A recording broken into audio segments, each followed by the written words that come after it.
have request everyone to kindly and warmly welcome the dignitaries gracing us today morning.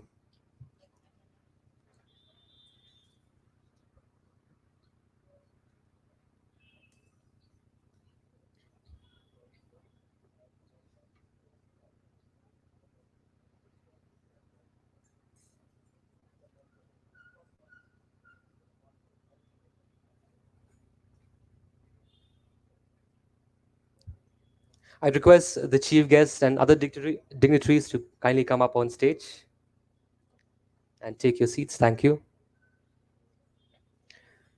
Now I request the Shillong Literary Festival Director, Kong Mary Kurkalang, to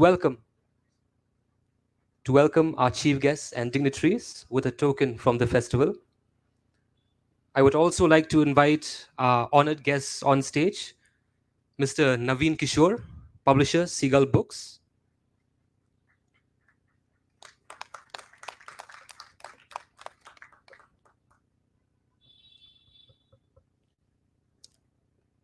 I'd also like to invite Ms. Janice Pariat, award-winning author.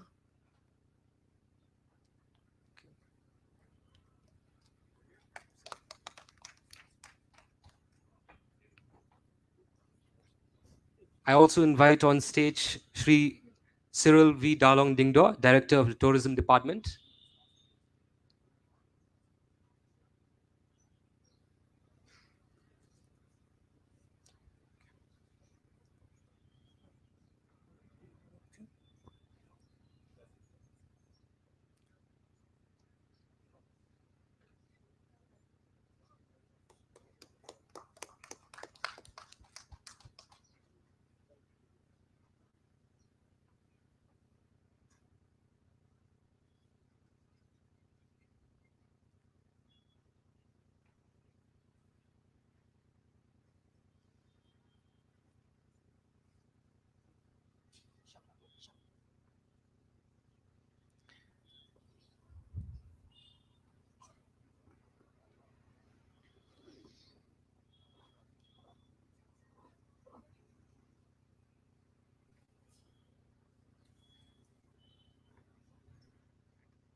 Thank you very much. We now invite Mr. Vijay Kumar D, Commissioner and Secretary, Government of Meghalaya, to give the welcome speech. So,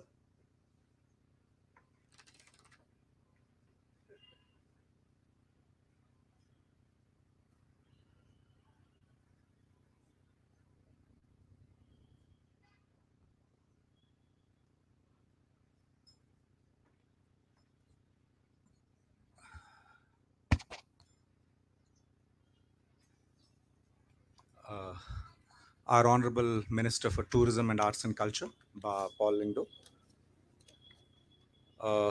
authors, publishers, poets, friends from the world of arts, the world of letters, crafts, music, friends from the media, ladies and gentlemen, a very, very good morning to everyone. Here we are for the third edition of the Shillong Literary Fest of 2023. I'd first like to start by welcoming our Honorable Minister to this stunning setting of the Watts Lake. As we were walking in, we were just discussing how this is probably one of the best settings imaginable in our country, because just in the last week, I had so many people telling, "Oh no, we never knew that there were cherry blossoms of this scale in India, in Meghalaya. Why were we all imagining that we should go to Japan to see these kind of cherry blossoms?" So, sir, welcome to you. Thanks to your motivation, thanks to your support, we are able to put together this wonderful show. Our minister himself is a poet, is deeply interested in English literature, so he is the apt person to be the chief guest here. We welcome you, sir. Uh, I'd also like to welcome, she's still not here, Kong Amperin Lingdo, who will also be joining us as the guest of honor, Honorable Minister for Agriculture and Health and Family Welfare. Authors, Janice Parriott, Mr. Naveen Kishore, publisher. Many of the authors and invitees whom we have invited, I'll take a few names. I apologize if I'm not able to take all the names.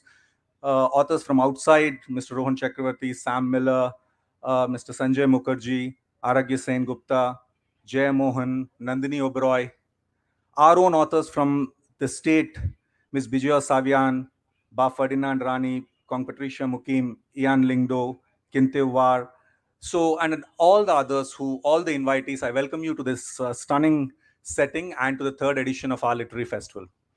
Now, third editions are important, I feel, because when you do the first edition of something, it's an experiment. When you do the second edition, you're trying to stabilize your experiment.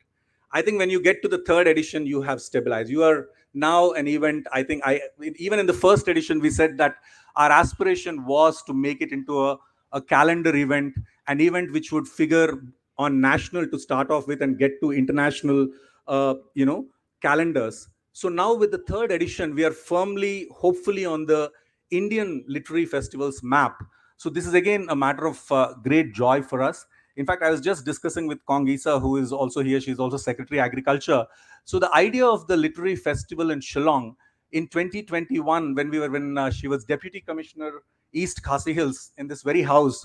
So when we were having dinner in her house, along with Kong Janice, so we were discussing how we should we should organize a large scale literary festival, taking advantage of the cherry blossom season, taking advantage of all the creative people that are in the state and of the setting that the Watts Lake and the Shillong offer. So again, it's a matter of huge joy that now we are here 3 years in. The first edition was a huge success. The second edition, unfortunately, we had to curtail it, but it still was the one day. It was a wonderful event, and now here we are. The other interesting thing I think for people is the timing of the cherry blossoms. Since the time we have been organizing these festivals, even before the literary festival, the forest department used to organize a cherry blossom festival in the Watts Lake. So there was always this whole issue of which is the week to kind of fix the festival date. Because these cherry blossoms, as most all of us know, they come for 3 weeks. So 1 week is the start of the blooms, the second week is the peak blooms, and the third week is the waning period. So it's basically every time a guessing game of depending on the rainfall, depending on the weather patterns. So all of us with no expertise are trying to guess which is the best week to organize the festival. So last year we captured the second week, which is the best week. This year I think we managed the third week only. I think we're already in the waning season, but still I'm glad that we still have these beautiful blossoms. So also it's a reference to probably the climate change and the effects of climate change, that we're not able to predict these things. Another thought that I want to leave everyone with is why we are organizing these festivals, why a literary festival, literature festival in Shillong. When we look at Meghalaya's economy, when we say Meghalaya has this grand aspiration, our chief minister has said this grand aspiration that we must become a $10 billion economy. So how do we become a $10 billion economy? One of the most important growth engines for Meghalaya is tourism and the creative economy, because obviously all of us know about the natural landscapes, about the cultural heritage, about the richness that the state has to offer. So how do we capitalize on this? How do we build a brand Meghalaya? How do we build a Meghalaya which becomes a high value tourist destination? So this has been the deliberation. This has been the point of discussion in the tourism department and in the state government for quite some time. And we believe positioning the state, positioning the city as a place for these kind of high value events, high value interactions, high value engagements, where you generate niche target audience, niche tourists and niche people who are both able to spread the word and create and build that reputation of Meghalaya as a brand, as a high value tourist destination. So it comes in that light. So in that way of thinking, we have been able to build products like this, whether it is the music festival, which is from 17th onwards, whether it is this festival. After this, we have a beautiful Winter Tales festival, which is probably the most beautiful winter festival in the country. So all these we have been doing now systematically. This is the third year for all these festivals. As we move along, as these become national and international brands, we hope these festivals and tourism to become a huge growth engine for the state. A second reason, again, as I keep saying, is engagement of the youth. Meghalaya has a huge youth population. 74% of the population of Meghalaya is under the age of 35. So a lot of this population is hugely creative, whether it is in music, whether it is in art, whether it is in craft. There's a lot of talent, these festivals are opportunities to provide platforms for those talents. So we'll have over the, if you look at the schedule, there are sessions where our youth are able to actually share the stage with big names from the industry, big writers, and this provides that platform and that confidence for them to go big. So this is the other very, very important aspiration for us. And a third is branding Shillong city in particular. So Shillong, we believe, again, Shillong was at one point the capital of the entire northeastern region, the most, even Tagore, wrote very lovingly and very nostalgically about, his time here. So the idea is how do we regain that? We already have a brand value. Shillong is lucky that when people think of Shillong, people think of music, people think of many interesting things. So now how do we kind of consolidate that brand and make Shillong into a global brand? So we all know that we are building a new Shillong city. So that will happen as we move along. So a lot of new things are happening in Shillong. But for Shillong to become the growth engine, events like this are very, very important. So I think I hope that this festival provides that platform for all of us. It'll be an enriching experience. We have a 3-day program crafted for everyone to immerse yourself, to really enjoy from the interactions, to learn, to thrive, and to build new friendships, new networks, new partnerships. I invite everyone to actively participate and to soak in the surroundings of this wonderful Watts Lake.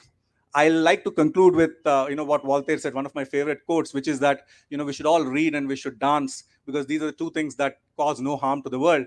I think I'll add music, because here we do a lot of music as well. So let's read, let's dance, and let's enjoy the music. I welcome you all. Thank you so much. I wish the festival a great success.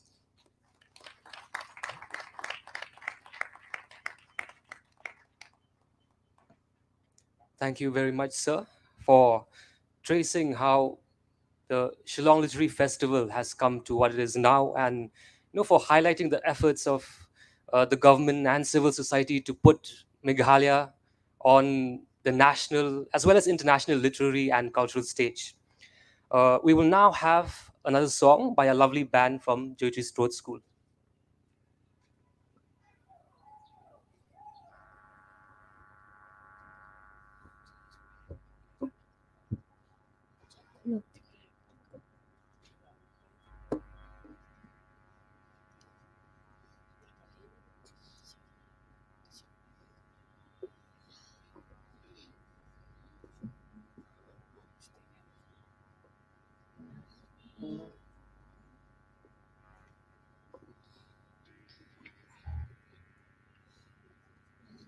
A very good morning to you all present here. From Jyotish Road Inclusive School Band. As today we are celebrating Children's Day, we feel privileged to be part of this Shillong Literary Festival. We are, we are so thankful to the organizers for inviting us on this great event. And now from the band we are going to present the first song. It's called Hallelujah by Leonard Cohen.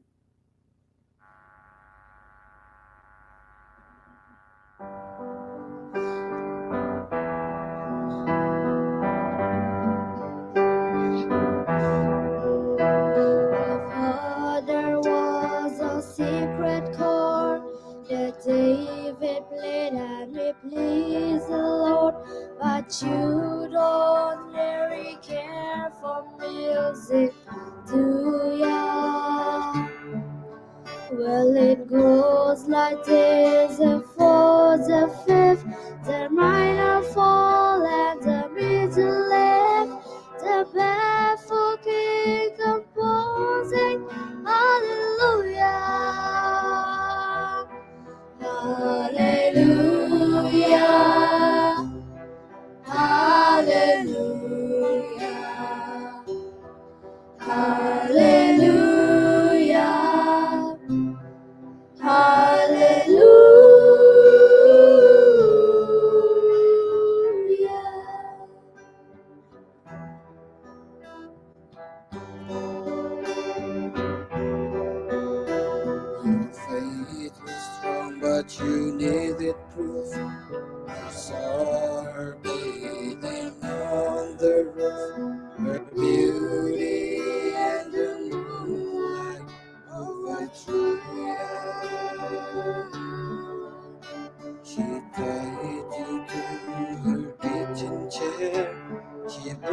a throne, and she cut your hair, and from your lips she drew the hallelujah.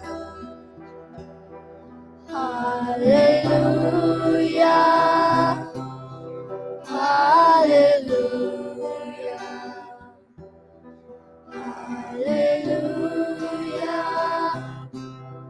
Hallelujah.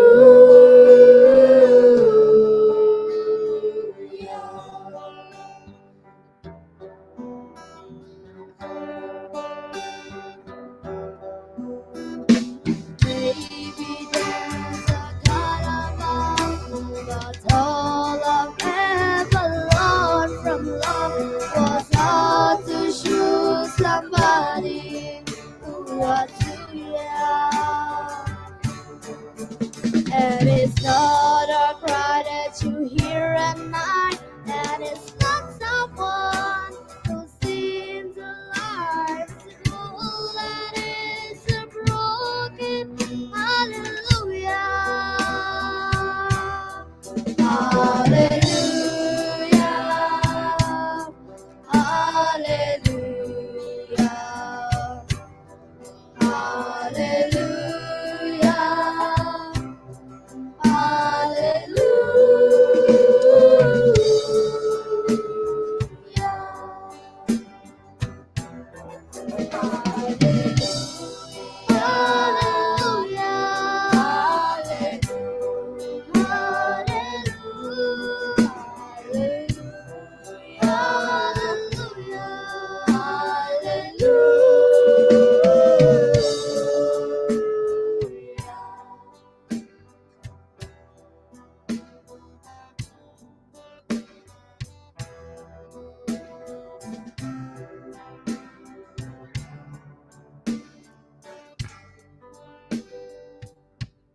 Thank you.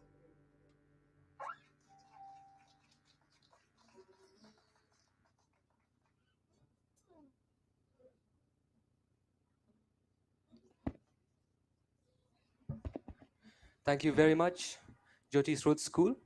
May we kindly warmly welcome Ms. Janice Pariat, celebrated author of Shillong.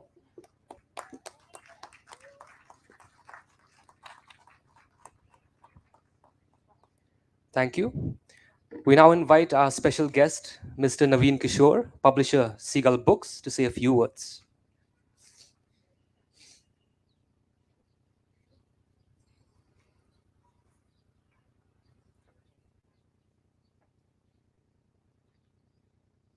Greetings, and it's wonderful to be here. Greetings also to the honorable ministers and guests and authors and friends and everybody who's here. I have a small text you have to be patient about. It's about culture.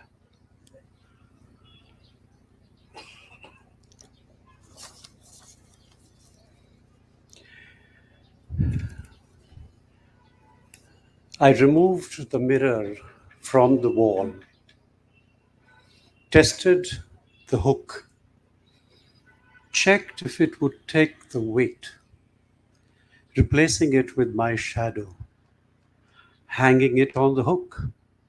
Having done this exchange, what else would I call it? I looked into the shadow and found the mirror looking back at me. Turning away in surprise, I found myself looking into the eyes of my shadow. Only it wasn't looking at me over my shoulder. Yes, at the mirror, which no longer reflected the face of my shadow, for it wasn't there to reflect. Having myself removed it a moment ago, I found it hard to understand or explain, so I started all over again, this time making sure to get it right. I removed the mirror from the wall, checked the hook, tested it, making sure it would take the weight before taking off my shadow. Hanging it on the hook, replacing one with the other, the shadow in place of the mirror. Having done this exchange, this barter, this trading, this swapping, this bold, even clever negotiation, this striking a deal, what else would I call it? I looked up at the mirror and found the shadow whispering my name. What is a shadow? Is it but part of yourself? Yes, up to a point. Or is it outside oneself? Yes, up to a point. Is it that which is part of oneself but keeps on changing its form as the light changes? So, what is it reflecting? And can these reflections have meaning? Or are they completely at variance with oneself, as with the changing light? Is one shadow one's other being sometimes visible and sometimes completely invisible, if not absent? Does one's shadow help one to see oneself? Yes, up to a point. But does it help one to understand oneself? This is worth thinking about. This last bit was a response to my shadow poem by Romila Thapar. This negotiation between the shadow self and the self as reflected being in the mirror, this to me is one possible idea of culture. There are others. I wish I could tell you that there was only one truth, a single solitary truth, the one we conjure up, magicians that we are, of dailiness, morning, noon, evening, light, day after day, starting life as a figment, tiny seedling, our only truth, this one truth. Well, it isn't. People are born into their versions of the truth. They live them every single day in the confinement of their solitude, single, even troubled truth. Some do it with a degree of magnanimity about other truths, existing, breathing, living what we call our lives.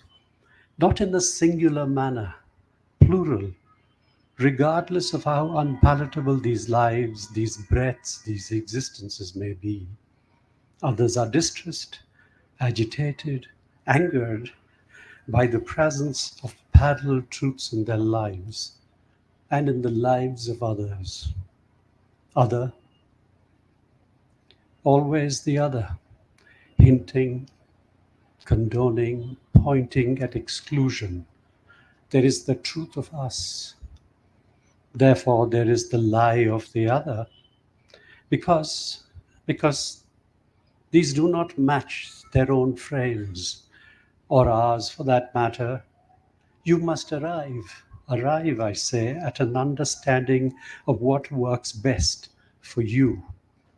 And like Leah, learn to live with difference. Remember, none of this is anything but an acquired skill. This learning too is culture. Virasat, inheritance, an entire system of learning that makes mockery of a scientific way of imbibing things cultural, one that depends on memory and the circumstance of sensed impressions, customs, facts, and oral myths that are handed down and stories we enact as rituals and often pass on. This is the sharing across time and generations. We all do it in some form or another. There is also a constant state of sharing that happens within us as individuals, like conversations with oneself. But then, this act of conversing within the evolved self, in our heads and hearts, is not just confined to a monologue. There are multiple selves in an amalgamation of inherited memories within me, like a dead soul's archive. Relatives, families, friends, and what of the many literary experiences that form layer after layer of yes, passionately imbibed culture in the form of our reading lives, thus inheriting others and their cultures. This is of particular interest to me as a publisher. There are many ways a child will come to learn mother's tongue, the language of birth, spoken from a far off place while the protective cocoon of the womb holds it secure but allows it to listen, even murmur. Every whisper finds its way to the child's heart through its yes to be formed ears. Later it will hear before it begins to speak. I first learned the language my mother spoke on her lap, more specifically in Kashmir, even more precisely while I slept. In fact, the first words that reached me were not spoken words. They were sung. I heard songs as murmurs, as whispers, as lullabies, as language that soothes and invites the welcoming night to a child's tired eyes that it may sleep and rest. These were the night sounds, the ones that lulled me to sleep. The morning song was different. It had a baser timbre to it, a fine, deep throated song that flowed effortlessly from my father's throat, not directed at me. This was something he did. He sang while he dressed for work. It wasn't a mere hum, it was the popular music of the time. It was Kundan Lal Sehgal's ghazals, Siya Chatma, Talat Suraya, Noor Jahan. It was the songs that heroes and heroines of the black and white era sang to each other, expressing emotions of love, anger, happiness, sorrow, despair, heartache, joy, devotion and war and famine, birth and death, just about every emotion known to mankind. He seemed to know them all. Later, the film folk from Bombay discovered Kashmir. My father, as the assistant manager and host at the Oberoi Palace, would invite the Kishore Kumars, the Thalats, the Nargises, and Sunil Dutts, the Raj Kapoors, the Simis, to his humble quarters at the foot of the hill, just above the hotel's rooms and vast lawns. My mother's tomato pulao, kheer, gajar ka halwa had been discovered by the visiting film stars who would be relaxed after a hard day's shoot and happy to unwind and make themselves at home, sitting on our mats and eating from our thalis. The evening would begin and end in song, singing swaris at home, sleeping in her lap, comfortable, secure, drifting back to memories of a time before I was born. I would listen from afar, even as I fell into deep sleep. Years later, I would remember the ghazal and the songs. More importantly, I would hum the tunes. Later, much later, I would begin to speak Hindi and Punjabi and bits of Urdu. Even later, the nuns of Saint Presentation Convent would take me into their charge and teach me a whole new language, English. I am a publisher, one who has learned to disrespect the notions of boundaries as we know them, not out of a sense of arrogance or I know better, no, out of reasons that are political, as most things these days need to be. And yes, cultural, always cultural, our baggage. Boundaries, man created, nation made. To me, the idea of culture travels, translates, turns the reality of its own self, the one it began with, into the reality of the one defined by our idea of culture as the other. Instead of opening up possibilities, we set up nation states that ghettoize the book, make it a commodity to be hounded, chased to the ground, bought, sold across territories, across languages, like literary slaves. I guess what I'm attempting to express is that in this, our world of publishing, too much time, energy, money is spent on creating structures that ultimately box us in. And yet, these precise boundaries do melt and blur when so many emotions springing from what you do, what we do, the way you do them, the way we do them, the tingle and the excitement of the words we find translate, secure, bind in the nicest possible manner for a community of interested readers who don't really know, or if they did know, don't always give a damn about labels and territories and conveniences. knowing very little about how a book makes its way to the hands as long as it continues to do so, with regularity that can only be described as unrelenting and reliable and timely. Here this morning we have gathered to discuss, debate, even explore the idea of culture through literature, through the written, spoken, felt word. All I have done is offer you tangential distractions in the form of poetry and suggestion and fable. Make what you will of it, this idea of culture. It is, after all, a slope made slippery as you climb. Thank you.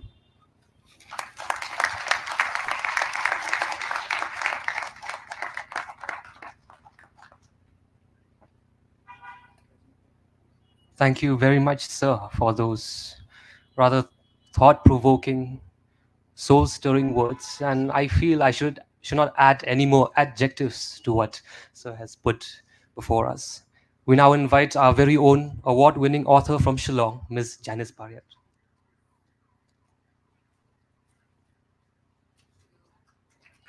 Hi. What a difficult act to follow. Oh my goodness. But Kumno, good morning to you all. It is an absolute pleasure to be here at the inauguration of what promises to be a very exciting next few days. And I think we're so lucky because look at us. We're in this beautiful place by the lake. It's a gorgeous morning. There's cherry blossom trees in bloom. The sky is blue. And we're here while everyone else on a Tuesday morning is at work, slaving away at their desks. And we are so unimaginably lucky to be gathered here together. You know, I'm fortunate and very, very privileged to have attended several literary festivals across the country and sometimes even beyond it. But to be here at this literary festival is extra special because this is home. And no matter how long or how far we may wander, I think it means that much more when our stories return to where they come from. So Mary, thank you so much to you and your team for this incredible, miraculous almost putting together of this event. And you do this year after year with such flair and with such thoughtfulness. So really, so much gratitude to you. You know, when I was growing up in Shillong in the 90s, we didn't have literary festivals. But one of my favorite literary memories involves me going with my grandmom once a week to State Central Library and borrowing books. And we would rummage through these dusty shelves. And I remember feeling so proud carrying this little pile of books over to the librarian's desk, you know, to get them stamped and issued. And on several occasions, we'd head into town, into Police Bazaar, and we'd go to the one bookshop on the main road, whose name I've forgotten, sadly, but I can see Mary nodding, so she knows exactly what I'm talking about. There was this one bookshop there, and it's not there anymore, sadly, but it had shelves and shelves of Enid Blytons, and I would pick one or two for a rare treat, or three if I could really make my case very strongly. And I couldn't wait to, you know, return home and dive into a far-flung adventure. And I think that a literary festival like this is such a wonderful opportunity for us to take a moment to honor and acknowledge all the people in our lives who have helped build our reading and writing habits. You know, the people who took us to libraries, the people who took us to bookshops, who read bedtime stories to us, who told us stories, who sang to us, who gifted us books at Christmas and at birthdays. The love of reading and writing and storytelling doesn't come out of nowhere. It doesn't emerge in a vacuum. It is tended to and nourished and nurtured by people who commit time and effort and loving attention to carving those spaces in our lives and in our communities. Um, I think sometimes literary festivals tend to be looked at as a culmination of things. They sit at the end of our calendar year as these big singular events. But I like to think of literary festivals as the beginning of things, as a space, of course, where we gather and we hold these incredible conversations, but also as a space where we gather and think about how we might extend and expand these conversations beyond the boundaries of beautiful Wards Lake. Of taking these workshops and these open mic sessions and these conversations into the busyness and the bustle of Shillong. I would be so proud if, along with this incredible festival, Shillong is also known for being a town that supports the arts in a sustained manner, a town that creates community around all forms of storytelling, um, a town where our artists and our musicians and our writers have a place to call their own throughout the year, a place where our writers and artists are supported consistently in the form of spaces where they can exhibit, where they can hold readings, where they can perform, and also in terms of accessible artist grants that can help them bolster and enlarge their creative practices. I think in a city like that, a literary festival like this would be even more of a celebration than it already is. But every step is a small step, and this is where we begin. And I'm so happy to be here with you all to witness what I hope will be the beginning of many things. Thank you.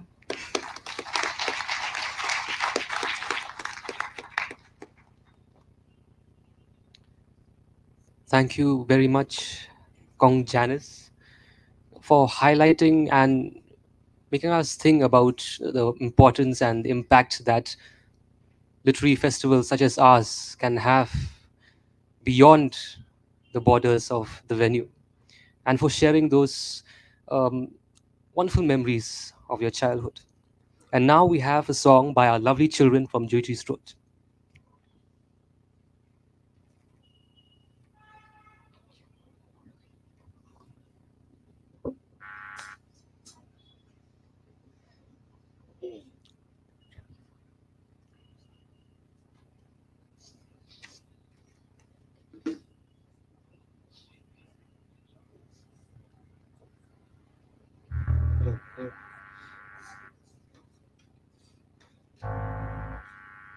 The second song that we are going to present is called No Matter What by Boyzone.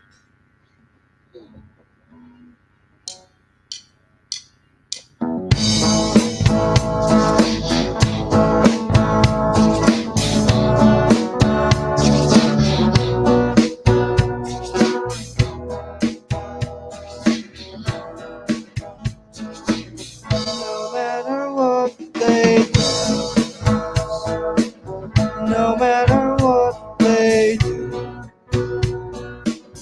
no matter what they teach us, what we believe it's true. No matter what they call us, however they act, no matter where they take us, we'll find our own way back. I can't deny what I believe.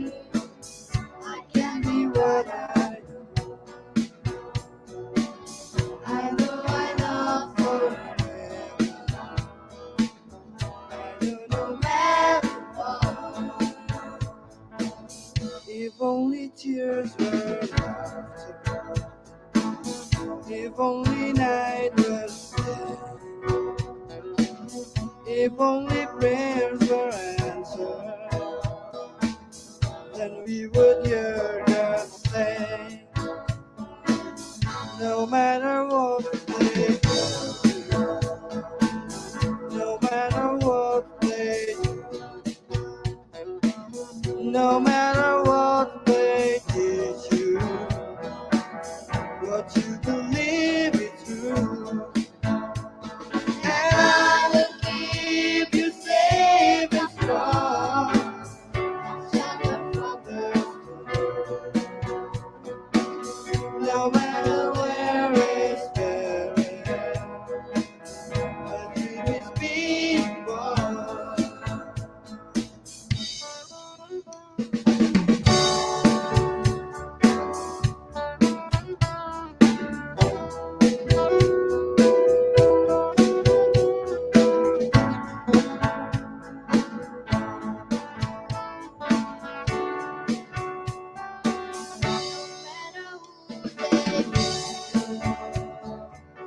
No matter where they go, no matter how they judge us, I'll be everyone you need.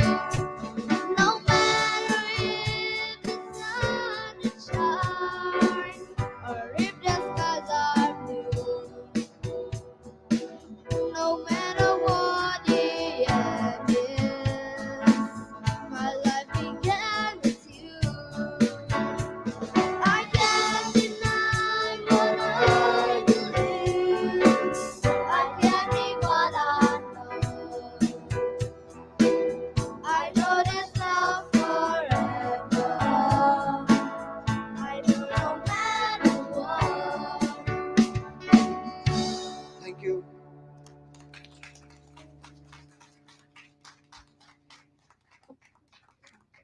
Thank you very much. And now we have our honorable chief guest, Mr. Paul Lingdor, Cabinet Minister, Tourism Department, Arts and Culture Department, Social Welfare Department, and Textiles Department. I invite you to come and say a few words.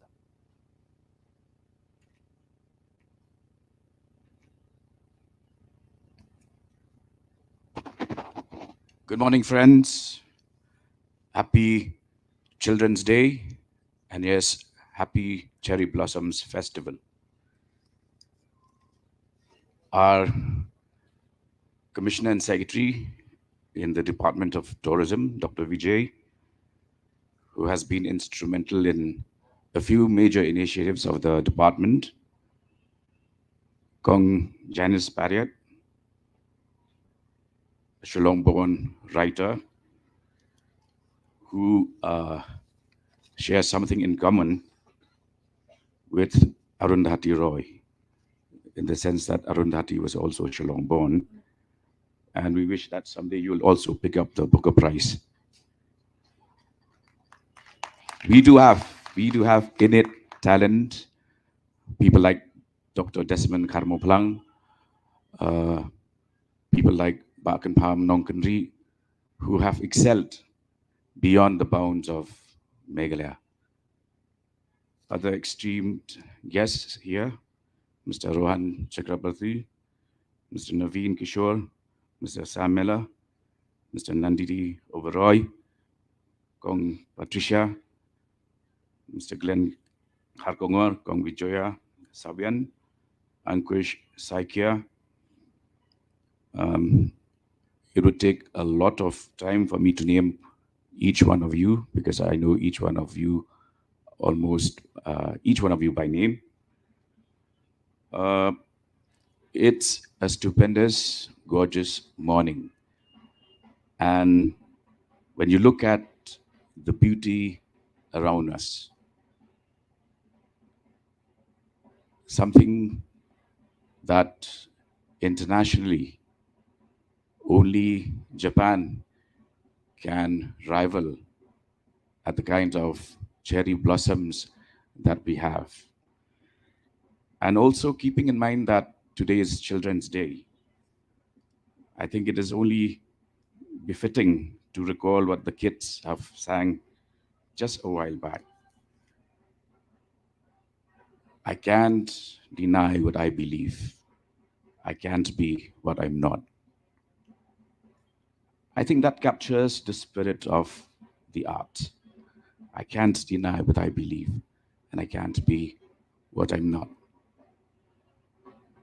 And looking around, I'm tempted to paraphrase Wordsworth.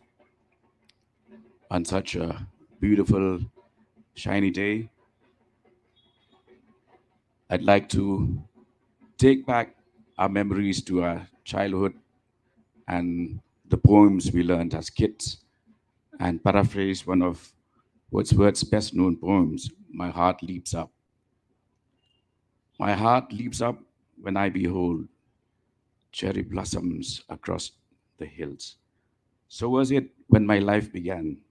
So is it now I am a man. So be it when I shall grow old or let me die. The child is father of the man, and I could wish my days to be bound each to each by natural piety.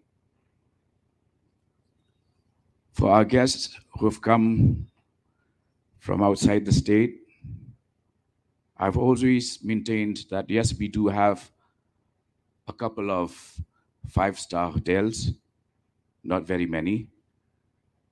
But then as you step out of your hotel rooms and look up to the sky, you will see not five, not seven, but hundreds of stars. And as a lot of people inquire whether your hotel has an AC, I would tell them that just step outside that room. The entire universe is one mega AC. So that is Shillong. Day after tomorrow, I'm traveling to Riboy to inaugurate the Falcon Festival, these very rare species of bird. And I was specifically told by the organizers to be not later than 2 p.m. because by 3, they would take off and fly back to Siberia. That's Meghalaya. 3 days back, I was traveling along with our department to take part in the World Trade Mart at London. And I took the opportunity to travel to Stonehenge. And it's a marvel to know that such priceless treasure of international dimension are as old as the Meghalayan age, which started 4,200 years back and ended in 1950. In fact, it's quite possible that our monoliths, our Maubana, are as old, if not older, than Stonehenge. We have the longest cave system, one of the longest cave systems in the world. We have everything. As Kong Janice has just mentioned, we only need to create more opportunities, more outlets, more platforms. And this is what the government is seriously endeavoring.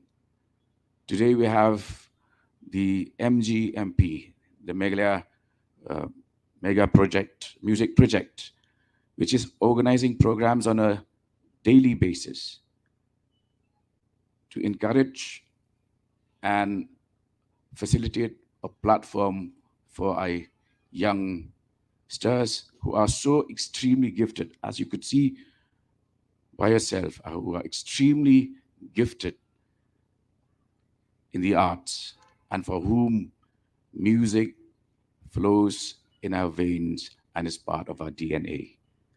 Therefore, the state government has come forward in a manner that has never been done before.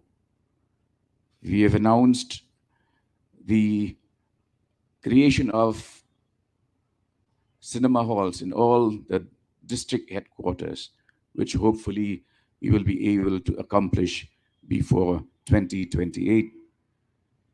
We are partnering now with the top artists of the world, artists who have come forward to take our Cherry Blossoms Festival to a different level altogether. It is not about just tourism alone. It is also about affording an opportunity for our young people to rub shoulders with the best in the world. And I'm happy to inform you that quite a few of them have been able to collaborate, to get introduced to international music organizers, and some of them have also been roped in by these major brands in Asia to begin with. The Khasi textiles have gone to Milan, the fashion capital of the world. Our products, our turmeric has gone global. Therefore, it is not such a situation filled with doom and gloom. We only have to see that there are silver linings at the end of the rainbows, of the clouds. The only thought that I think I can share with you here is that when we have gatherings like today, let us ensure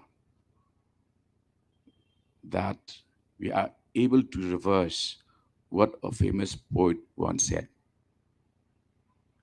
The best lack all conviction, while the worst are full of passionate intensity.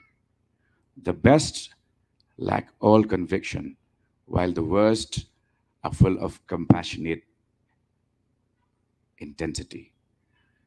It is time that the educated, the enlightened, do not shy away from public discourses on matters of real importance. The fact that the government, our counterparts in Nagaland, fully support Hornbill. In fact, the quantum of funding for Hornbill is 4 times the size of what Meghalaya government is doing for Cherry Blossom. And people are debating on a matter that was debated in the rest of the world 300 years ago, of how do you observe a Sunday. That was a debate that was concluded 300 years back. So for a society to be progressive rather than regressive, I would urge upon all of you who are thought leaders, who are people with substance, people who can add and contribute to the growth trajectory of our very beautiful state, to let us join hands and ensure that our efforts do bear fruit at the earliest. I welcome my colleague in the cabinet, Dr. Amperine Lingdor. I'm sure that she also has a couple of thoughts to share with all of you. But on a day like today, I promise that I'm so inspired, I will certainly come back on one of these sessions, not as a politician, but as a writer and a poet. And I'm happy that although we're one of the professions that has been blamed for anything that goes wrong in the world, I'm also happy to say that we still have stalwarts like Pablo Neruda, who was poet and politician. So I'm not an isolated case. I think we've been rather serious since the start of the program, so I'll wind up with what I read this morning. I got this on the internet that the latest edition of 50 Shades of Grey is out. It's called 50 Shades of Gravy, and it is extremely saucy. Thank you. God bless. Enjoy the rest of the day.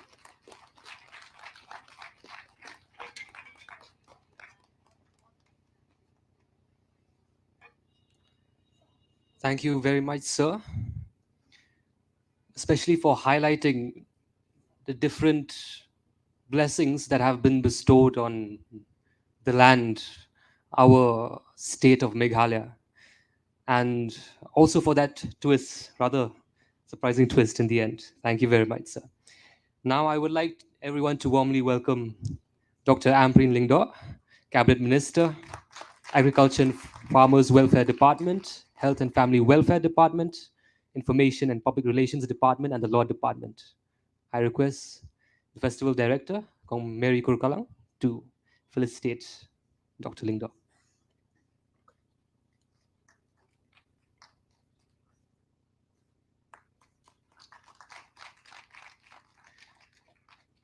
Thank you very much. And on behalf of the festival, we also thank Kong Ampreen for supporting the festival and for inspiring us in different ways. Thank you very much. We have now come to the end of the inaugural session. I'd like to thank all the dignitaries on stage, Pak Pauling Daw, Kong Ampreen, Dr. Vijay Kumar, our honored guests, Mr. Naveen Kishore, and Kong Janice Pariat, as well as from the tourism department, sir. Thank you very much for gracing us this morning.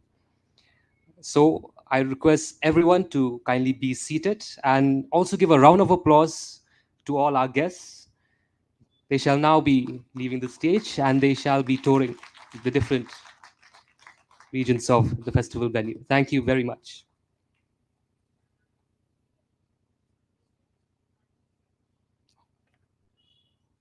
Okay.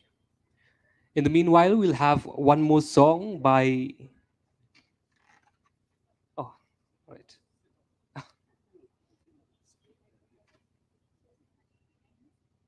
In the meanwhile, we'll have one more song by the Jyotri Sroat School Band.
Thank you for Now we are going to present the last song. Is called Proud Mary.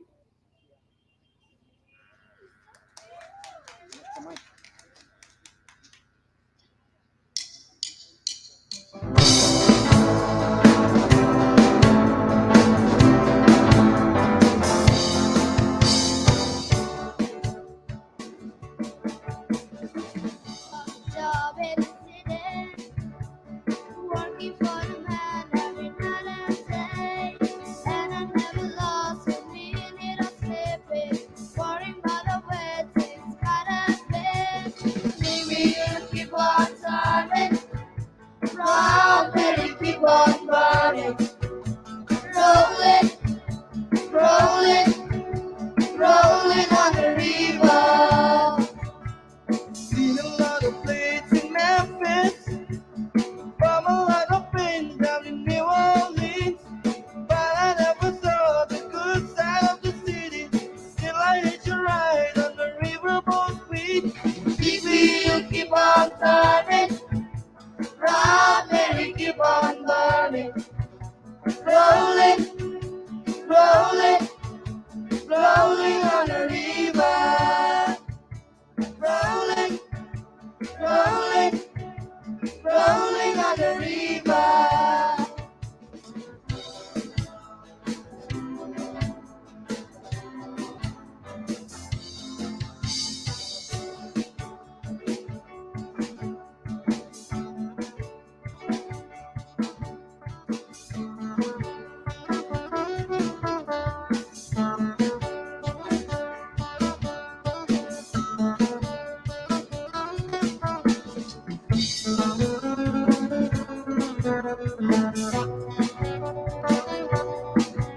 Rolling, rolling, rolling on the river. Rolling, rolling, rolling on the river.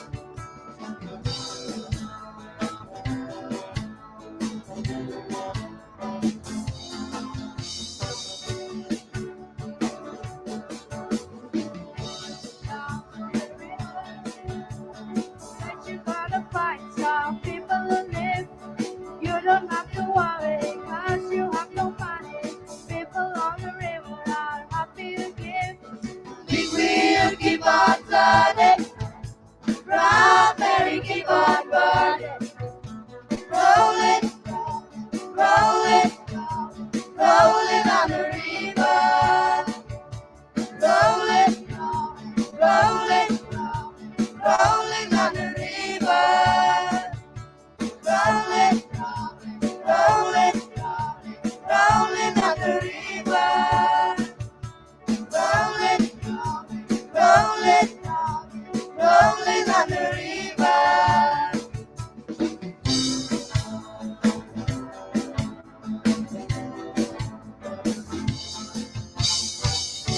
Thank you.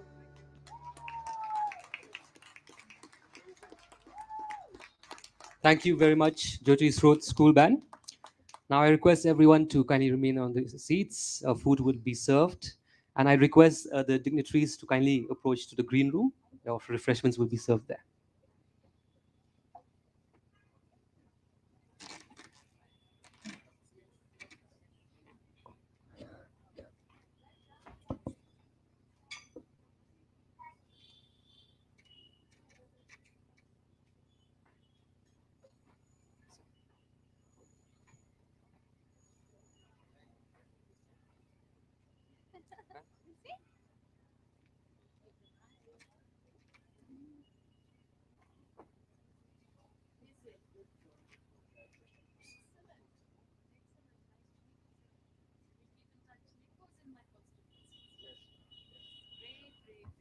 So I'll take the number, ma'am. Yes, 94361. I want to reconnect with all my army contacts I have. Okay, I want to reconnect with Focus Summit and then very good. 94361. I'll drop you WhatsApp. Yes, So you get it's look so much forward to better. the- Yes, Yes, much better. I'll call on you. Surely. I'm meeting the chief secretary. I met the honorable CM last time, and that was the session of stars as GOC of 101 and Shillong. Now I want to can be done.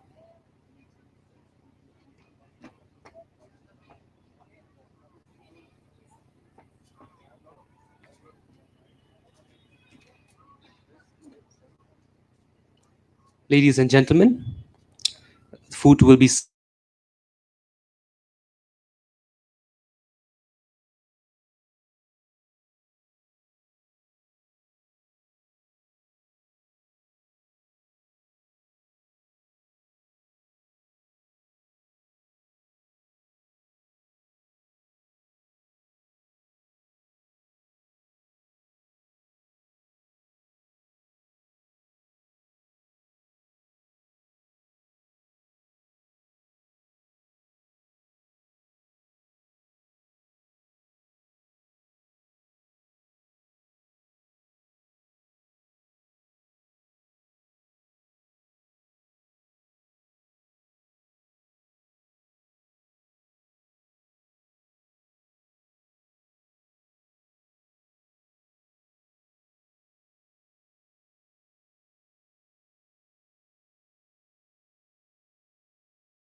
We'd like to call everyone who's around the stage area to kindly come and take your seats. We will be beginning with the first session of this year's Shillong Literary Festival shortly.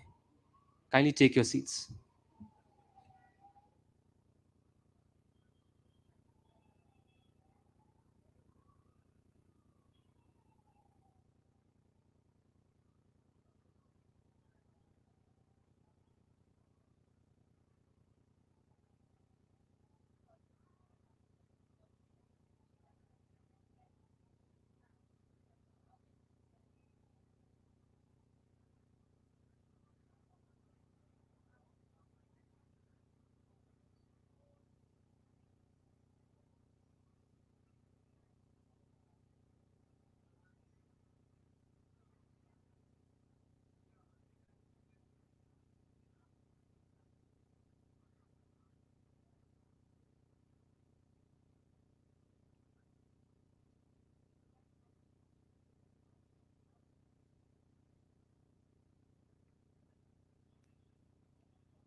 I'd like to request all our guests, all attendees to kindly take your seats.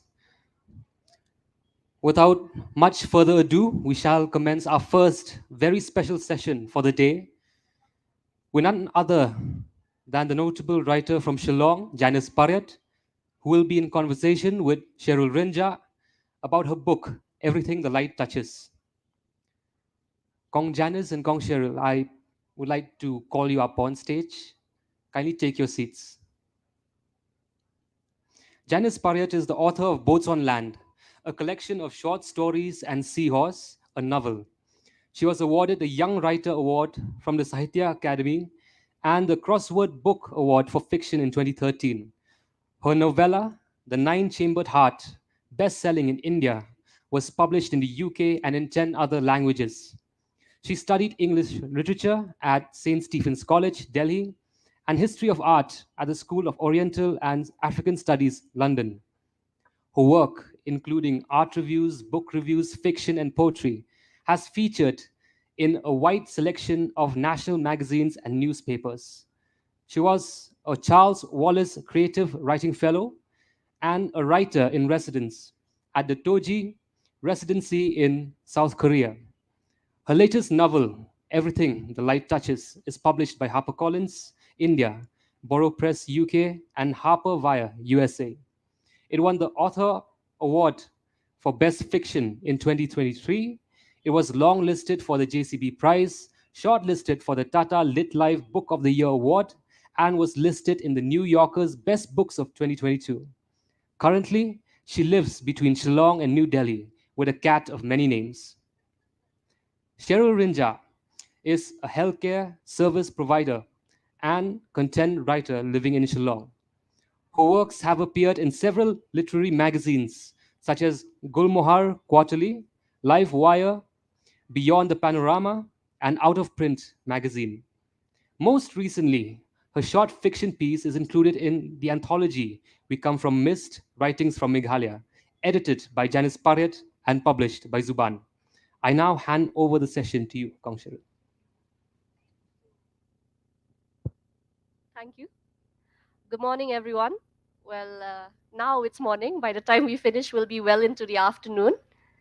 So before we begin, I just had a quick talk with Janice, and I asked her to read one of her favorite portions from the book. So to set the tone for the rest of the day, for us talking about this wonderful book.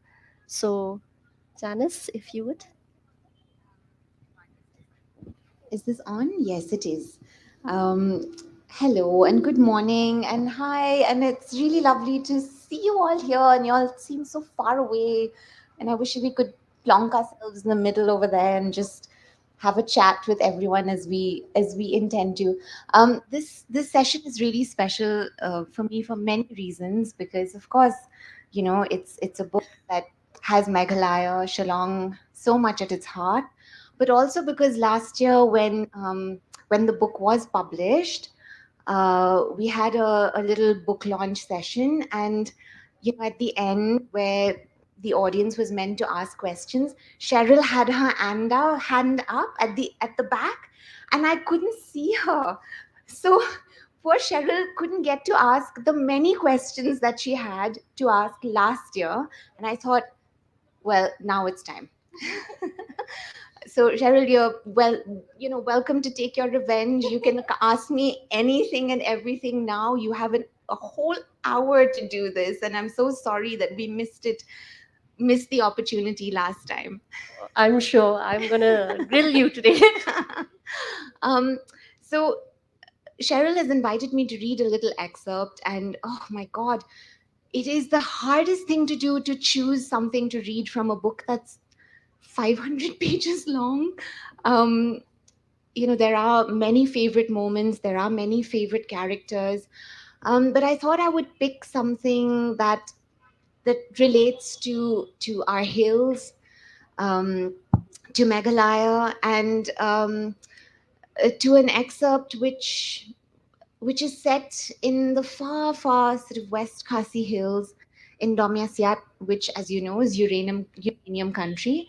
And that's not something that we necessarily have to talk about right now. We can if we wish to. But what I really would like to read is an excerpt that links people to land and sort of maybe explores or tries to get at the heart of what it means to be in some kind of meaningful relationship with with the earth, with our natural world. Yeah. So Domyasyat is a small village, no more than a cluster of huts, tin and wood, and sometimes lime washed. The village seems quite desolate. People are probably in their fields. The houses lie quiet and still in the winter sunshine. So, my character has just traveled to the far, far um, West Khasi Hills. Yeah, she's traveled there. A calico cat, because I always have a cat in my books. A calico cat watches us from atop a crumbling stone wall. She appears friendly and butts her head against Dajit's hand as he strokes her. Will you tell us? Where's everyone? She purrs deep and loud and then leaps off, running along a grassy track that leads sharply up the hill. So we follow, up to the top, to a small tin house guarded by a lone old woman. Pilechano, where did you go? Running around like a mad creature. She's sitting on her haunches, talking to the cat, and she holds a splicing knife, her hands gnarled but still deft enough to swiftly quarter the quay. When we reach the top, she spots us, and if she feels any surprise or antagonism, she doesn't let on. We allow Mayan, there's a party. We allow Mayan to address her first, to greet her, to explain who we are. They clearly really love my book. The jade stands there smiling. I cannot take my eyes off her face. She has high, sharp cheekbones with hollows underneath like pools, wild white hair tied in an unruly bun, a long nose, and eyes sunken with age and all the things she has seen. She is Kongspiliti, Mayan says, introducing us. This is her, the lady of rare and ferocious fire, spoken of around here with love and awe. Here she is, stroking a cat she calls Poi and offering us kwai. And they have a little chat with Kongspiliti and they ask her why it is that she has not sold her land to the state, to USIL, to the company, the organization that wishes to mine it for uranium. USIL had offered to pay her a sum so large for a 30-year lease of her land that for the rest of her life and the rest of her children's lives and their children, for as long as her family continued, they would have been more than well off. It was a lot of money to turn down, Dajit says. She sits there without uttering a word, splicing the last of the betel nut. She gently nudges Poi A out of the way as she rises and gestures for us to follow. She walks towards a clump of trees on the next hill behind her house, down the slope and up, and through the scraggly pines. This is not the time to ask where she is taking us, and we say not a word as we walk behind her. In the air, only bird song and the crunch of our footsteps on the dry winter undergrowth. Then the trees open up to reveal a small waterfall and a pool that's clear as starlight. She stops, standing there lit by dappled afternoon sun, and I catch myself thinking, what Eden is this?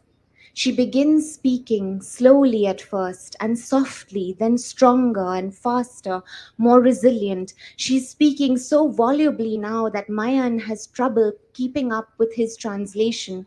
But this is not necessary, for somehow I know distinctly she's saying something about freedom, how it is a thing in her hands as real as mud and root and stone. It is family and mother and parent, and if this is so, would you sell your own blood? Would you? this is what she is saying, how selling this land would be like selling her freedom. And when it is gone and converted into numbers and notes and checks and balances, then what can it buy, really? Can it buy back her freedom? Can the money buy this flowing stream, this grass, the seasons, this waterfall, these trees? Always a pleasure to listen to an author read out their lines the way Thank it's meant to you. be read Thank out. you. So let's start at the very beginning. Mm. So we begin the novel with a call to action. Yes, we do. You're calling on the readers to tell a story, to sit by a fire, and you even end the novel with a call to action of the same story, sitting maybe by the same fire. So let's talk about that. Why a story? Why a fire? A tiger, a small bird, And a forest. and a forest. That is just the most beautiful way to begin the conversation, Cheryl. Thank you so much. And what a lovely way to also term the the passage at the beginning and the passage at the end as a call for action, because in some ways, and you make me realize this more with your question, in some ways it is exactly that. It is a call to come together, to listen to each other, to remember and acknowledge that storytelling is born of community. It is about sitting around a fire and listening to each other tell stories. It is about listening to each other's voice. It is about hearing each other's stories, and in that way making those stories a part of yourselves forever. You can't unhear a story. You can't unread a story. It becomes a part of you. And for me, storytelling, especially here, growing up here, has always been a community activity. We'd sit at weddings and funerals, and we'd sit around the shula, eating oranges and telling each other stories. And those, honestly, are the origins of of of me being a writer, of us being storytellers, right? So I wished to return the text, the book, this thing with this particular form to all of us, to return it to language that belongs in the chest, that is formed of breath and blood and heartbeat, that doesn't just lie slightly deadened and flat on a page. Because to tell a story is to be alive to the sound of someone's voice, to hear the silences, the hesitations, the excitement, and to be towed along by an experience that might not be yours, but that you share with everyone who is listening to the story. So, this is it. It is a call to action to say, let's take our stories back. Let's tell stories around the fire again, because this is what we do best. This is when we are most human. Yes. So exactly why I asked you to read it out loud as it was meant to be read. So let's talk about this book deeply. So this book, this tome, at its center is the story about disruption. Right from the chapters in the book, because if you've noticed the way the chapters are lined, it's like a palindrome. We have our different characters in the different spaces there, and it also to the very subject that it talks about, which is botany, but not in the very scientific sense of botany. So everything in this book is about disruption. So can you take us through this disruption? Yeah, I love that you say that the book is about disruption, because, again, that really is just pinpointing the unruliness at the heart of this novel. The unruliness that so many of these characters and communities represent, and struggle to, in some ways, still keep alive because of the kind of structures that we, you know, tend to impose and have been imposed upon in the world. Um, the tussle at the heart of the book is a tussle between different ways of seeing. So, on one hand, you have a way of seeing that is very categorical, one that tends to box us into where we're from, who we are, who, we fall in love with, where we belong, which God we pray to, which nation we apparently belong to. And all of these categories in our world today carry an enormous amount of weight, as we know, far too much weight, I would imagine. So it is a way of seeing that we have inherited, not, recently. It's a way of seeing that has emerged from something like the European Enlightenment in the 17th century. It's long, it's old, and it's something that has been passed down to us, especially through colonialism, of course. And then you have a way of seeing that is a bid to freedom. It is a way of seeing that tries to hold up the world and all of us for the complicated and tangled and messy human beings that we are. Um, it is a way of seeing that tries to unite, that says, do away with these categories, because in the end, we are in some way always connected, right? As cliched as that may sound. And this is a way of seeing that in the book is explored through Goethe, who you might be aware of as a German playwright and poet. But more importantly, it is a way of seeing that is deeply indigenous. And this is where the story comes back to us, to here, to who we are, the indigenous,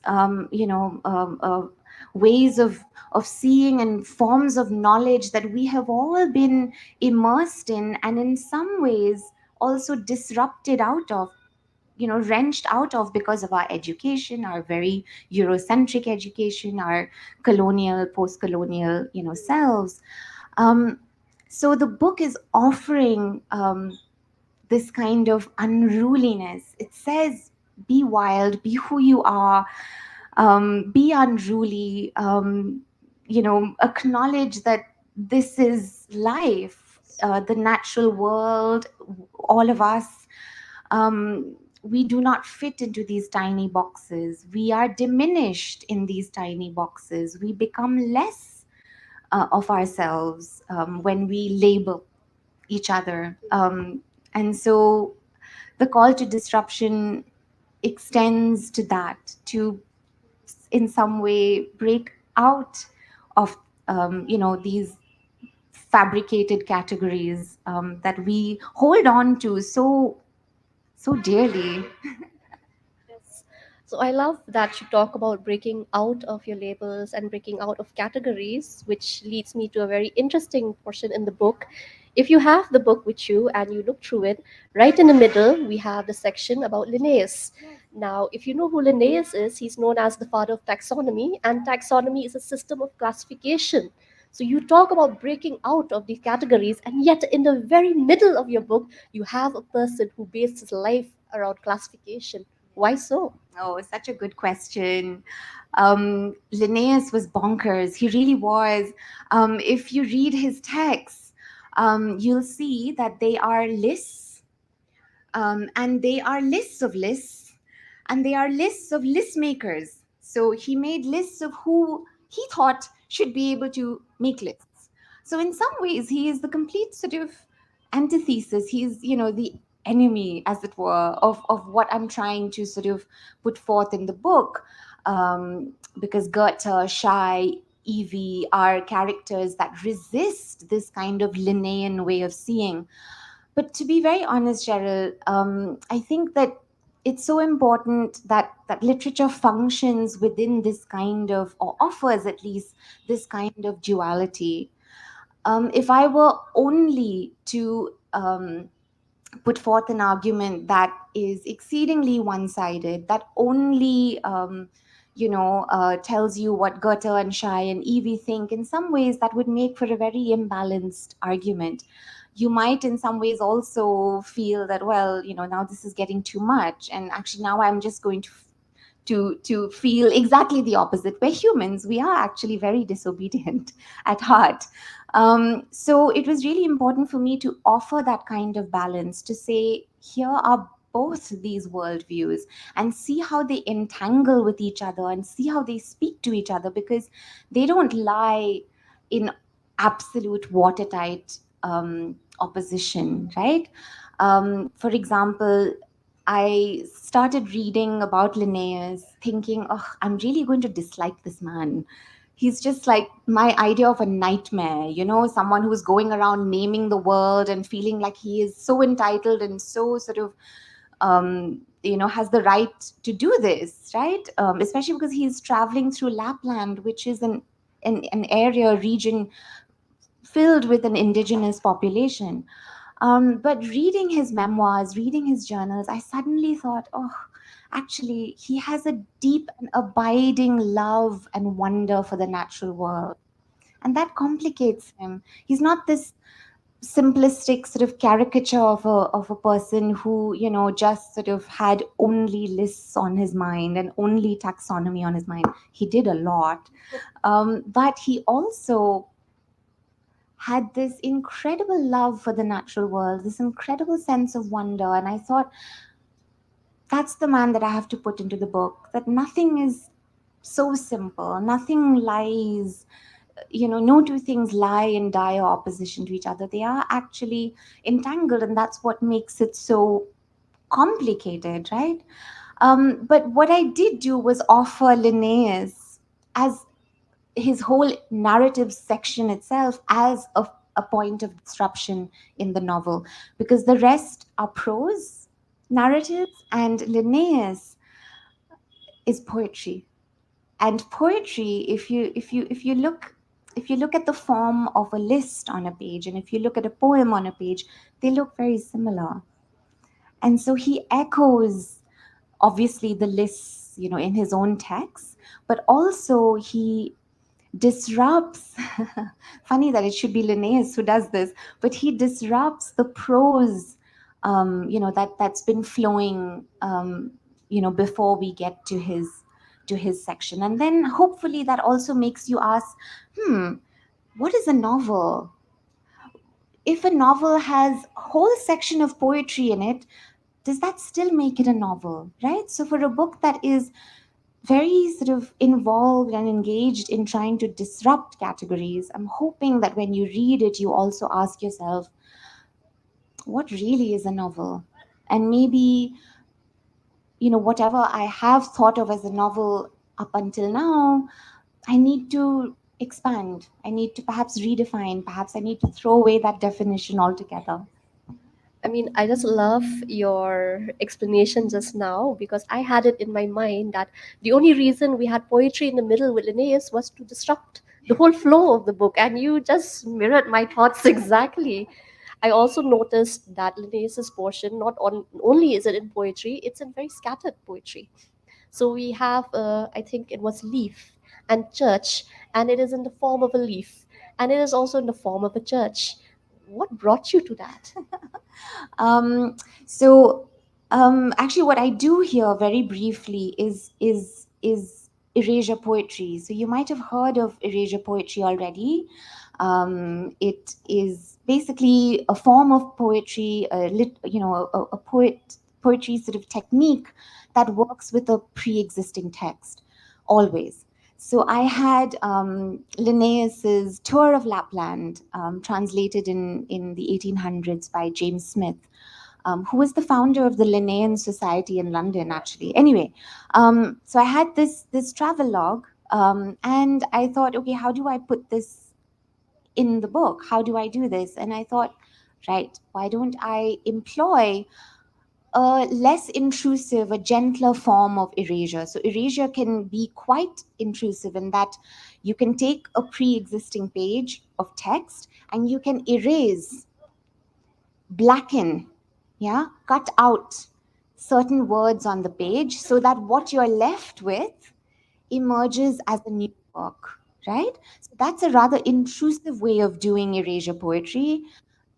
This way takes Linnaeus's words, and Linnaeus and I kind of tussle, we dance, we argue, we converse, sometimes he wins, sometimes I win, but that's what emerges on the page.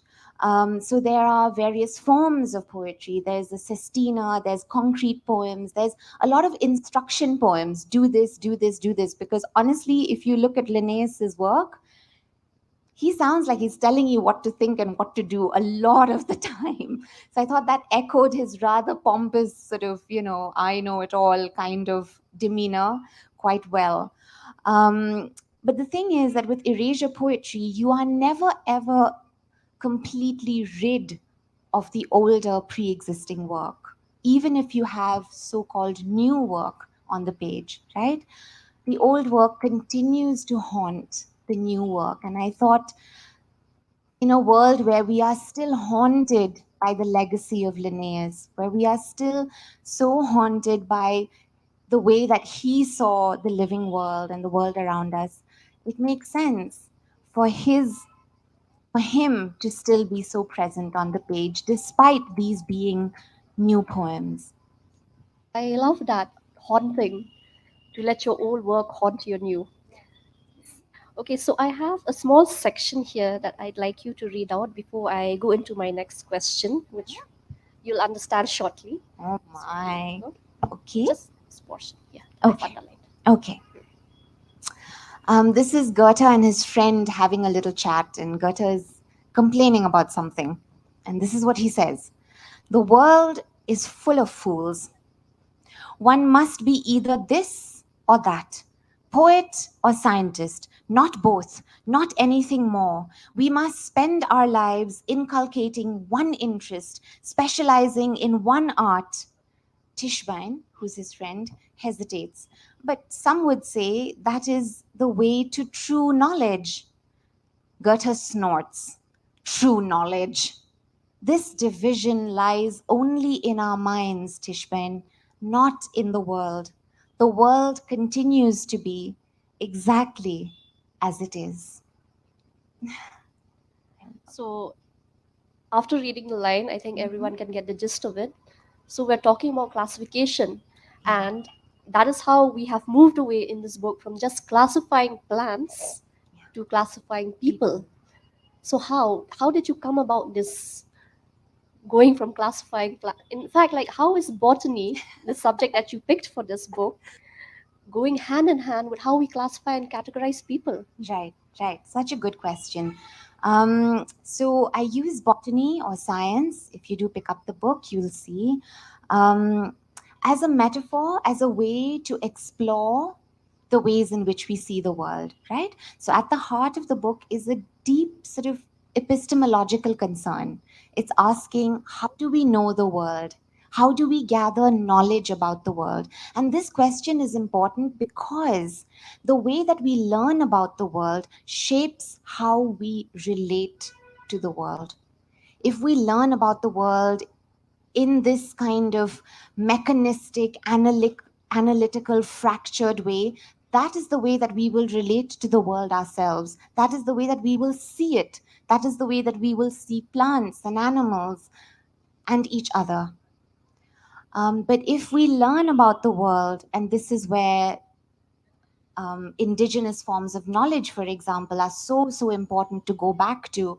If we learn about the world in a way that is respectful, filled with gratitude and humility, if we learn about the world in a way that Native Americans learn about the world, for example, where they believe that plants and trees are actually our greatest teachers, that we are the perpetual students, because we are the youngest of all species to appear on the planet. And so we have so much to learn from everything that is around us, because they have existed here for so much longer than we have, right? So this epistemological concern is very, very important to the book, which is why I approach it through science, through botany, right? But of course, it is also lying at the intersection of botany and philosophy. That's where my interest lies, and it becomes, as I was saying, this metaphor, this portal through which we explore how we see the larger world, and each other, because how we see a plant is how we see the world. How we see the natural world is how we see each other. The self is, we've placed the self at the center of everything, and in this way, we relate or not to the world around us, right? So that's why the knowing becomes so much larger than just about plants and animals. It becomes cosmic in some ways. It becomes about the universal, right? And it's interesting you talk about Native Americans and indigenous people, because it does play a huge factor in this book. And then, just as you were speaking about Native American, what came into my mind, I think I've talked about this with you also. This is The Only Good Indians by Stephen Graham Jones. Yes, yes. So if you haven't read this book, Shameless Blood, please read the book. It's a beautiful book about Native Americans, and you learn a lot about the indigenous way of life and how they, like us Khasis, love the land. And when we take from the land, we make sure to not take klem akor, like the Khasis say. Absolutely. Mhm. Yeah. So now that we've gone into that, so I think it is a well-known fact that when you put people into categories, that is how you other them, or you make them feel less than. So this random decision of what is pertains to what is a good class or a below average class. So is there any way we can maintain this classification or categorization like you've done in the book, maybe Villeneuve, as well as disruption? That's a good question. I think in some ways they do go hand in hand, but because I don't think that we as a species can function without names, without categories, right? We have come to depend really, really heavily on them. So what Goethe, what the book gently urges you to do is not completely sort of, because it's not possible. You cannot remove this entirely. Um, but what it urges you to do is to perhaps think of how you can inhabit the world in a way that allows the world um, to show you what it might be, right? So in Goethean science, for example, and it actually is a alternative, I hate that word, it's an alternative subject, taught at alternative educational institutes. You actually are given, a free sort of roaming of a garden, and you pick flowers or plants, leaves, and you don't name them immediately, because that's not the point of the exercise, right? You feel them, you touch them, you draw them, because to pay attention in that kind of detailed, focused manner is to bestow love upon the world, right? So you draw, you sniff, you feel the texture, you look at the shape of something, and you ask, and this is the question at the heart of the book as well. You ask, what may I learn from you? Rather than approaching a plant as an object, how do you work? How do you function? And this is the way Western science generally approaches the living, the natural world. They look at something and say, well, how do these parts sort of come together to work, right? So it's a very mechanistic way of doing research, right?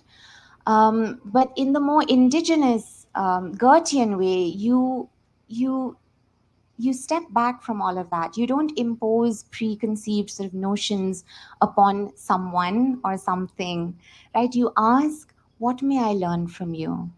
And what the world then chooses to reveal to you in that process is something that you might be able to, use to understand it in a way that is less impositional, that is less human centric, that that that allows you to to come to a new understanding in a way that that is more gentle. Yeah. Definitely. So I love how you talked about Croatian science. Segues perfectly into my next question. Okay. So I want to talk about one of my favorite characters from the book. So this is a little personal question from me. Yes. I love Evelyn. I'm so glad. And I love how Evelyn is so adamant about studying Croatian science, even though she has people telling her otherwise. Yes. So even though at that time also Croatian science was not seen as a proper science. No.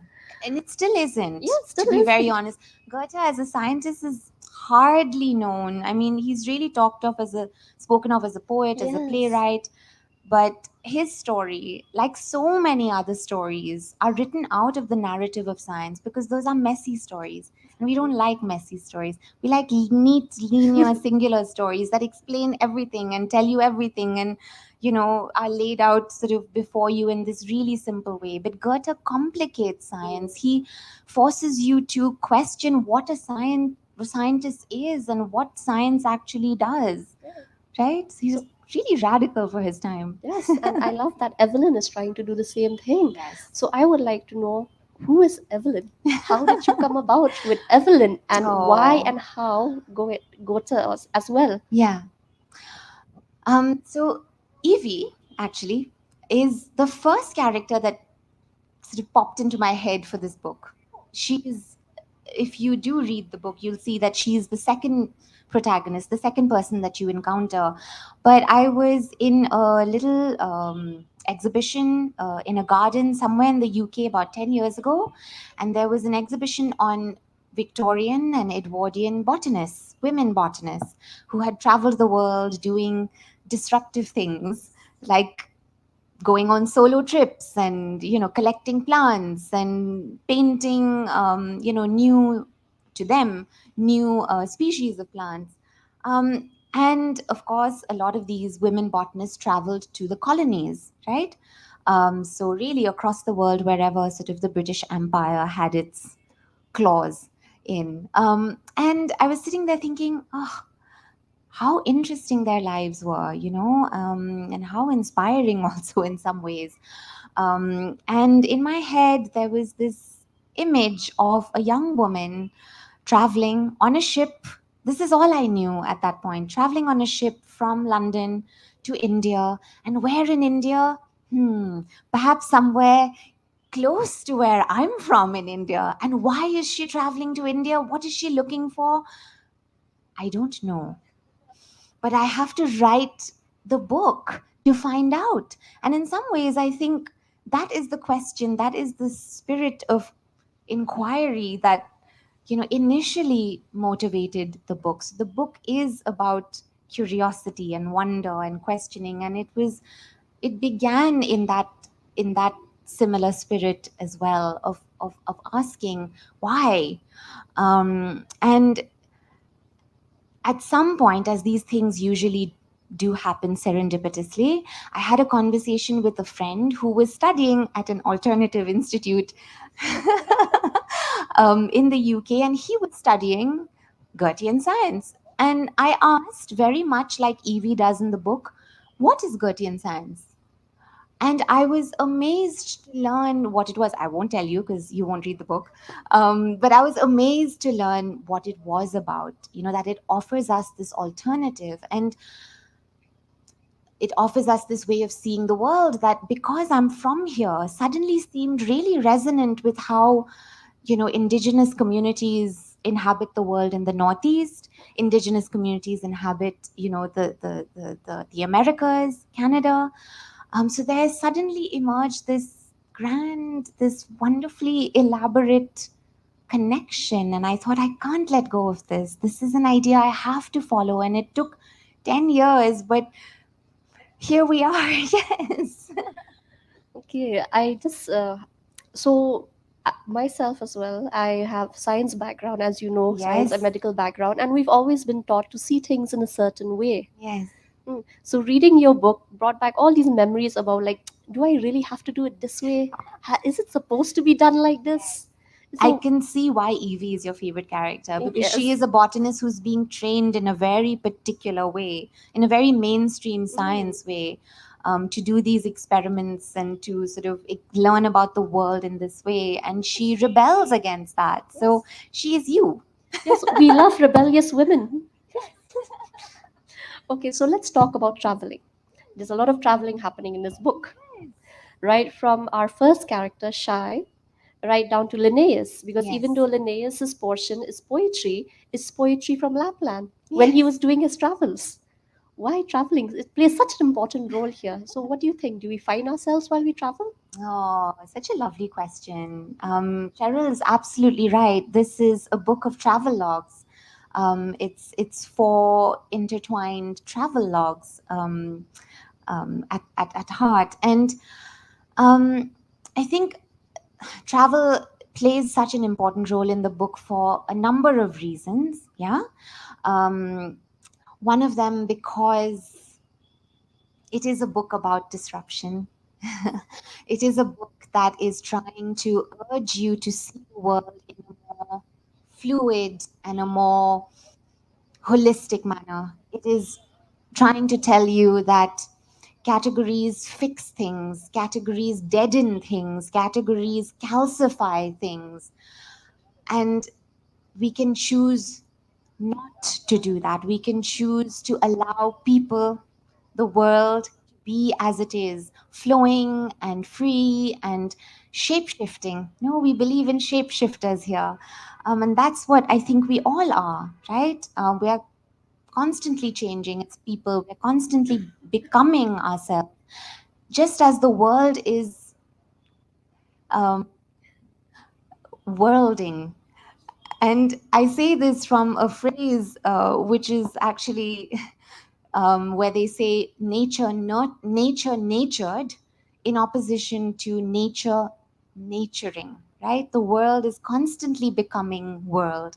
Nature is constantly naturing, right? Nothing around you or in you is still. So travel becomes the perfect vehicle on which to carry and explore these ideas of fluidity, of movement, of journey, of quest, right? I also think that travel becomes, so important in the book because travel forces you to be more in the world, right? You have no choice, no matter how cocooned you are, in a fancy taxi or a fancy part of the aeroplane or a fancy part of the airport. You are still forced to be more in the world and to, in some way, open yourself up to a set of variables that you have no control over, right? It forces you to negotiate with that. It forces you to travel out and travel in, right? And travel shifts perspective, right? You travel to a different part of, it doesn't even need to be very far. You travel to a different part of these hills and you'll see, that people, we live very differently and very similarly to each other, but also very differently. And that's perfectly fine. And it just, I think, opens us up to the world in a particular way that I needed my characters to open up, right? To be receptive, to shift, to learn about themselves as they travel outward, right? I think John Muir had this wonderful little line that says, "To travel out is to travel in." So traveling becomes, both external and internal. There's a shift in the landscape geographically around you, and there's a shift in the landscape internally within you. You change as well. Yeah. Correct. Yeah, travel does change you. Yeah. So let's talk about Shy then. So let's talk about Shy's journey. For those of you who haven't read the book, Shy is our first protagonist who's traveling from Delhi to home. Home She's being not me, I promise. home being here, Meghalaya. But when she gets home, she doesn't exactly stay home. She No. travels yet again. She starts moving again. And She even when she does. gets to the other place, she does not stay there as well. She travels yet again. So Shai is moving around a lot.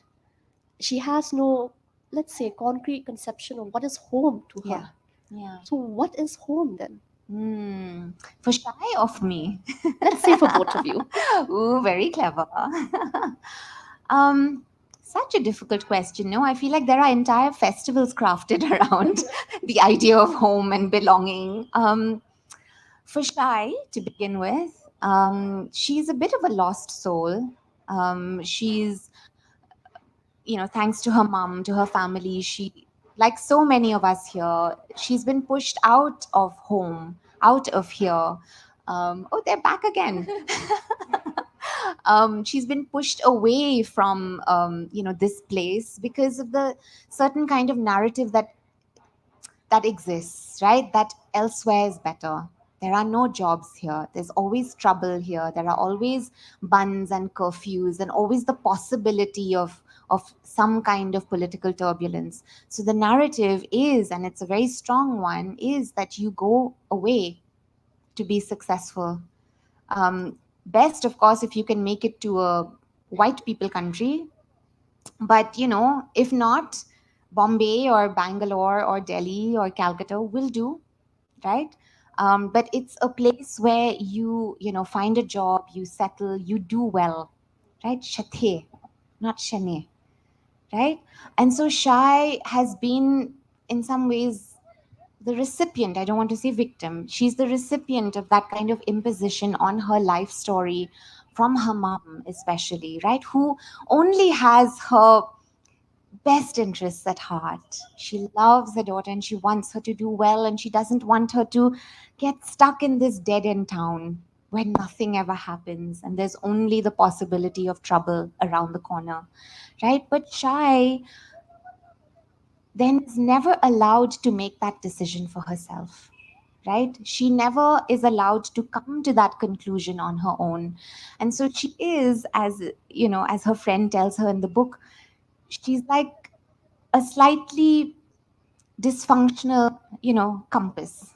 She doesn't quite know where to turn, where to go, what direction she ought to be taking, because she's never quite had the freedom and the luxury to decide for herself what she wants to do and who she would like to be, right? And so she returns in some desperation, actually, because she feels that lost.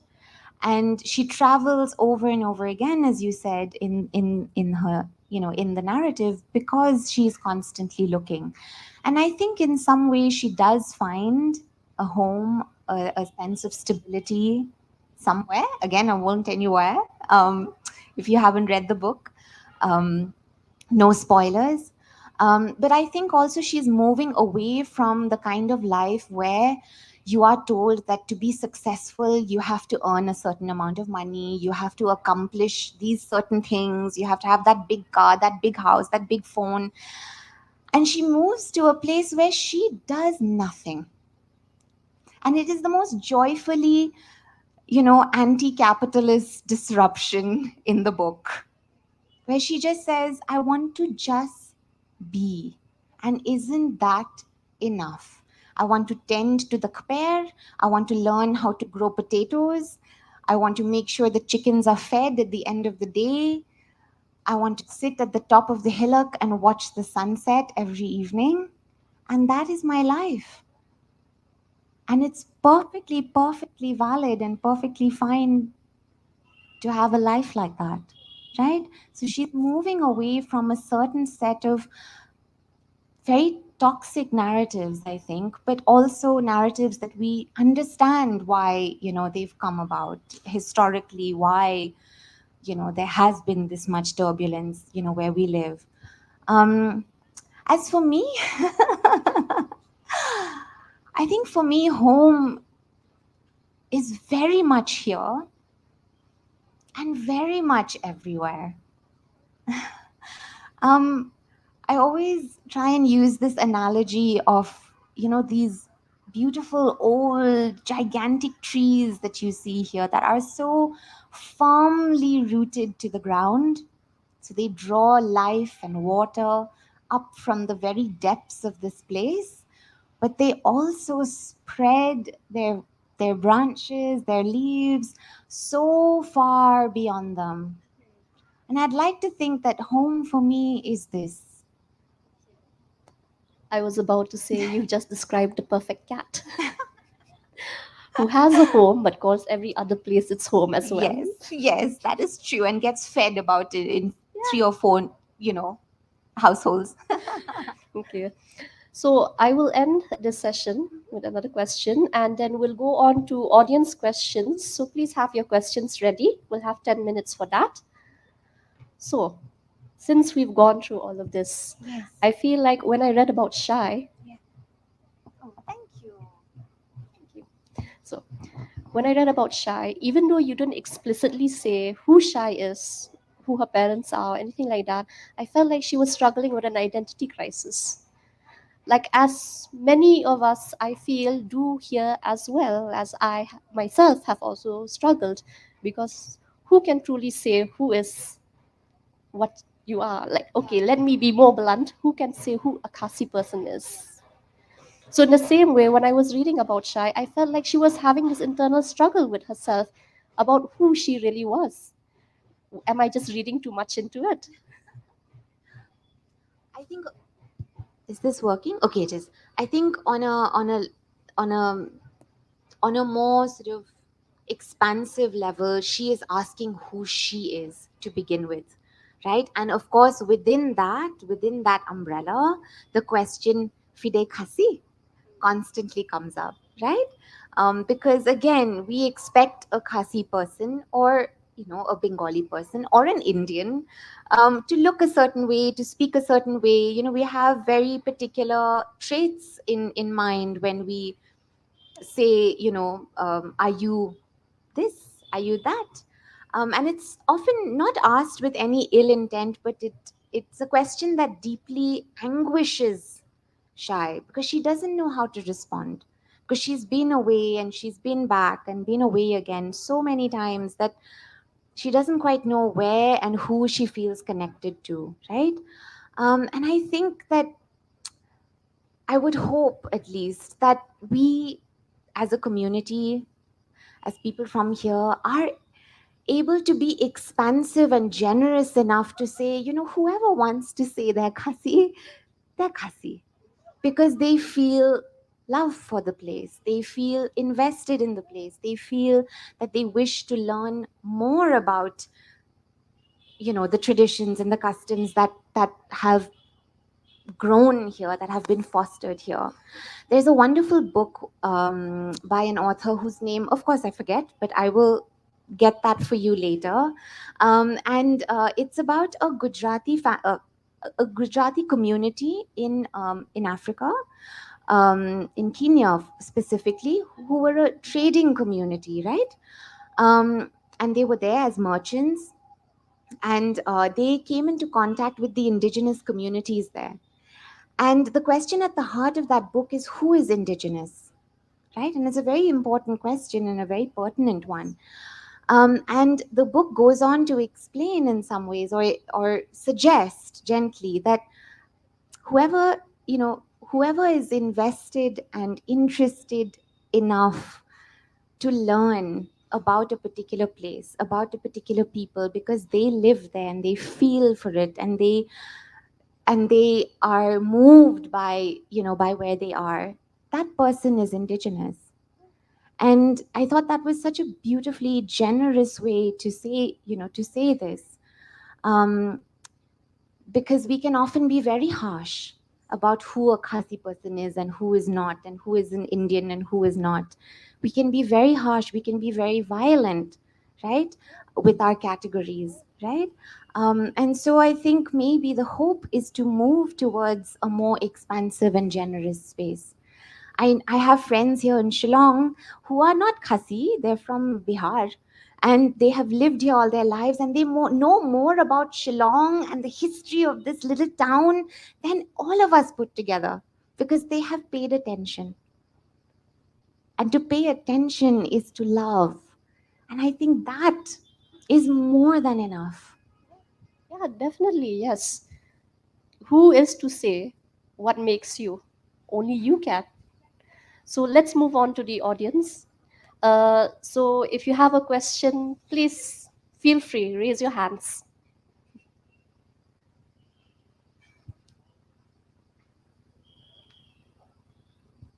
Yes, sir. have a mic? Yeah. Hi, Janice Sanjoy Zarika Hello. here. Hi. Wonderful session, both of you. Thank you. A great book, but and I have a question, which is it is so seamless that it makes you wonder at which point did you get stuck? Did you get stuck at some point? Because it is you flow across centuries and continents with such ease, and I'm wondering whether there was a point when he said, "God, I can't do this. This guy is too difficult. Or this person is running away into the jungles and I can't handle it." That's such a lovely question and also such a lovely, lovely compliment. Thank you so much. I'm so glad that you've read read it that you read it and had this experience, because this is what a writer dreams of. It's what I think Yeats says, right? That you turn and turn a phrase over and over again 1,000 times, and yet it must look like you just wrote it on the page so easily and so seamlessly. So that's the struggle, right? To put in that kind of effort, to put in that kind of rigor, and yet for it to emerge seamlessly on the page as though it took no effort at all.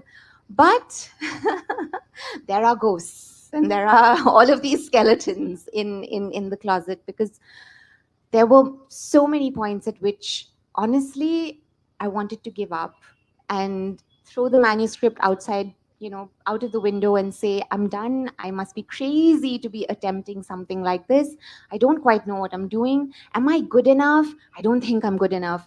I'm really not good enough. I should just stop and do something else. And there were so many days where I felt that, because this book challenged me as a person and as a writer. It challenged me in terms of form. How do I find a form within which the story can be told in the most hopefully effective way possible? How do I find voice? How do I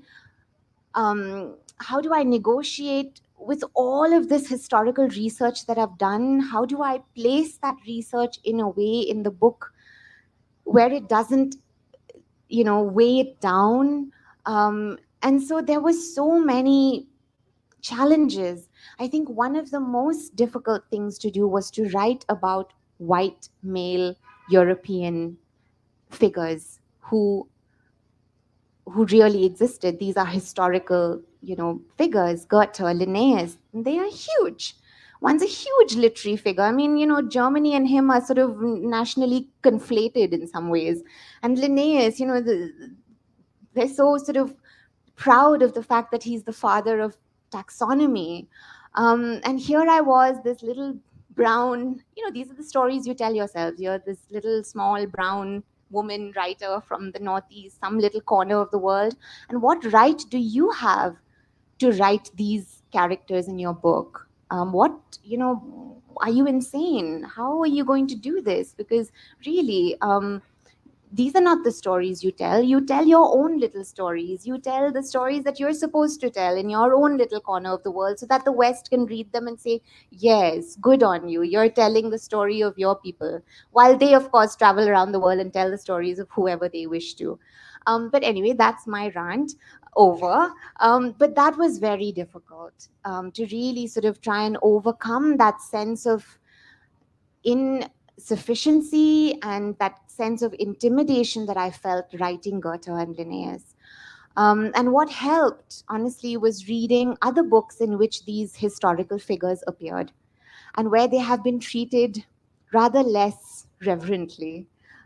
So there's a wonderful book by Milan Kundera called Immortality. There's a book by Daniel Kielman, a German writer, called Measuring the World, where Goethe appears as this crotchety old man, and he makes no sense to anyone, and everyone's sort of, poking a little fun at him. And I think I took strength and courage from that and thought, okay, all I need to do actually is make them appear human, to acknowledge that they were flawed and insecure about many things, that they were certain about many things. I think I'm very also interested in what a character's certainties are about the world.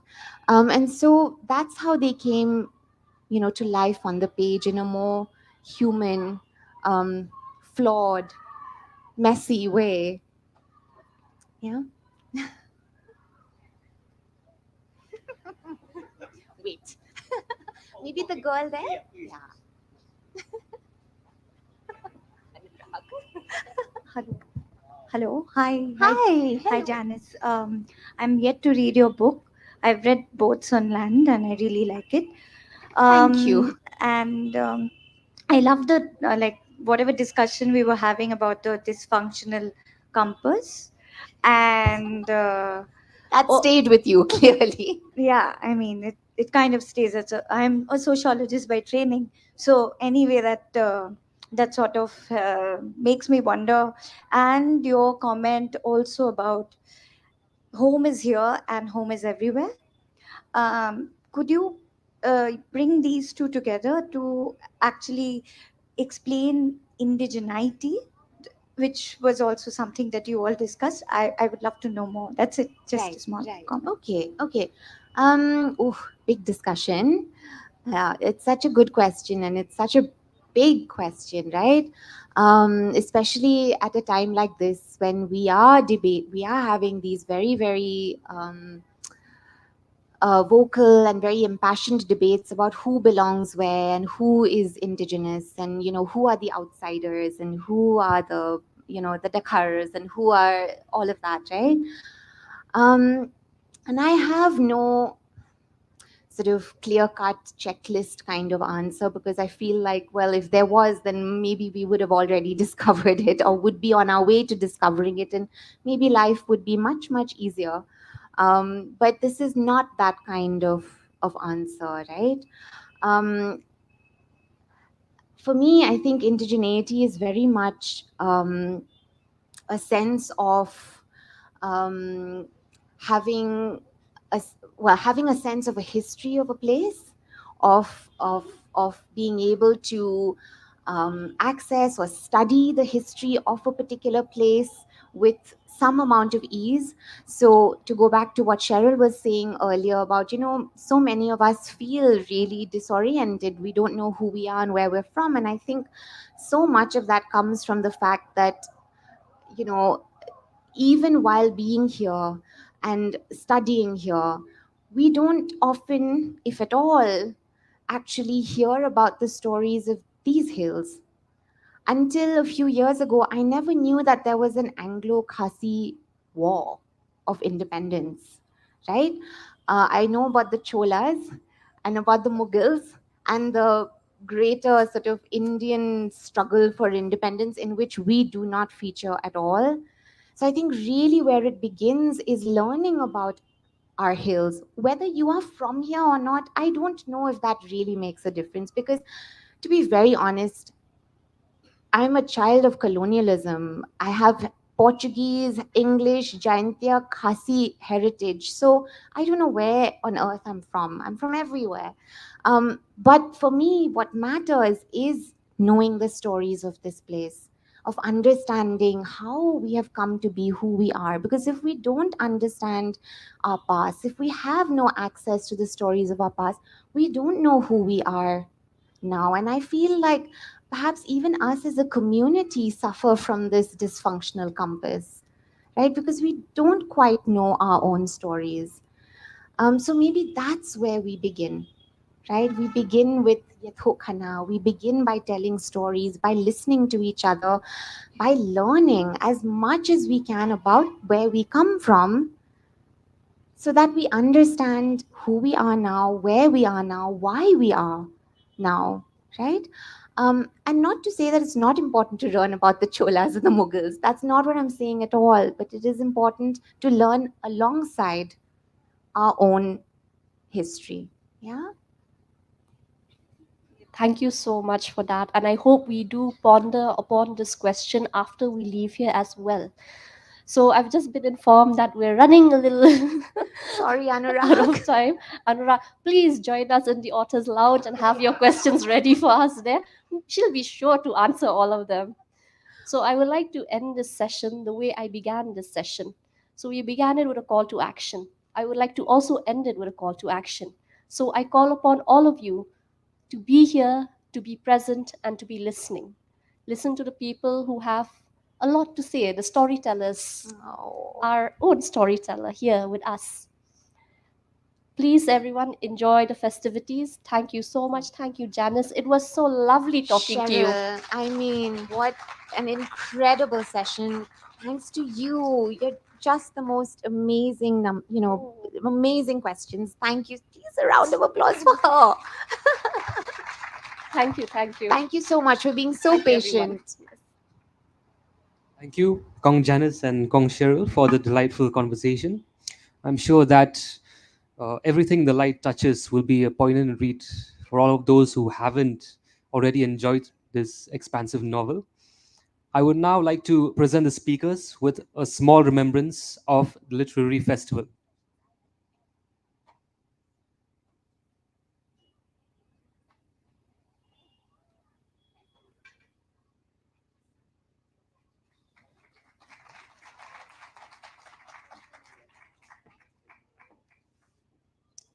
As you might have noticed, we have an entire section of the Lit Fest which is dedicated for bookshops, from where you can buy Janice's books and get it personally signed by her, as well as interact with her if you'd have any questions.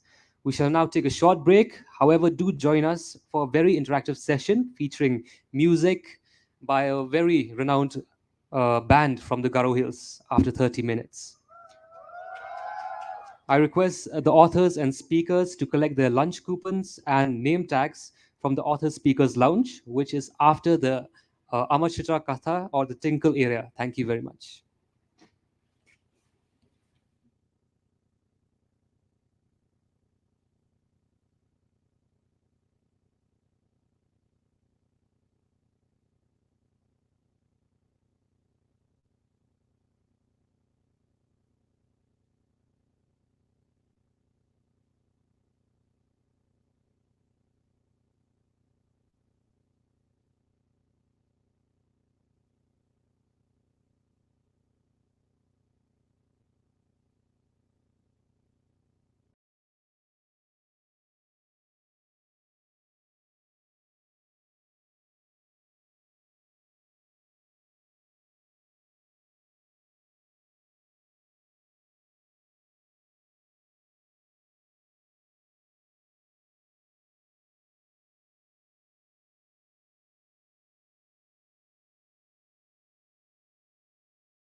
It's not there.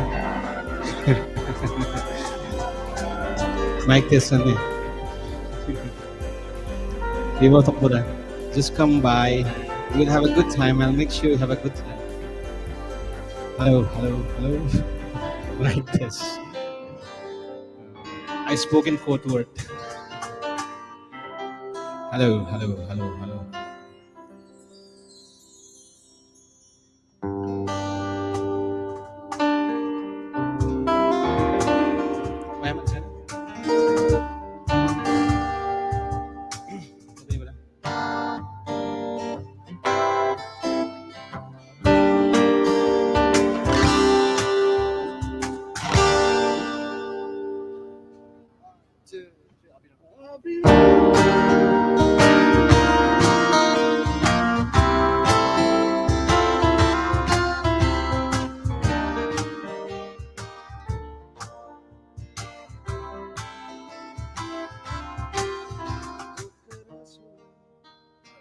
Guitars, my turn.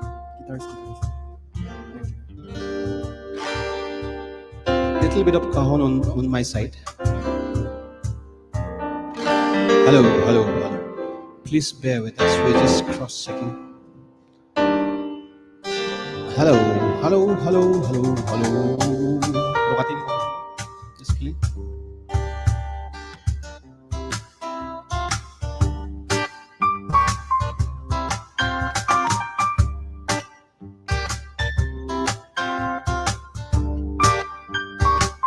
Hello, can you hear me? Nam? All fine? Chiangku, all fine? Yeah, we're good to go, ma'am.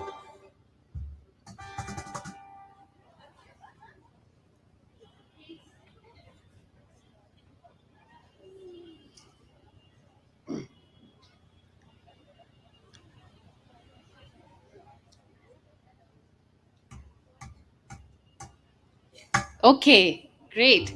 Um, I warmly welcome Mikhail Marak, popularly known as Nokpante. Woo! We shall commence now shortly an interactive storytelling session with music, Ambi Jakprik, and other stories. Mikhail Marak is a composer, songwriter, performer, producer, sound designer, recording and mixing engineer, and a filmmaker from Tura, Meghalaya. He started his own production house, Nokpante Productions, in 2014. He is actively involved in the music scene of his hometown, Tura, and goes by his stage name very popularly as Nokpante. Mikhail today is accompanied by Chiangku Marak and Snam Rangsa, who we also very warmly welcome. In conversation with Mikhail, before he sings us through his stories, is Jemima Marak, who is Director of Social Outreach at Martin Luther Christian University, Shillong. She works with children and youth as a teacher and counselor. In 2016, Jemima founded the 100 Story House Children's Library. I now invite and hand over the session to you, Jemima.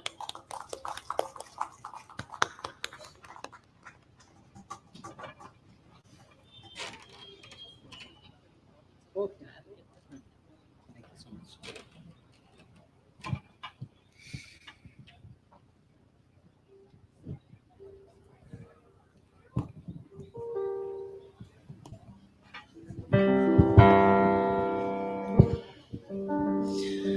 A beautiful afternoon to everyone gathered here, and a very good afternoon to all three of you.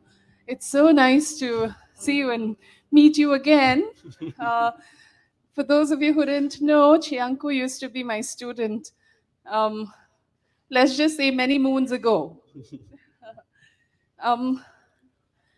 If there is one thing that is constant in this world, it is the power of music, says Josh Groban. Ladies and gentlemen, as Bulbul has very kindly introduced the very talented Mikhail and his team, I would not like to take much time, and I request Mikhail and his band to set the stage on fire with their performance. Thank you so much, Abhi. Just to be clear, Abhi means elder sister in our language, so I'll be addressing her mostly Abhi on the stage. So, are you ready for some Nokpante music? Yeah. So, thank you so much for welcoming us. It's always a pleasure being in Shillong, and I think I look forward every year to come here and give a performance. And the turn up always has been, I think, to say like most of my memorable performances are here. Somehow I feel so embraced, connected, and like welcomed every time. So I'm not treating this as some formal function, but rather as a concert. Okay, mini concert too, so to say. I'll interact with you guys. So are you ready? So are you ready? Ahoy! Hoy! Come on. Hoy! Okay, better. Let's warm up the stage. It's called Krum Crow. So we'll talk about this. Let me give you some. Let's warm up the seats. Come on, yeah.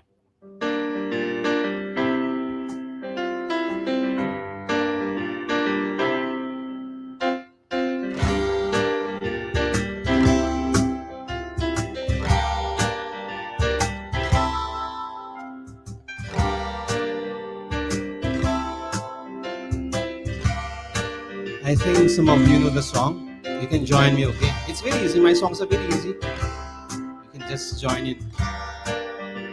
The song goes like this. Ahoy, ahoy, ahoy, ahoy, ahoy, ahoy. Everyone. Louder. Once more, let's do this. Ahoy, ahoy, ahoy, ahoy, ahoy, ahoy, ahoy, ahoy, ahoy, ahoy, ahoy, ahoy.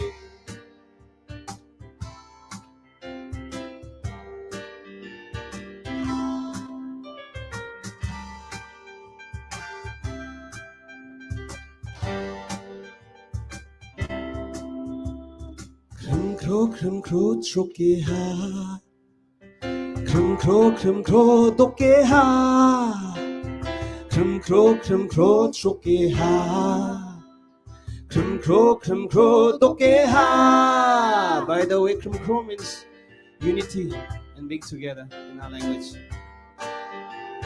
So I'm calling out every one of you to sing along and dance. Sing along and dance. Sing along and dance.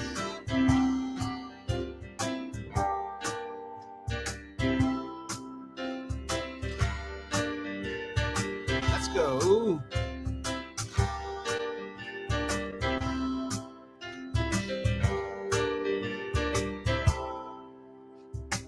주암미도 나가 호호에서 박차라 소송에서 위가라 이자 그따 마드메 그따 스콩이 아브리랑 쿠라 차카 아호에 아호에 Let's light up 아호에 아호에 아호에 아호에 아호에 everyone 아호에 ahoy, ahoy, ahoy, ahoy, ahoy, I'll run, chaka, I'll run, kura, chaka, dokara sona, choka katona, rungin jatrama. 속차 속나 크름크루 크름크루.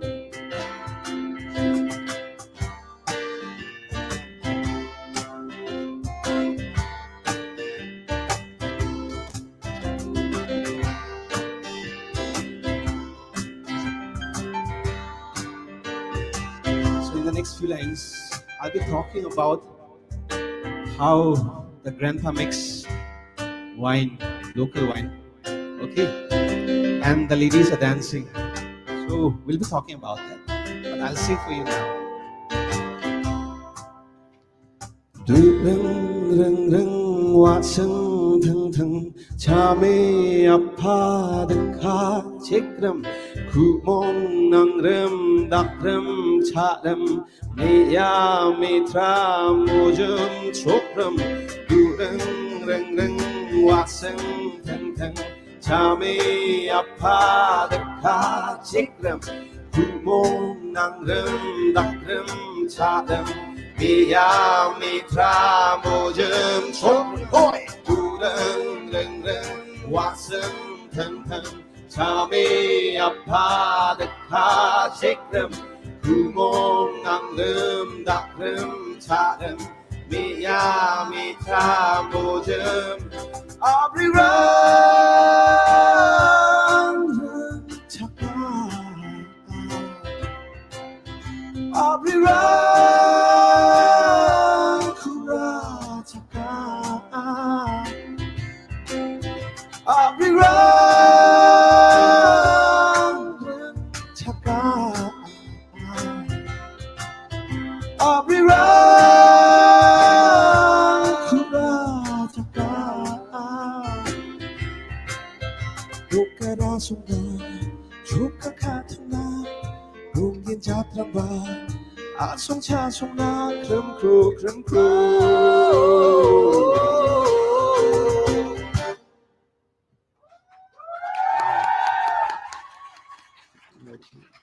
Louder, louder.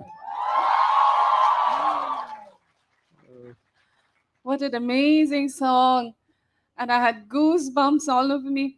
Um, Mikhail, tell us a little bit more about how the song came about. What was the writing process of the song?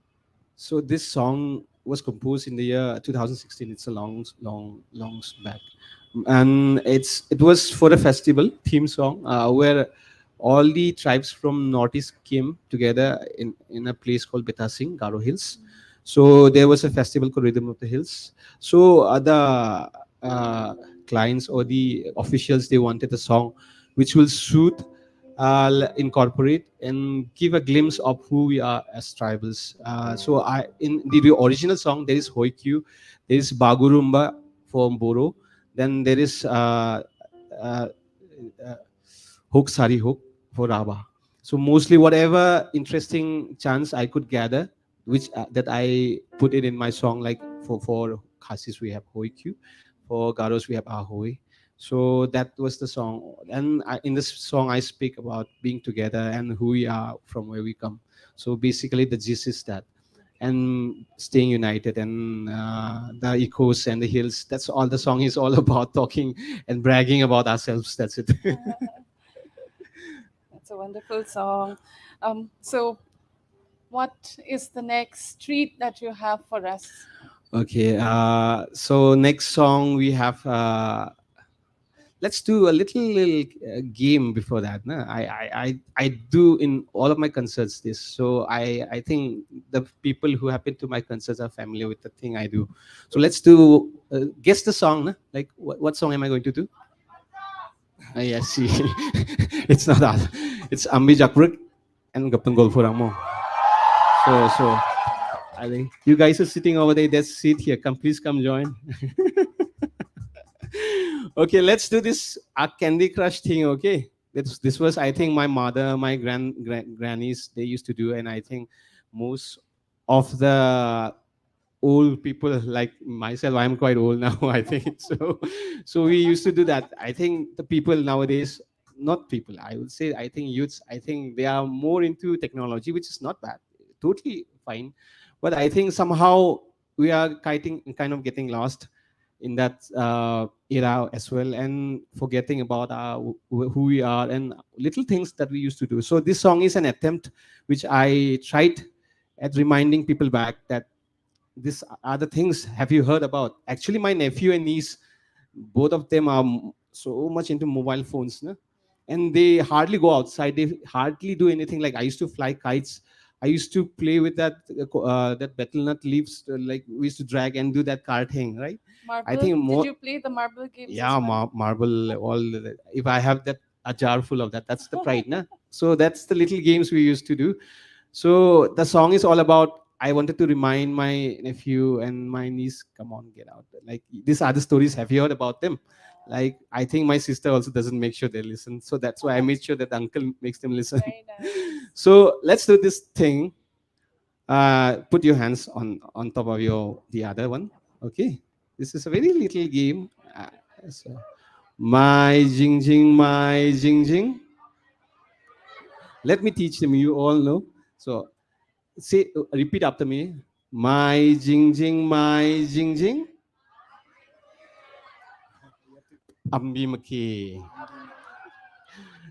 Do you know what does that mean? It doesn't mean anything much, but it's just a fun thing which we used to say. It means like granny I poops. Just that. That doesn't make sense, but those are the things which are in my next song. I think I try to bring all the memories back, and I feel I think you will feel connected and feel the nostalgia just as I sing for you. So let's do Ambi Jakpur then. Come on.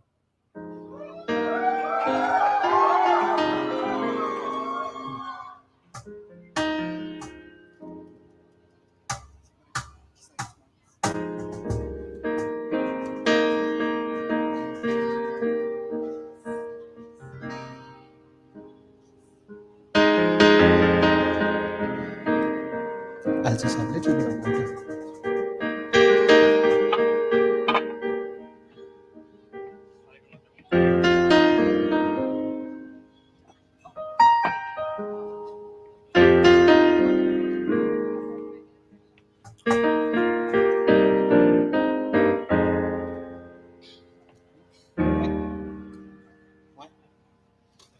Let's do this here. Everyone ready?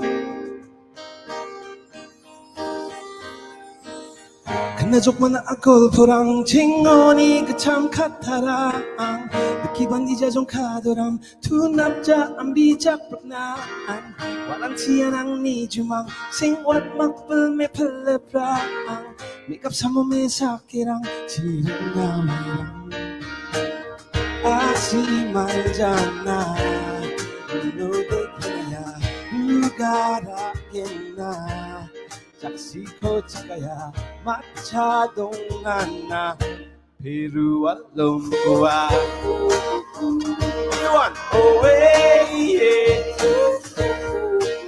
Sing along. Away, yeah. Away, yeah.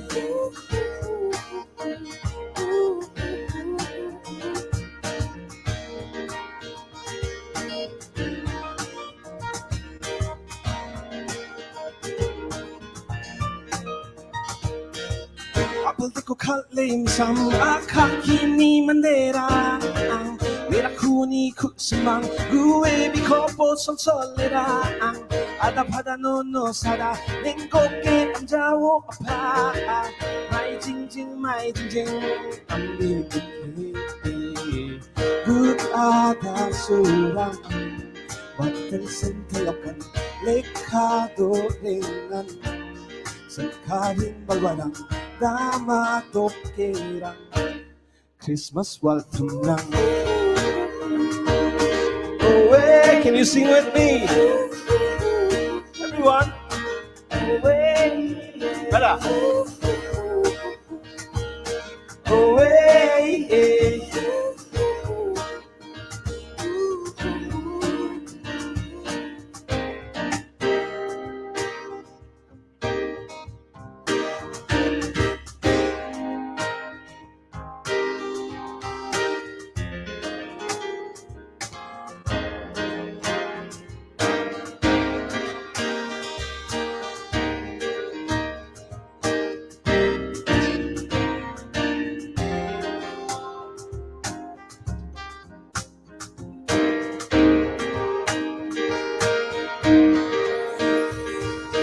노랭 그따 살기고 바왈레 아람 박사 anggisek makbrange sembra kuwa good people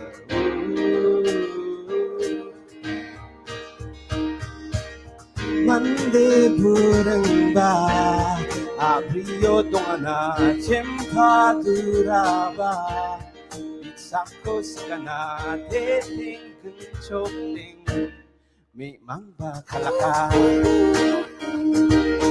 away yeah, everyone my songs are very easy you can sing away yeah. Away yeah.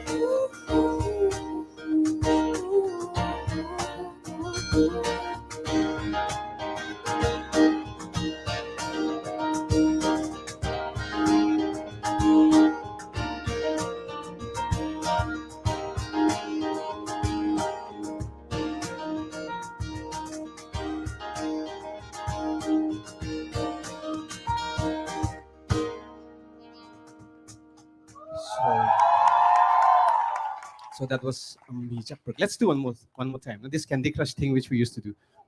Okay. My jing jing, Ambi Maki. Okay, thank you so much for being so warm and being so sporty. Yeah. Wow. So, as even though I write Marak in my name, I was not born and brought up in the Garo Hills. And I never really grew up with folklore. However, after coming to the Garo Hills in 2000, I heard so many of these words that I recognized in your song. How many stories have you put in the song? Oh, actually, quite a lot.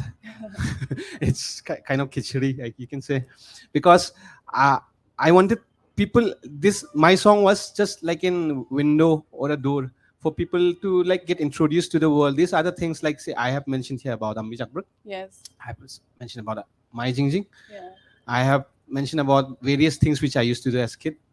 I think, and all the things like even Christmas Eve, how we used to spend by the fireside, all things are there. So I was just trying to give a glimpse of what happened and what all things you can learn, maybe perhaps.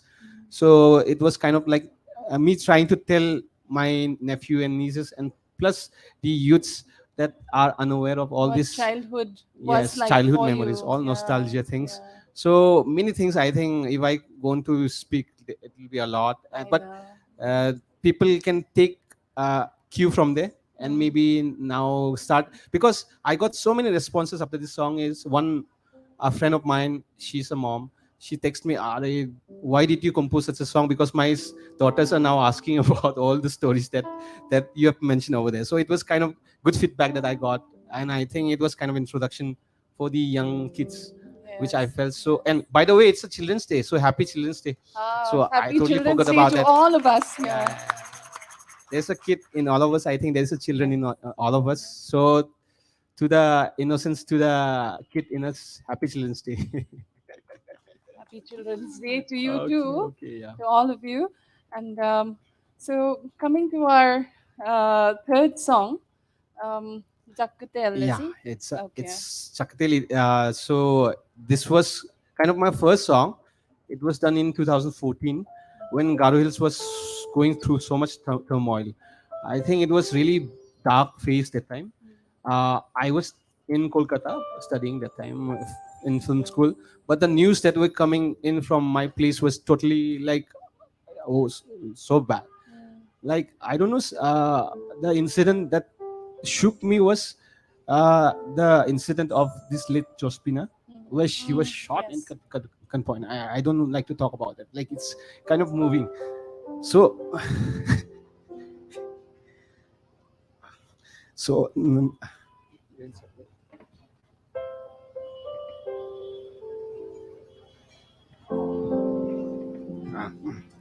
There's more to go. that incident really was a turning point, I think.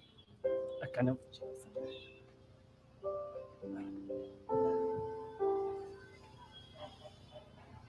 I'm really sorry. I'm really sorry.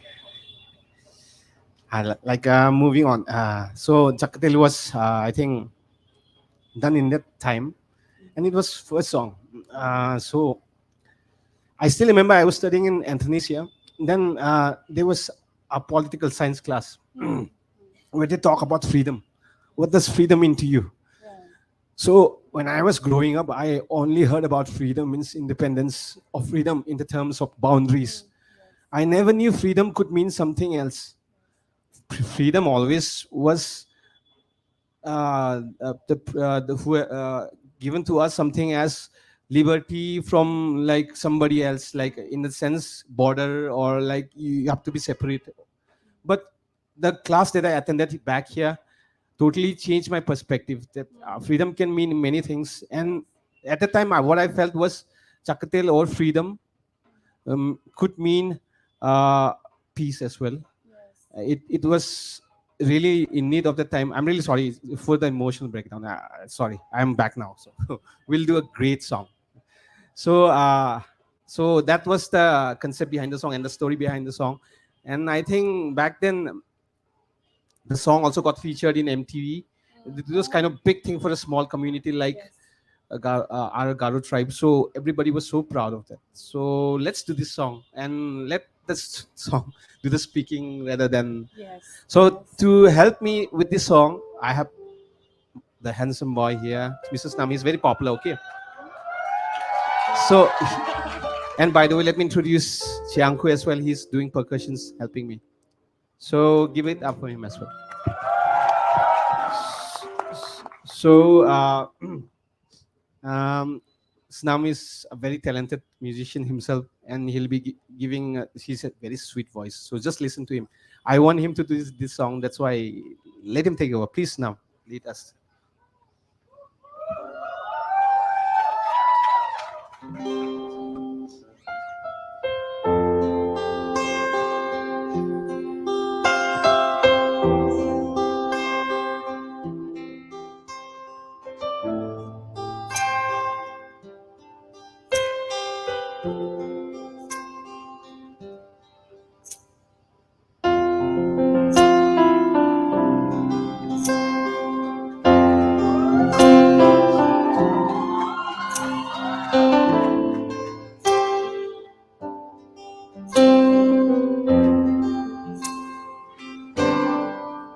na ang asong takrakwa panon hirasong nandakwa waldrip metipusak sana manso kaping-kapinga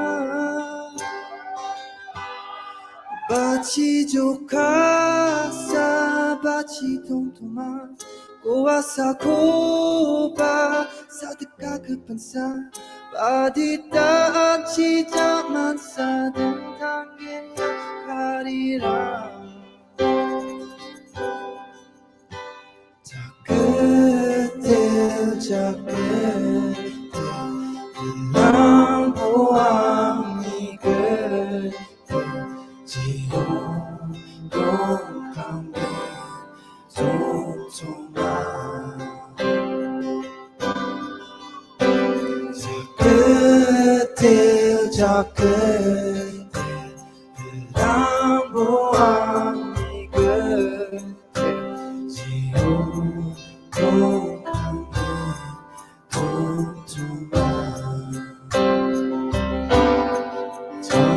Kisah cubana naan kubang naan rasong ba Daki drip tong ayaw de sa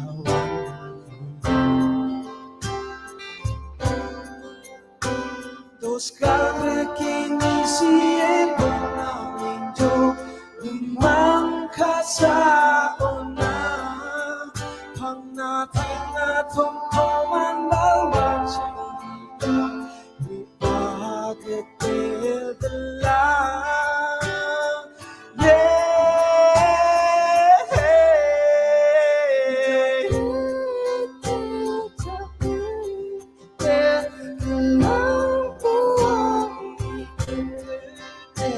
지연 동함에 고통만 저 끝에 lampuan 그때 지연 동함에 고통만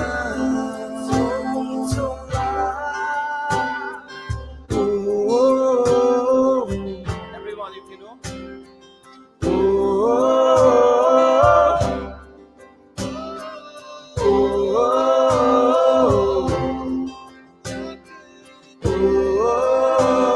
Let's do this one more time, please, everyone.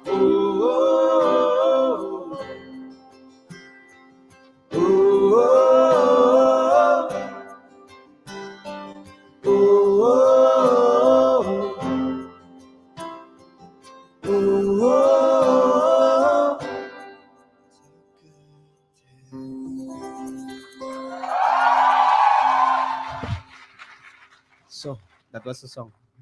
It was so beautiful. It's a prayer asking God to lead us into peace. And I think this is a prayer that we, in the world that we live in, which is, we feel like one is just healing and then you see another crumble. And then you just, as you are rising up and healing again, then something else crumbles. So I think this is a constant prayer asking God to lead us into peace. The next song is a very special song.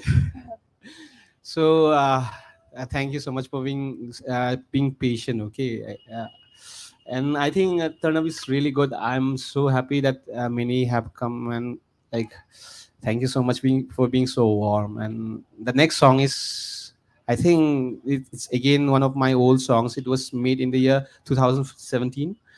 Then the song is called Walnam. So in this song again, I talk about innocence, how it's I miss the innocence, the children in myself, or how we used to be as kids. I think so. Now, if I sum up, my songs are all about nostalgia and innocence and being a child. So I think it's a very apt day, me being here and reminding ourselves that I think it's good to be a kid. It's good to be a child. There's nothing wrong. They're so pure. They're so innocent. They don't want anything. They just want your love, and love is all we need at the moment. I think the world is too much in chaos. I'm nobody to preach, but as an artist, I can just send out my song, and if it touch even a single person in that way, I think I feel happy, and yeah, so good about that. So the song's Walnam, and I think let's do the song, and we'll talk about that. We'll come back. So if you have anything.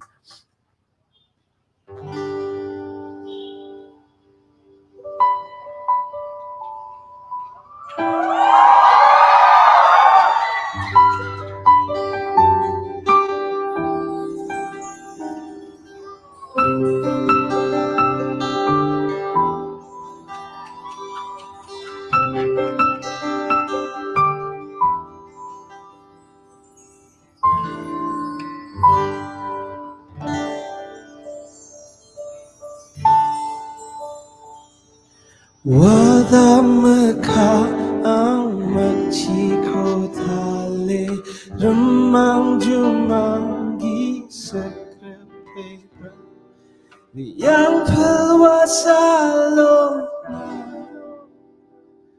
Nakugi jabyapona Yachemang abangkija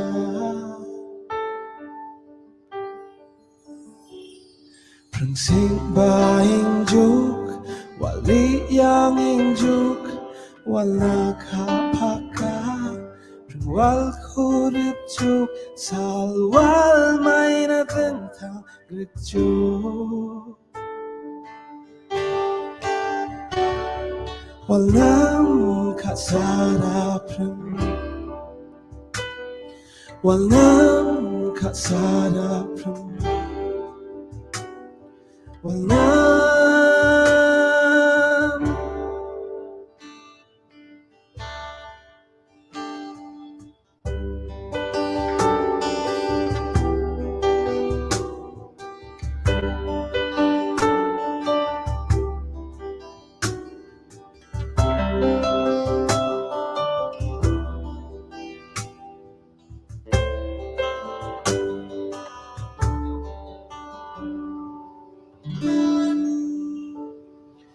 Pendapang gising katong sako Mentap janjiya sekali merko Langgeng baci jumang Janggira dik sasan Tangino bable bimang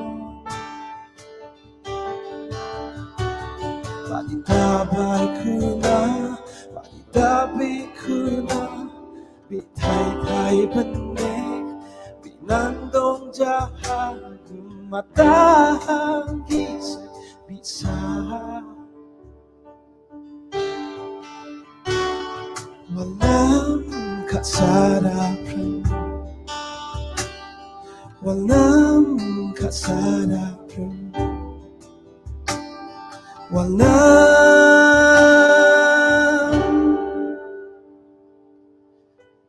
kasarapan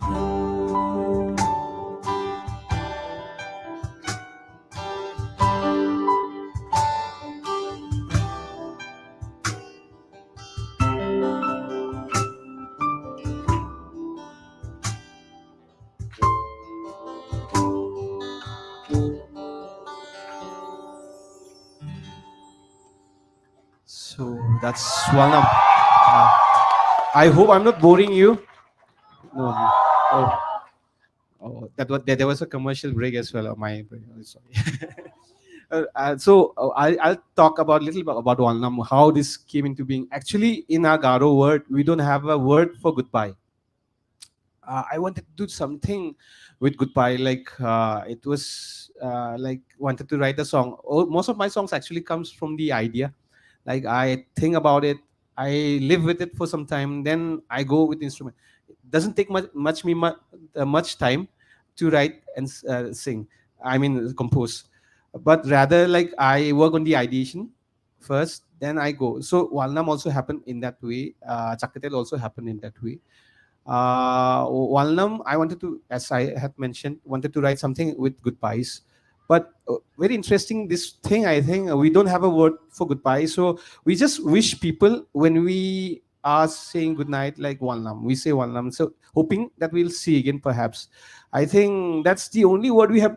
And I find it so beautiful and intriguing that we don't have a word for goodbye. I think we are some we have, I think we are not used to saying goodbyes. I think people here, we have a hope. I think we'll meet, and I think that's so beautiful. That I think since we are a tribal community, I think we stay in groups from long back, and I think they never thought that they'll be separated ever.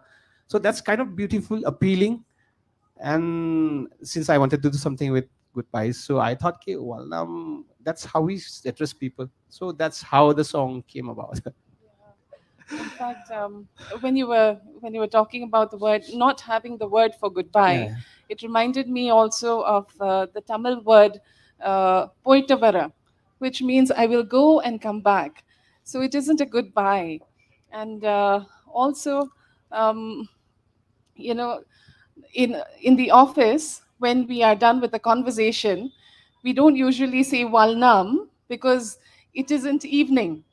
So we usually just say "day." So we'll say "they" so many times. We'll say they, and then we keep saying they in response. So a lot of my colleagues would sometimes say, "Oh, she's saying goodbye to someone," because I keep saying they. All right. So back to our concert. We Okay. are at.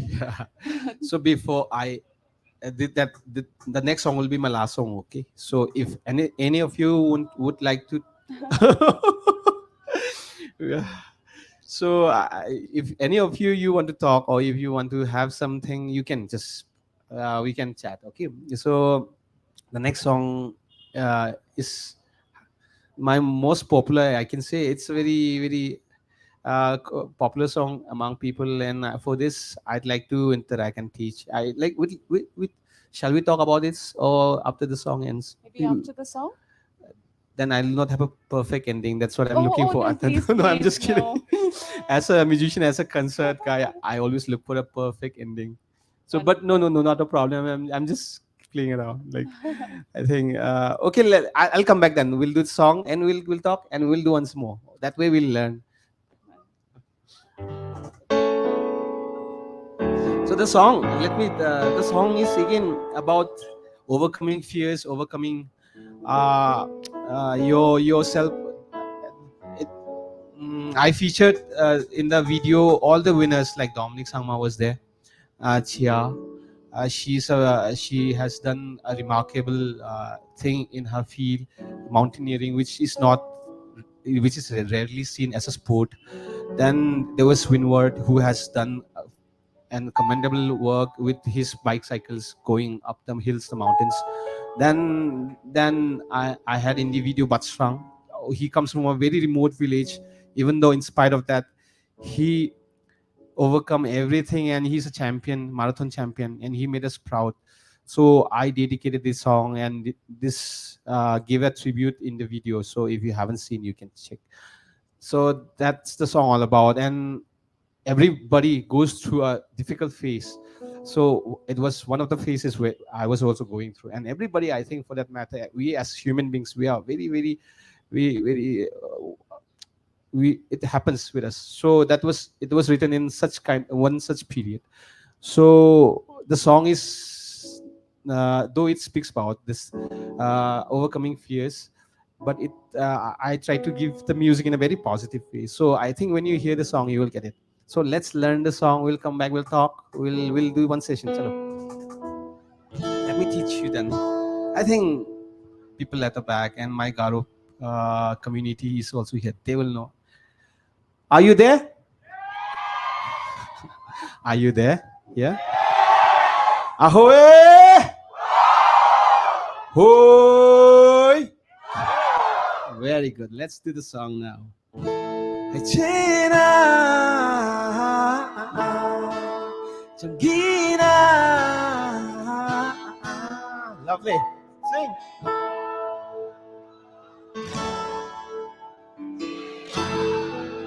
Once more, everyone. Jangina, Chena, Jangina.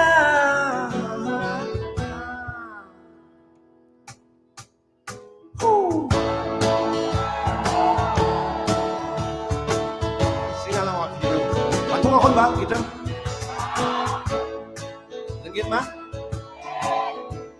So join me. Here it goes. Ramarang damela, bano barang nala, kinabi ta jajima. Sadikin ga akin ng katumat kinbugin, katay dani pala. Saksana magprangka ko, darang na dong jaw kingbo. Anchuli and everyone. Awesome. China, China. Beautiful Shillong, thank you for coming over here. And thank you to the host. You have been so lovely. We feel so warm. And thank you, my friend is also here for joining, ma'am. And ma'am, thank you so much.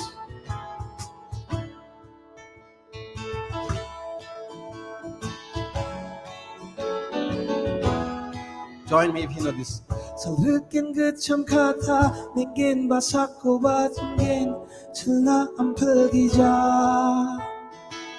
Saprak nanap salama, chakchik ichu soken chagrongai, baijama mamba. Chiwari nang tuoba, soken yachang ang arigin, soken ang sauna. Everyone, Chena. Changina, China, Changina, China, Changina, China, Changina.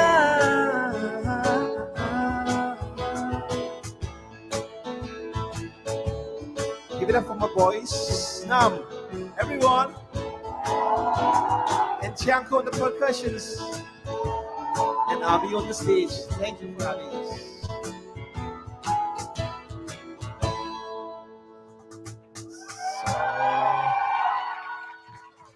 Wow.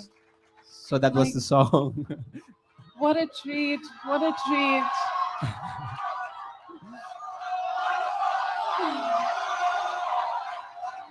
Oh my goodness.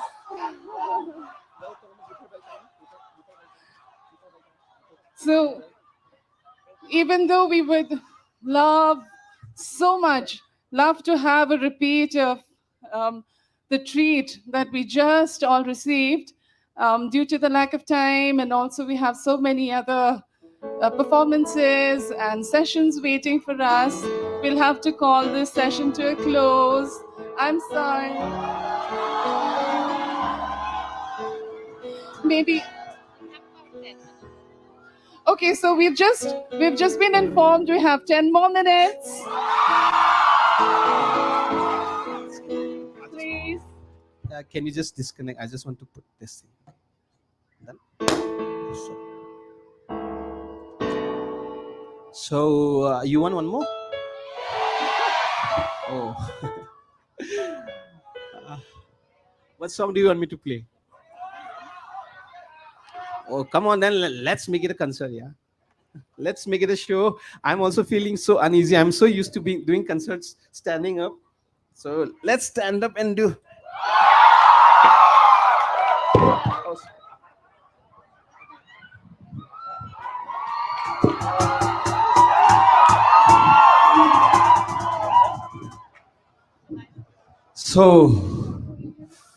So thank you so much. You've been awesome. Give yourselves a hand, please.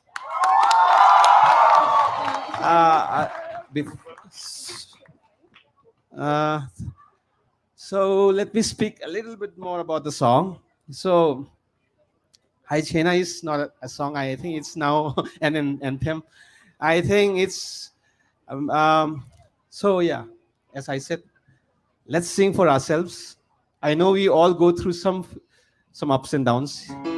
That's not bad again. That's part of life. But let's be sure that we feel good about it also as well. And I don't think I have to say much. Let's sing for ourselves and let's sing for life. Everyone, are you ready? Ahoy! Hoy! Thank you so much. Let's do this. Can I have the guitars back? So are you ready? Shillong! Now I feel all right standing up. So let's do the chorus. Hai Chena, Changina. Awesome. Come on, louder.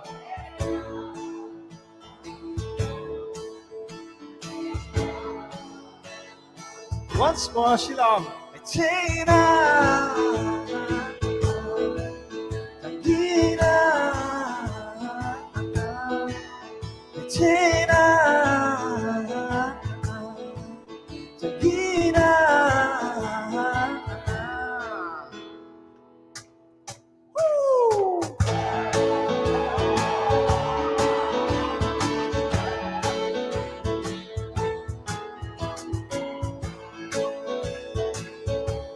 Wish I could get my band here.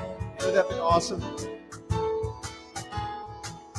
Namarang mela, ano barang nala, kinabi da jazinga.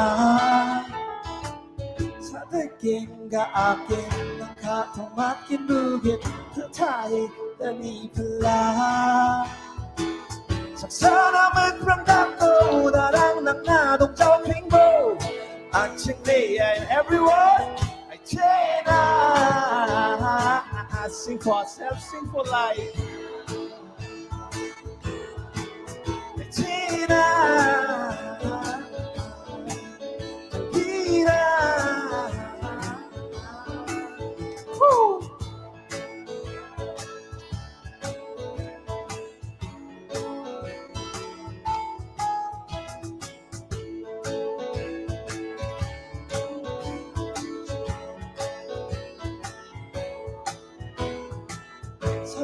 Jumbo maka palwarang champing oba rin makang nang magsongaw na katong dong pijaw ba hatarang salonoba pamnawi ng ondel nga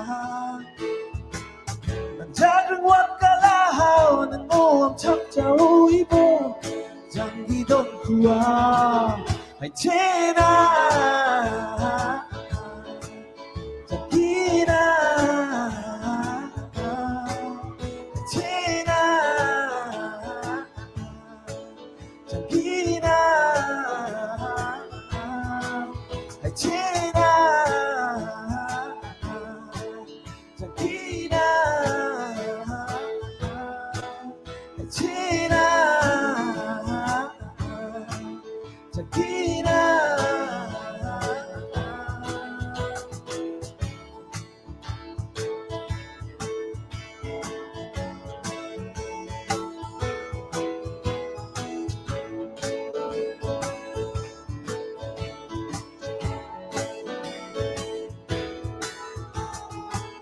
so much.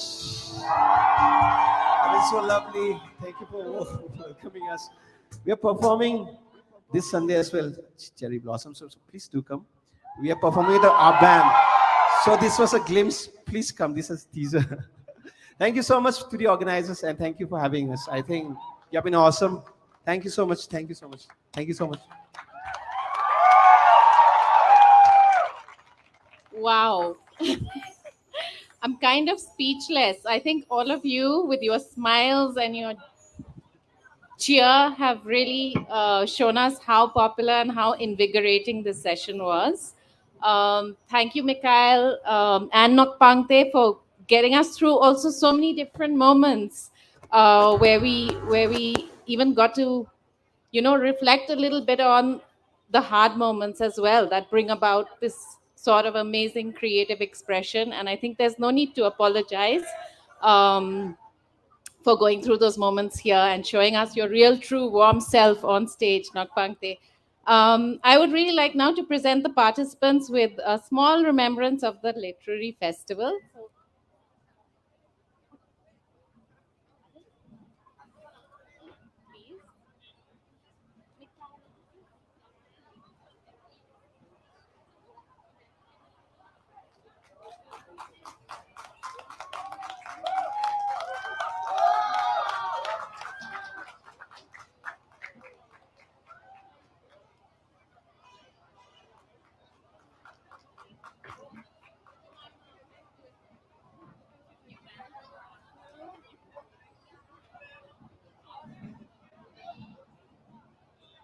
Great. So if we can not all leave and still be seated, we'll shortly begin our next session, which is going to be an open mic for city poets. We will be beginning in the next 8 minutes.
MPhil and PhD in English from Nehu, Shillong.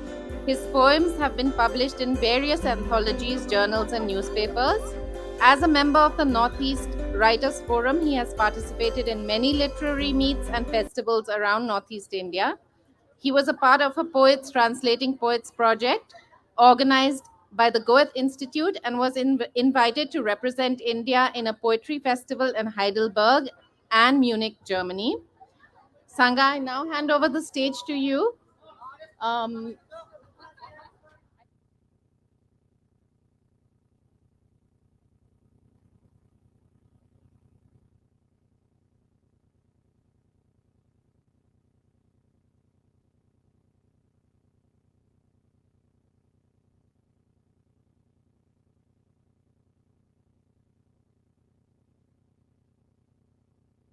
we're still in search for some of our remaining budding poets, but if you can hear me and you're anywhere around, please come up close to stage so we can begin.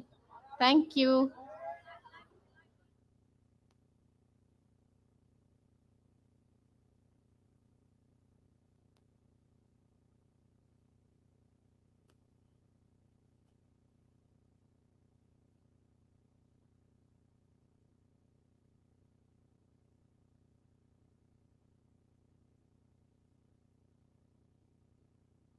We're happy to open up the stage and the open mic to any age group.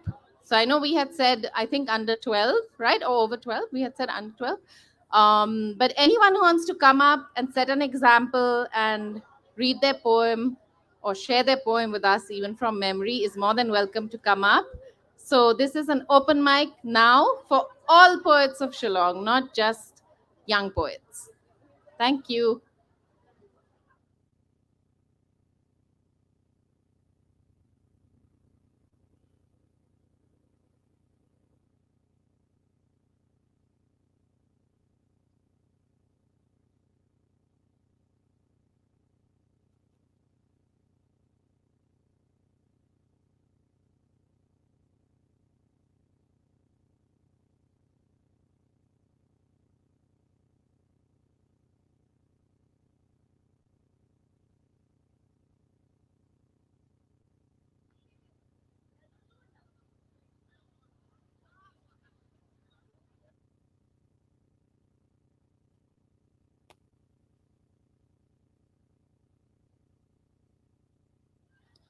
Hello. Yeah.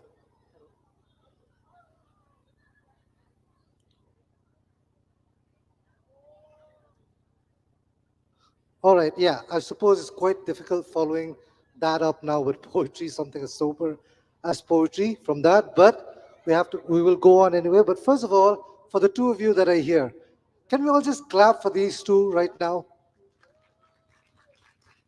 I mean, like they're 13 and under and coming here, and like they're going to recite their poetry. I've met so many people before this event, and I know they write, and I would tell them, why don't you come? This is a good platform for you to come and read your poem. And everyone's so like, no, I'm afraid, no. And people that are like over 30, and they don't have your courage. So this is like amazing that you're here. All right. So I would like to invite. Who shall I invite first? Yeah, come up. Sit there like the queen that you are. All right. Uh, we'll have a microphone for you. All right. I'll just ask you a few questions first. All right. All right. First of all, Happy Children's Day. Thank you so much. Okay. Can you tell me your name? My name is Trinity Doreen Watlam. And which school are you from? Even though it's right there.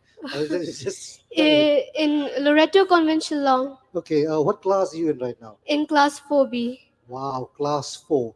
I don't think I even knew the meaning of the word poetry when I was in class 4. I think I was still playing and eating mud. But anyway, so when did you first start writing? First, I like to write books and I like to write poems. I was inspired by my mother of her Kasi tales and poem. So the first time when I was studying writing, my mother was like, "Oh, you should publish a book." You know, I was like so happy. My father told me there was like a poem, something like this. So I wanted to participate. So that's why I am here. Okay, wow, you're scary. You're so smart, you're scary. You're gonna take the world over the world someday. But anyway, do you have like anyone that you've read that you would say is your favorite? Mm, no. Okay, all right. So, would you? How many poems are you going to read? I'm going to read only one for today. Only one for today. Okay. Just want to know one more thing. Uh, what do you? Uh, what's the thing? So, when you started writing and all of that, right? What made you think that, oh, I want to write about this? Like, what made you first think, inside people like to play games, they like to play with dolls, they like to do Hmm. this, do that. But what made you say, oh, I want to write? It's because I see like I have a hidden talent and I want to use it as a special thing for me. Okay. How old are you again? I'm 10 years old. 10 years old. My God, 10 years old. Sheesh. Okay, let's hear your poem, okay? Okay, you understand doing this? Okay. Okay, let's give her a stand then. Wait, you Can prefer sitting or standing? sitting. Sitting. Okay, she wants to sit then. Let her sit. Let's give her mic here.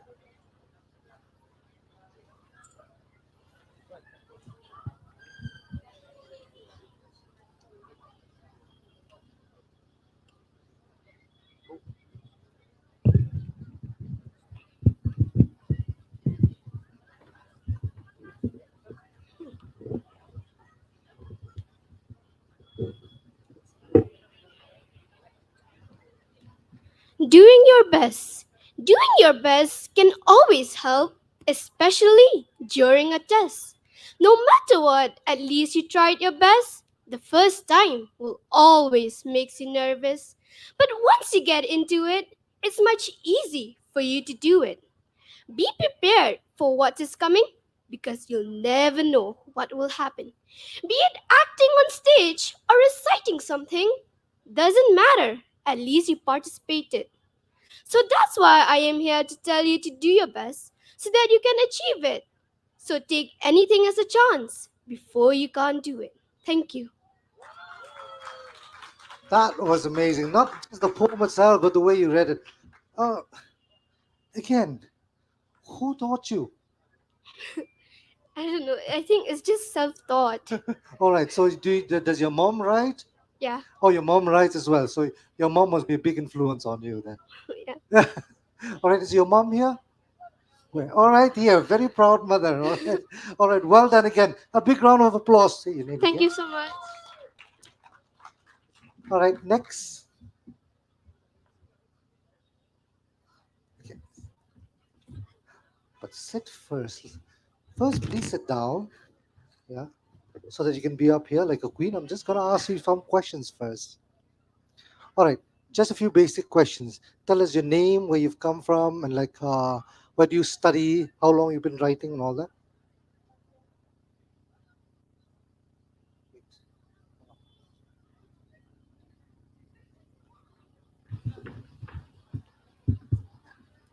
A pleasant afternoon to each and every one of you present here. My name is Divinia Mercy Tinsong, and I am currently pursuing 10th grade in St. Margaret's Higher Secondary School. I am 16 years old, and today I would like to perform two of my poems. One is in Khasi, and the other one is in English. But before you perform, she says she prefers performing the poem standing up. So before we do that though, when did you first start writing? And who inspired you, or what inspired you to write? I started writing since I was 12.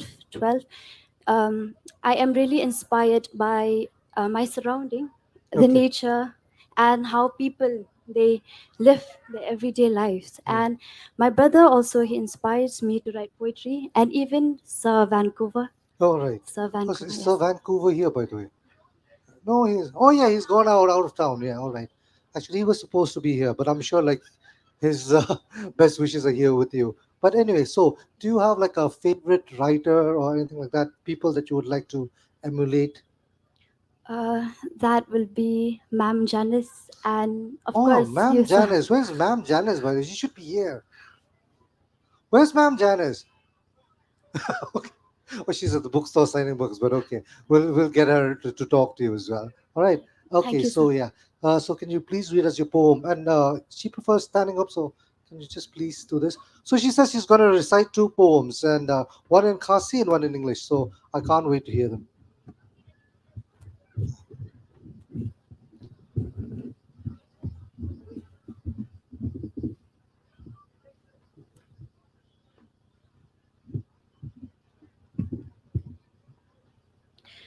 Okay, so the first poem that I will be reciting is What I Thirst For. Mercy, a word which I've known to exist beneath the clouds and betwixt the earth. Familiar it is, but farthest to be heard. My name has a spell of it, which sounds to make my identity more fancy and fit. But I must tell you, unworthily I still carry it. Wars flung on the east and the west, a minute away to hearing headlines about hundreds of deaths. With a war in my head, I merely walk in the street, but helpless though I am in every facet. You see, my beloved suffered an agony that it found means to even lay his body eternally. I see my kins and friends brawls in unknown dark battles, but helpless though I am to even assist them with a lighting lamp. I am hung out of the blue. No wonder where do I stand, or where shall I turn to? But I know for sure that I desperately thirst for peace to master this universe. Wow, well done. Thank you Look, so much. people, please understand something. At her age, if we were writing love poems or little ditty things about that. She's writing about her people and how she wants her people to come out of, to shine, to be victorious. This is like amazing. Okay, second poem is in Khasi, right? So would you like to explain a bit about what it is so that for people who can't understand Khasi? So the second poem is Latan Rai. A short background about this poem is that how my heart longs to turn back to the past, where people lived in peace and harmony with each other, and where hope keeps knocking the door. So, so shall I start? Okay. Donut bas ngô mình lùng, kayay kin uot hin hin. Haki tway ba no rimpum, but hapo kisan rang mau linter lin. Akasanya jong kamiet, kat nu katrang hir hir. Ban yo yu kejat, wat tang shiwat, hayeng umen barim. Ha kata kajung, baka jing pale, katap lup, yaki jing huslai ba jingling amen sim. Ubnay utbe jing shay, hapdeng kamiet kaya, ban pen idak pen ishin, baka step kam slam shu, bat ka jing kermen, ha kerdop yeng kayay kerdo. Hasaw dong galing wer depe, kishong nya thu khana, da kiktien birya. Shikitli kasha bat nam plok plong, bat kajaril hadam, ba imerad ipon. Kia bam lang shiyeng sisam, lembat ukwai mar shikintien, ban pler kitien kiong. Ha e shopat kum kita kisngi, ngin shem hakani kaya kabamenta. Hababun sien latin rai ni sodam, da utirnya bajwat shisha shisha. Thank you so much. This Khasi poem, my grandmother inspired me to write this because like, I used to sit with her and she used to tell me stories how they lived in peace and harmony back then. So yeah, thank you so much. Hope you have a pleasant evening ahead. Thank you so much. Well, we have two more people. Huh? Yes, we have two more people. So we're glad to have two more people that have decided that they want to share their poems with us as well. So is Ashish Ahmed and Jubin Dekka. So can I call on Ashish Ahmed, please?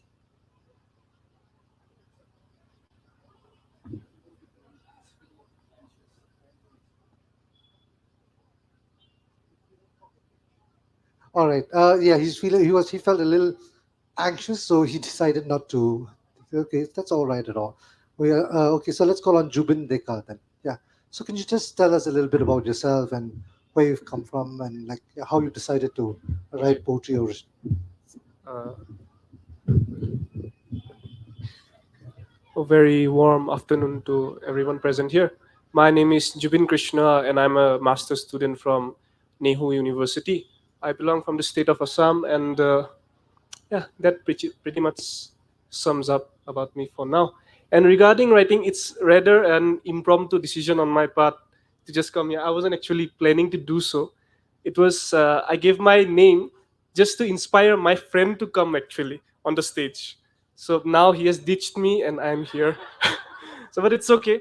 And regarding writing, I've actually wrote when I was like in my teenage years, but now I've stopped writing, and I don't know why though. But every once in a while, I try to scribble something, but that satisfaction doesn't come from me as it came during my teenage years. But nevertheless, this poem I would still like to recite right now, and yeah, like I said, it's been quite some time that I've wrote a poem, and this poem is back in 29th April 2020, and the title of the poem is Autumn Afternoon. So, I am a dying tree in an autumn afternoon, shedding of words instead of leaves. Only there's no death in it, and I shall live to see another autumn after another afternoon. And when the monsoon rain won't be able to ease my pain, the little birds resting in me will fly away to seek another nest in vain. For my spring will never arrive, and there will be no new blossoming words growing out of my branches to keep me alive. Thank you. Thank you so much, Jubin.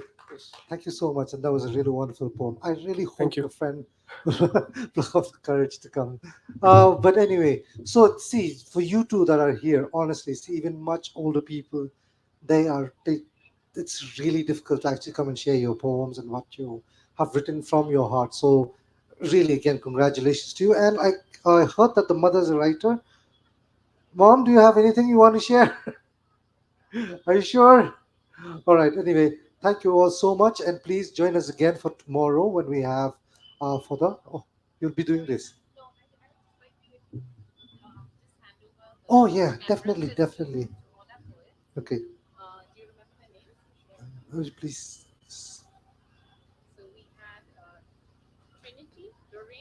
Trinity, Doreen, please come. Divyana, all the poets who read. Yeah, please come. Yeah. Jubin Deka. Yeah, please come. Okay. So here's a small token of our appreciation and hope that you will continue to write, and I know you will, and be somebody great. Thank you so much.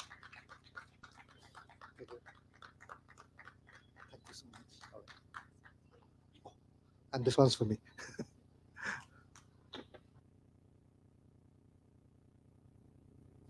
Thank you, Sangha, and all the budding poets for their enthusiastic participation in today's open mic.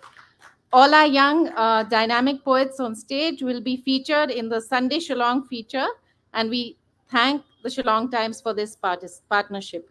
I request everyone to remain seated. We will immediately begin the next session.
Good afternoon, yet again. We are very excited to continue with what we believe is going to be not just an eye-opening, but a very entertaining session with Rohan Chakravarti, who is not only going to take us on a unique journey into the natural world, but also solve a nature crime scene where hopefully we are going to exert some of those gray cells while at the same time being tickled by his humorous medium, cartoons and comics. Rohan, I warmly invite you to please come up on stage.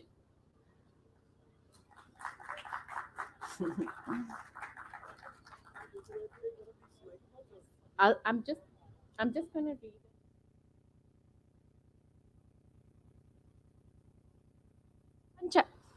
Rohan Chakravarti, notorious for rolling up into a ball like a pangolin. I had to Google what a pangolin is. I had no idea what a pangolin is. But Rohan is notorious for rolling up into a ball like a pangolin to avoid meeting people. He is an illustrator and creator of Green Humor, a series of cartoons, comics, and illustrations on wildlife and nature conservation. Cartoons from Green Humor appear periodically in newspaper columns, magazines, and journals. Illustrations from Green Humor have been used for several projects and campaigns on wildlife awareness and conservation. Rohan is also the author of Green Humor for a Graying Planet and Naturalist Rudy, and has won awards by UNDP, WWF International, the Royal Bank of Scotland, the Bangalore and Green Literature Festivals for his work. And now I hand over the session to you, Rohan. You're Thanks a lot for the introduction, and thank you, Mary, and your entire team, the entire team behind Shillong Lit Fest, for having me here. It's my first time in Meghalaya, and I'm really excited. My only regret is that I did not become a singer. I wanted to become a singer once, and comparing the audience turnout to that of the very talented band, I do have that one regret. Anyway, so what I'm going to take you through today is a very interactive kind of a session for which I would like all of you to come join me in the front, because we are barely 20 people, and it involves a lot of you guys teaming up with me. So if I can please request all of you to come occupy the front seats, that will be really helpful for me as well. Okay, I guess I'll have to do with whatever I have. Anyway, so I'm a cartoonist. I draw about wildlife, and there's this character I've created called Naturalist Study. Naturalist Study thinks of himself as a detective, and he goes about solving whatever he observes in nature as crime scenes. All right, and I'll tell you why. I am a bird watcher. I'm a hobbyist bird watcher. I love to travel to new places to see birds, and I keep a count of all the species I'm seeing. How many species I've seen in my life, how many species I've seen in a particular year. So I'm kind of obsessed with this. And something happened in 2020 that stopped me from this entire endeavor, from traveling to in search of birds. What was that? We were all locked down in our houses, right? I'm sure you have good memory. COVID. That's a pangolin sneezing upon Xi Jinping. So, COVID happened. I was locked down in my house. I couldn't travel in search of birds, and I was forced to explore my own surroundings instead of traveling to new places. And I thought, as an observer of nature, as a bird watcher, I knew my surroundings like the back of my hand. But COVID proved me wrong, because I was looking not just at birds, but also a lot of insects, even bats, and I discovered new things. There was this pipistrelle. It's a kind of a bat, a tiny bat that eats mosquitoes, that was roosting in my house, that had escaped my observation and knowledge completely. Then there were two kinds of grasshoppers. There was bees. There were dragonflies, butterflies, moths, all of which I discovered from my own house, with some help from two of my pets, Shrishti, Sakshi, their names are. They are two beautiful indie dogs who I adopted from the streets, and they love digging. They love digging up the garden. And when they dig, earthworms come out, little skinks and lizards come out. And all of these discoveries I made with them. So if I ever write a scientific paper, I'll have to credit them as Shrishti Sakshi et al. Anyway, so yeah, all of these new discoveries presented themselves like mysteries to me. And I thought, if I want to tell my audiences about these discoveries and about little critters, the best way to do it would be through a detective. So yeah, I started cataloging all of these creatures. These are creatures that I have discovered from my own house. Okay, and I urge you to be observant of your own surroundings, and you'll find at least half of these in your own living spaces as well. So there are moths, there are butterflies, dragonflies, and wasps. This is just an incomplete list to give you an idea. So yeah, back to naturalist study. You've all seen mongooses? Great. So naturalist ruddy is a ruddy mongoose who's always ruddy for adventure. The word ruddy refers to the color. The mongoose species is named after its color. Ruddy is rusty red. All right. And now we are going to join him in unlocking some of the most fascinating mysteries in nature. So what exactly is a ruddy mongoose? There are 6 species of mongooses in our country. If you travel to peninsular India, anywhere, the commonest species would be the grey mongoose. I don't think you find it here as much. And if you travel across the Terai, all the way from the Gangetic Basin to Arunachal and Assam, you'll see the small Indian mongoose, which is the smallest species of mongoose in India. Then there's the ruddy mongoose, which looks a lot like the grey mongoose, but grey mongooses are found all over urban environments. Ruddy mongooses restrict themselves to deciduous forests. So in central India or in the southern part of India, those are the best places to see the ruddy mongoose. And how do you identify the ruddy mongoose? With the rusty red color and the black tipped tail. All right. Then if you go to the Western Ghats, you see 2 species of mongooses that are only found there in all of the world. Those are the striped-necked mongoose and the brown mongoose. And then in the Northeast, there occurs the largest species of mongoose in India, which is the crab-eating mongoose. And like all you Northeasterners, it loves to eat crabs. Now, where does naturalist Ruddy live? This is a map of Kanha Tiger Reserve. Can anybody in the audience tell me where Kanha is? Which state of India or which part of India? Yes? Madhya Pradesh, very good. And Kanha is famous, well, not for naturalist study yet, but it's famous for, of course, it's famous for tigers because Madhya Pradesh abounds in tigers. Kanha is a tiger reserve, but it's famous for a particular kind of deer that's only found in Kanha and nowhere else in the world. Can anybody tell me what the deer is? What the deer is called? It's the hard ground Barasinga. You'll not find it anywhere else other than Kanha, and now it has been translocated to another tiger reserve called Satpura to establish a satellite population. So if you look closely at the map, you'll see the Barasinga, you'll see the tiger, and somewhere right next to that peacock over there, you'll also find the ruddy mongoose. This is what a ruddy mongoose actually looks like. I'm a really bad photographer, so don't go by the pictures. It's a very pretty animal. And if you take a close look at it, it's got a bright red nose. And what you see at the bottom is what its natural habitat looks like, what the natural home of naturalist Ruddy looks like. So yeah, naturalist Ruddy is a detective, and or at least thinks of himself as a detective. And to go about doing his job as a detective, he has certain tools that come to his aid. A pair of binoculars when he's looking at birds or butterflies. He uses a notepad. One peculiar thing about this notepad is, which is not mentioned in the book, is that it is made out of elephant dung. That's what people actually make notebooks out of elephant dung these days, and that's what the texture of the notebook looks like. And he, of course, uses a camera to record whatever he's observing. He's got a laptop. I know he's a mongoose. He's not supposed to be using these things, but this is a comic book. Now, naturalist Ruddy is a bit like me. He's a mischief monger and has a lot of bad habits, which I'll tell you about later. But one of those bad habits is that he steals camera traps. Can anybody here tell me what a camera trap is? You can raise your hands and answer my question if you know what I'm talking about. I'd really like the kids to answer, or the young people to answer here. Yes. I'm sorry? Lovely, yes, nanny cams for wild animals. So, what scientists do is they disguise these cameras. They're very well concealed. They're colored with camo patterns, and scientists tie them around trees. And if a tiger or any other animal or even a human being passes by, the movement of that animal triggers the camera to capture a photograph. That's why it's called a camera trap. And by analyzing camera trap pictures, scientists know what kind of animals exist in a given habitat.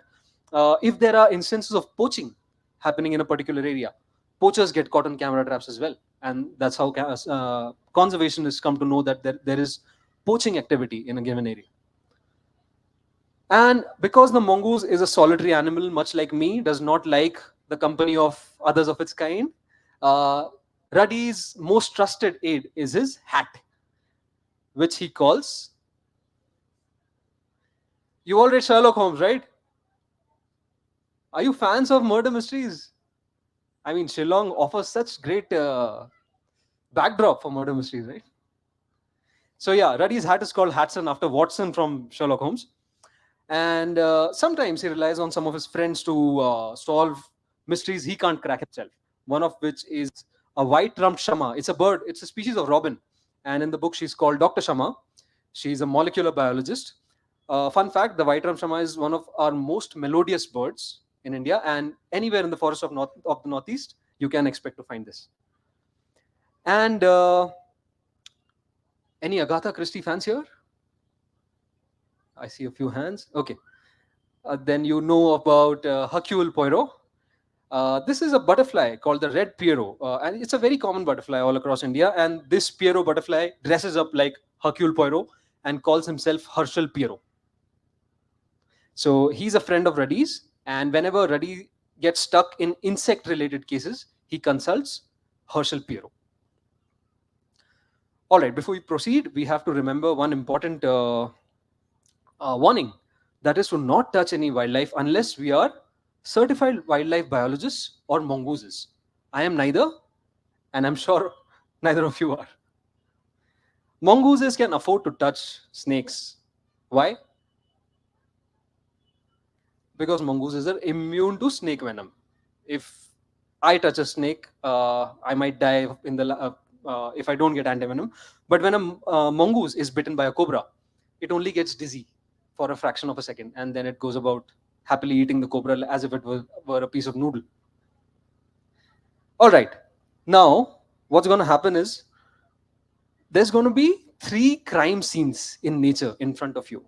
I want all of you to take very close look at all of these pictures and then help this mongoose solve those crime scenes. Okay. People at the back won't be able to read much or observe much, so I really request you to come occupy the front seats, because you need to pay a very close look at all these images to understand what's happening. Okay, thanks so much. So when the next image comes on screen, I urge all of you to just observe what's happening in the images. I will read out later what's happening, and I'll give you 4 options to tell me what you think is really happening in the picture. Are you ready? Just observe the sequence of images.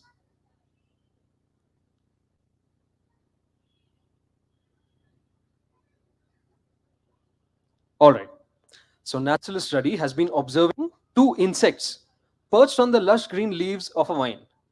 One is a shiny, metallic, and iridescent. Iridescence means a metallic sheen, like you see on the surface of cars or metal. An iridescent jewel beetle. You see the jewel beetle? And the other, a dull green leafhopper. An Indian robin, which is the bird, flies in looking for a meal. Ruddy's obvious guess is that the bird would go straight for the jewel beetle. Why? Because it is so much more prominent, because it's shining. But to his surprise, the bird catches the dull green leafhopper, which is hidden so well because of its camouflage. It's colored like the leaves. Why do you think the robin has hunted the leafhopper and not the jewel beetle? We have 4 options. A, because robins just love challenges. B, because the robin wants to confuse Ruddy. C, because the jewel beetle's shiny colors warn the bird that it is toxic? Or is it D, because the iridescence or the shine actually enhances the beetle's camouflage against lush, glossy leaves? Okay, how many for A? Nobody for A. Where's your imagination? B? Anybody for B? Nobody for B. C? Oh, majority for C. Anybody for D by any chance? 1, 2, 3, 4 hands. You're right. If I didn't know much about the jewel beetle, I'd also have guessed C, because that's what a lot of insects do. They advertise loud colors. They advertise their toxicity to their predators by sporting loud colors. If you see a bright orange colored butterfly, you can be sure that the butterfly is toxic to eat for birds or for small mammals or even frogs. But the jewel beetle is different. The metallic shine you see on the beetle actually helps it conceal itself among dewdrops. Or if sunlight is shining on the surface of a leaf, it enhances the beetle's camouflage because of the shiny colors. And I've had the good fortune of actually observing this. I had once spotted a jewel beetle in my garden in Hyderabad, and there was dew in the morning hours, and in the blink of my eye, I lost it. I lost the beetle. The camouflage is actually that good. All right, crime scene number 2. Please observe what's happening in the image. Don't read. I'll read the whole thing out to you. Take a minute. Observe everything that is happening in the image.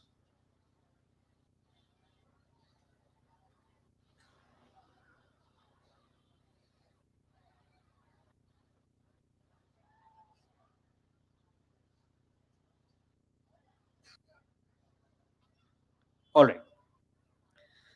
On a scorching summer noon at Boar Tiger Reserve. Boar happens to be India's smallest tiger reserve. It's got some 7 or 8 tigers right now, and it's just about 40 kilometers from my hometown Nagpur in Maharashtra. Naturalist Reddy's search for a cozy spot to nap in. Another trait that Naturalist Reddy and I share is mandatory noon naps. Okay. So Naturalist Reddy's search for a cozy spot to nap in brings him to the mouth of a tiny cave. But Ruddy cautions himself against entering the cave when he spots the remains of a deer strewn around its entrance. You all see the remains of the deer? Whoever killed the deer must be resting in the cave, naturally. Now, only a large predator, the size of a tiger or a leopard, is capable of hunting an adult male sambar deer. How does Ruddy know it's a sambar? By the shape of the antlers. The curves you see are peculiar to the sambar deer. Fun fact, the sambar is India's largest deer. An adult male sambar is taller than me. Okay, so imagine the size of the animal. So it's clear that only a tiger or a leopard is capable of killing it. But the entrance to the cave is barely 2 feet in diameter. Which animal capable of killing India's largest deer could be less than 2 feet in size? It's a bear, but how can a bear get into a little bear? Okay, reasonable guess. Owl? You think an owl can kill this big an animal? I don't know, it might. I'm asking you. Yeah?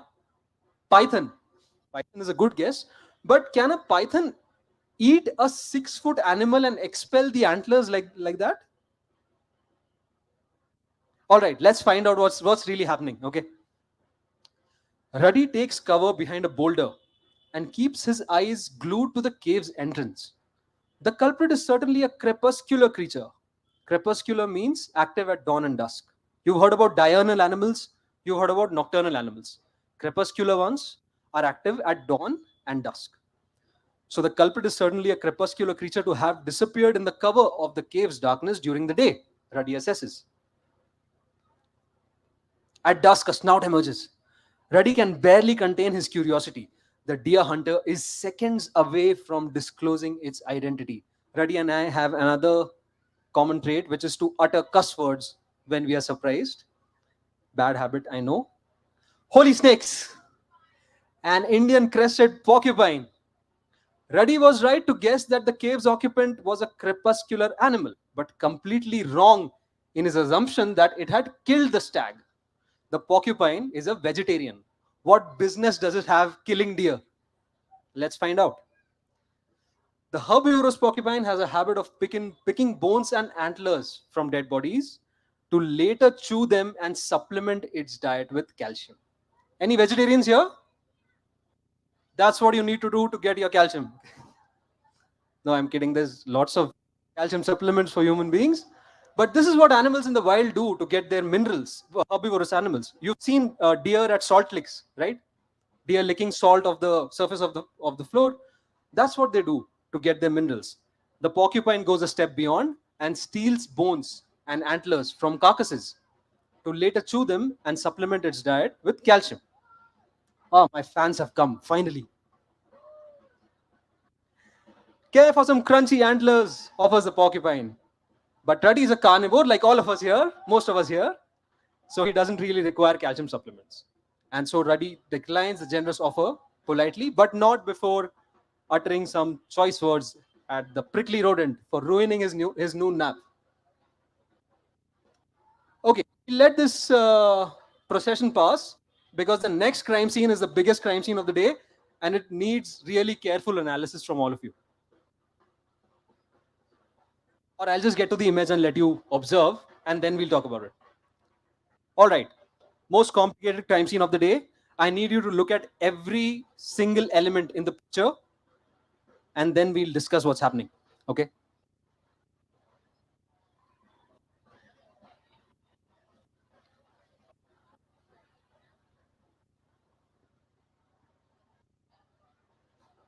All right. 3 questions come to mind. What exactly happened here? You see blood, you see drag marks. So something was killed. What was killed? If something was killed, somebody is the killer. Who was the killer? Okay. Any guesses? Yes. Yeah. Okay. Fantastic. That's okay. Let's discuss who the murderer was first. Any guesses about who the murderer was? Snow leopard is a reasonable guess. Reasonable guess.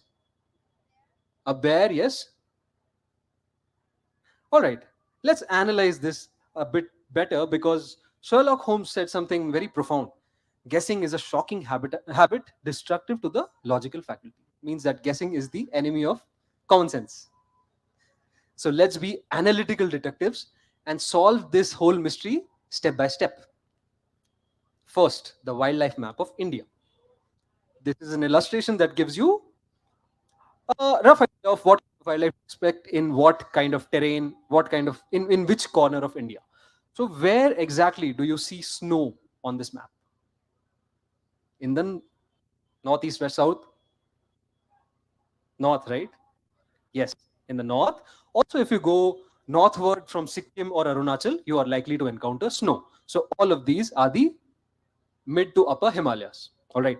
So we know that crime scene has taken place somewhere in the Himalayas because Ruddy is an Indian animal. Okay. So the suspect obviously is a carnivore that occurs in the Himalayas. We have a roundup of 10 suspects. These are the common carnivores that occur in the Himalayas. There are 2 species of bears, the black bear and the brown bear. 4 kinds of cats, the snow leopard, the common leopard, the lynx, the Eurasian lynx, and the Palacis cat.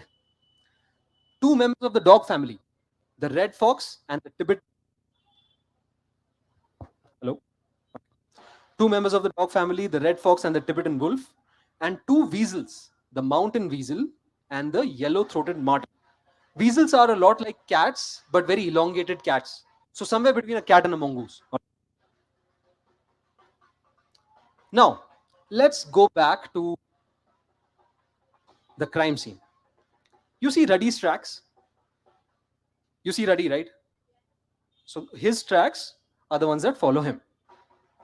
The killer's tracks continue after the blood marks.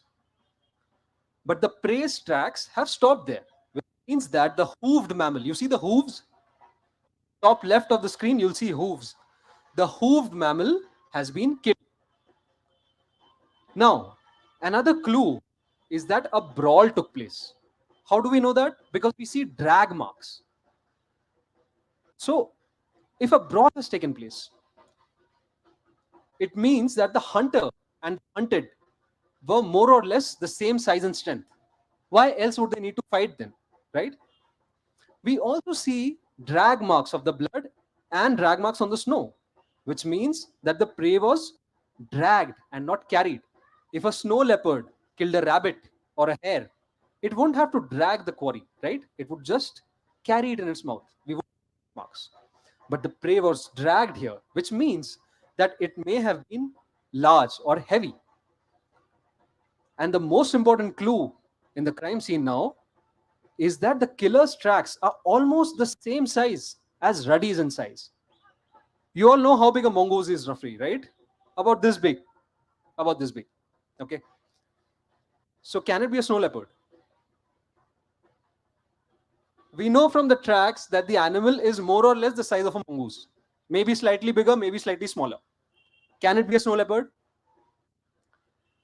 Okay, let's do one thing. Let's round up all our suspects again, do a size comparison with the mongoose. Then eliminate suspects one by one. All right. So, first, the two species of bear. A Himalayan, hello, a Himalayan black bear. Can all of you hear me? All right. Is that one better? Am I standing at the right place? Should I? Okay. So, a Himalayan black bear is about this tall when it stands, and a Himalayan brown bear even taller. A mongoose is this much. So, I think we can safely eliminate both the bears, right? Out of the 4 cats among our suspects, only 2 can be compared to the mongoose's size. One is the lynx, one is the Pallas's cat. So we can eliminate the snow leopard and the leopard. So there goes our favorite guess. 2 members of the dog family. Only the red fox can be compared to a mongoose's size. It is slightly bigger. The wolf is much bigger. You know how big a normal Indian stray dog is. So the wolf is much bigger than that.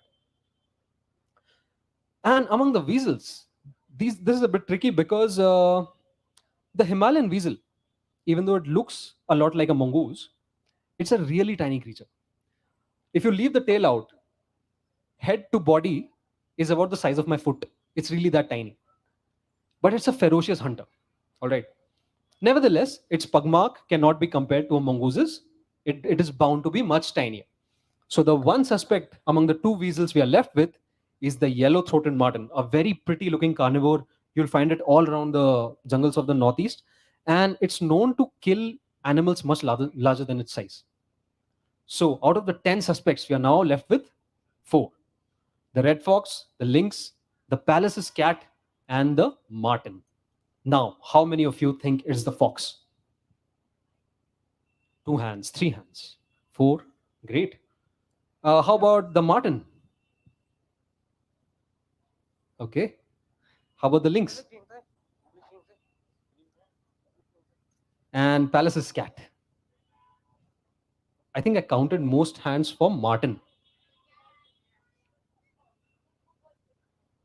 Well, you know, we are horrible detectives because we've missed out the most important clue. We missed out the most important clue, which is that claw marks are missing from the tracks. If you see Ruddy's tracks, you'll see little claw marks at the tips, but those claw marks are missing from the killer's tracks. What does this indicate? Run your gray matter. Why?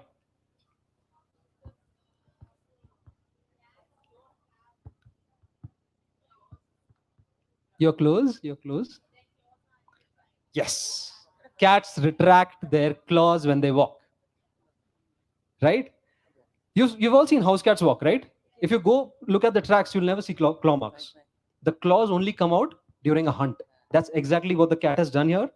Only when the hunt has happened, the claws have come out. Nowhere else do you see claw marks, which rules out the fox and the weasel because they do not have retractable claws. So we are left with 2 cats now, the lynx and the Pallas's cat. Now, to pick the correct culprit out of these two, we have to first analyze what was the animal that was killed. We saw markings of hooves on the snow, which means that the animal that was killed must have been a kind of a mountain goat.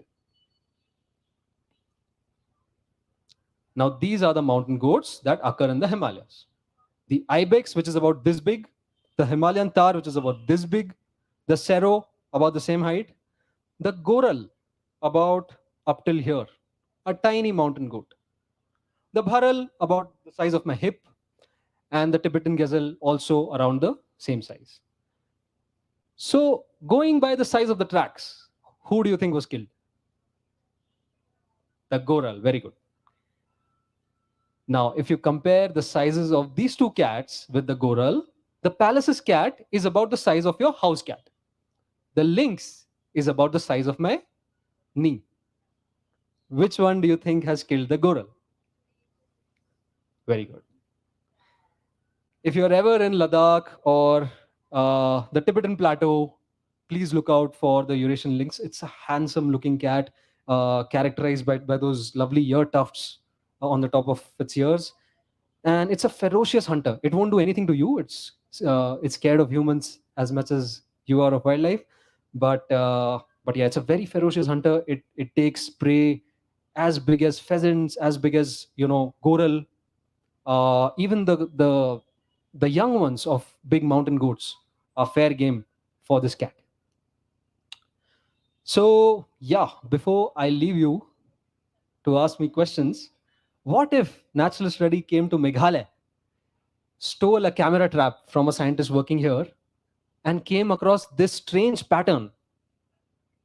What animal do you think Naturalist Reddy has seen? Sorry? That's right, your state animal, the clouded leopard. You're a very sharp naturalist. What's your name? Anisa. Very good. So, Natural Study is a comic book full of such kinds of adventures. There are about 39 such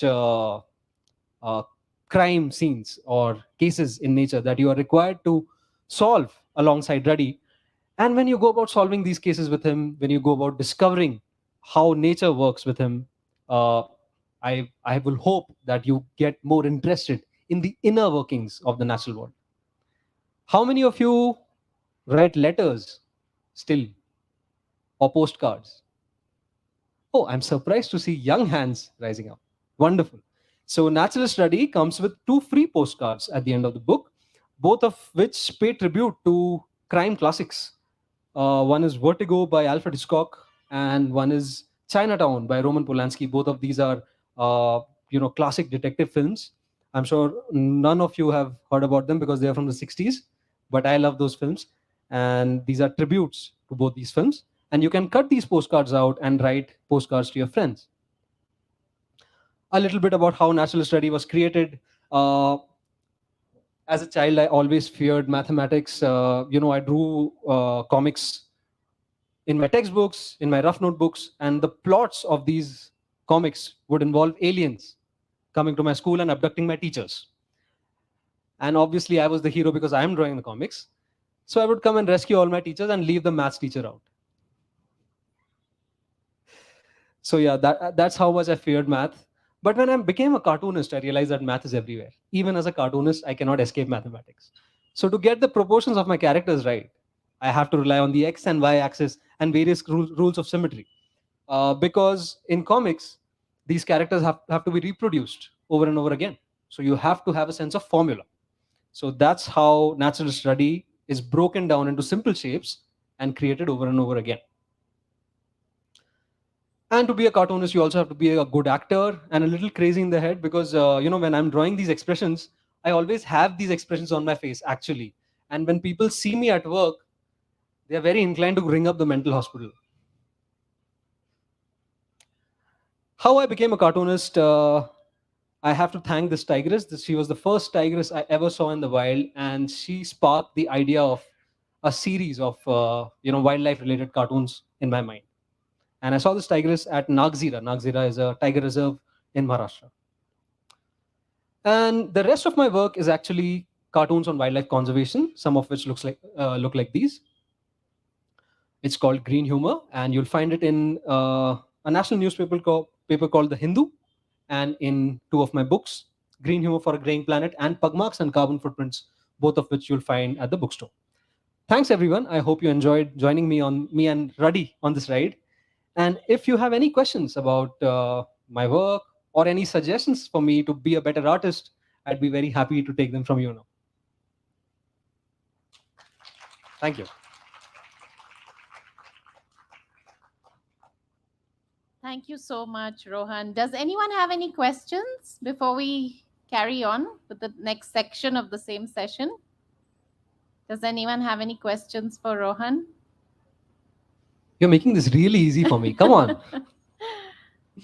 Okay. Let's give them a break. Okay. Rohan, thank you so much. Thank you so much. That was not only entertaining, I think we really used those gray cells, right? We were also thoroughly entertained. And I'm more than anything else, I think you've inspired us all, young hearts and older hearts and minds as well, to explore with curiosity and humor the natural world around us. I think that's so important to get it out of that very textbookish context. I'd like to now invite Nishant, a research affiliate at Conservation Initiatives, to come on stage for a conversation with Rohan.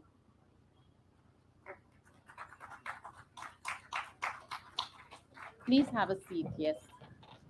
Conservation Initiatives is dedicated to science-based conservation of threatened wildlife and their habitats, and to sustaining positive human-nature relationships into the future. Based in Northeast India, Conservation Initiatives focuses on community-based conservation, nature-friendly rural livelihoods, and other participatory approaches to facilitate the coexistence of people with wildlife, including, in particular, the Asian elephant and the Western Hoolock gibbon. Did I say that right? Nishant is a research affiliate at Conservation Initiatives, interested in GIS mapping and landscape ecology. In his free time, he writes about nature and the city on his Instagram handle, Trees of Shillong. Trees of Shillong. Thank you. I hand over now to you, Nishant and Rohan. Thanks. Thank you. It's such an honor and pleasure to be here. This is my first Shillong Literary Festival. I've been here for 2 years, and so thank you, Mary and team, for having me here. That was a very wonderful session. I'm sure audience here are inspired by the Whatever's remaining of them, yes. the inquisitiveness and the curiosity of Rati, and are inspired to go out there and see what nature mysteries are around them. So conservation biology, the term was described as a crisis discipline by Michael Soule. He's regarded as the father of conservation biology. And he said it has a crisis discipline because it involves mostly very bleak and somewhat serious and important issues, which are dealing with things like habitat loss, biodiversity loss, and things like that. So I, as a conservation biologist, on behalf of my colleagues who work on ground, would like to utilize this opportunity to extend my heartfelt thanks to Rohan for all the work he does through Green Humor in shining light on such very important issues in a way which is such a unique medium, which is cartoons, which are infused with wit, humor, such that for the reader, it is quite easily understandable and relatable. And the reader comes off with a sense of like, not only do they get information, but also they come out with a sense of I guess intrigue and inquisitiveness about nature. So thank you so much for that, Rohan. You all do all the hard work. I just convert them into cartoons. So I encourage the audience to utilize this opportunity and ask Rohan any questions if they have. Is there any questions? Okay, I can.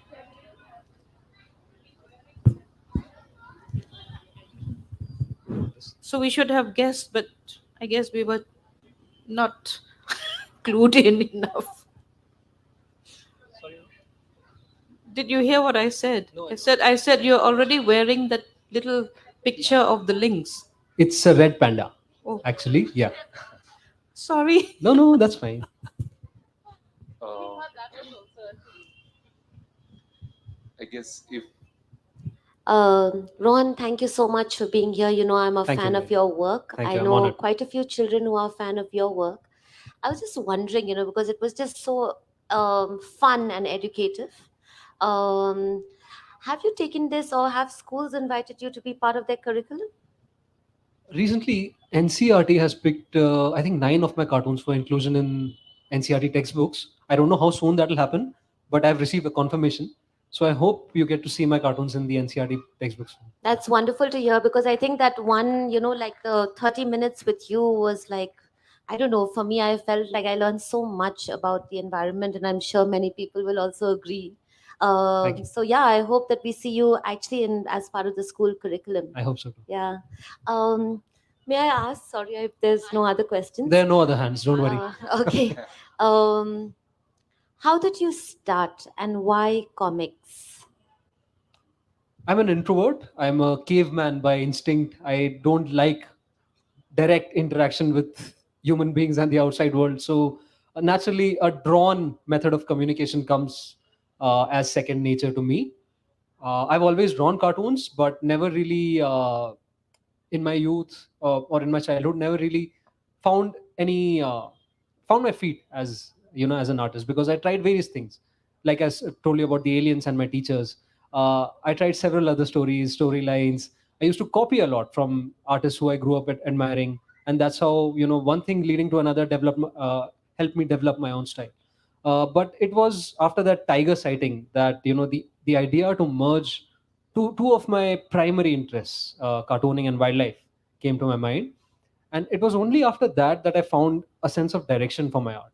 And that's how I started to take this line of cartooning seriously and develop it into the series that you see today. How long ago was that? Well, Green Humor formally started in 2010, and its print run began in 2013. So I guess it's been 10 years now, or a little over 10 years. Yeah. And may I ask, because you know I know you through Instagram. I've been following you for a while, and that's how I know you. I've been following the work, and I think a lot of people know you through Instagram. Your Instagram account, actually, much more than your book. I bought your book much later. That's unfortunate. Yeah, I'm no, not gonna... I bought your book much later. Ah. Yeah. I just want to understand, because is there a larger community that you've reached because you're on social media? Do you think? Sadly, I have to say yes. These are how things work in these times. But yeah, whatever you see on social media is actually work that I've done in the print. I'm pretty much still a print media artist, and that's something I've aspired to be, because all my idols have been in the print. It's just that in recent times the space for print is diminishing, space for cartoons in the print is diminishing. So the internet and the cartoonists are yet to figure out what to do with them with each other. But yeah, I think things are taking some sort of direction. But yeah, I think the internet is yet to be a fully productive and fair space for artists like me. So far, it's not. The internet doesn't help us monetize our work directly, and that's something that needs to change. But Instagram definitely has helped me gain a lot more outreach beyond print, because a lot of the very interesting commissions with organizations abroad have resulted because of my online presence. Thank you. I have many more questions, but I'll leave Alright. it to someone else. Okay, now we're talking. Hi, Rohan. Hi.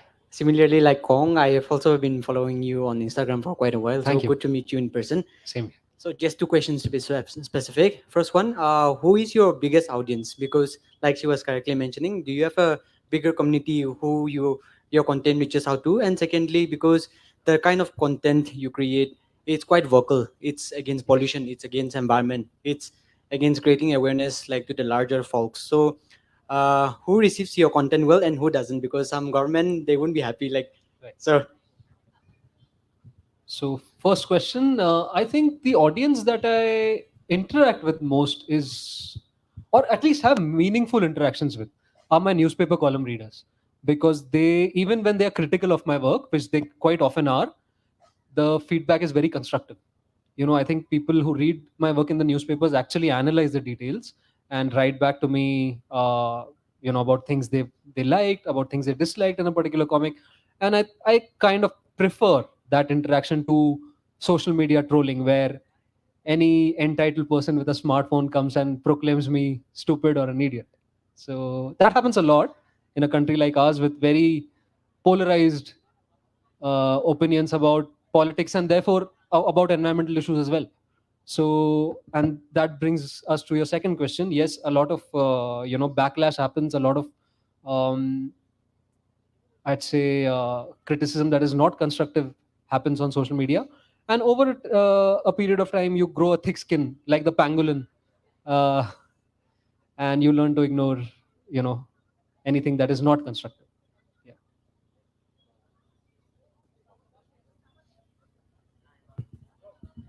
Yeah, hi Rohan. Hi.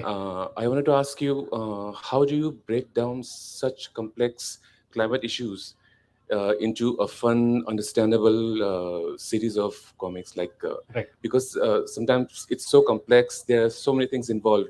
So how do you decide, and what's the process basically? That's what I wanted to know. Thank you.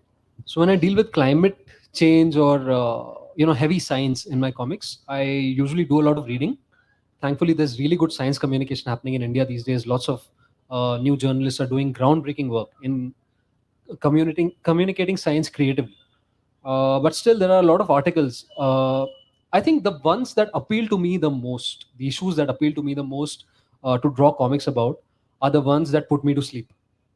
So those are the ones I take up as challenges, and that's what I would like more people to care about as well. So the simple approach that I follow is that if I am able to retain and understand the issue after reading my own comic, my audience generally would too, because I generally consider myself dumber than my readers.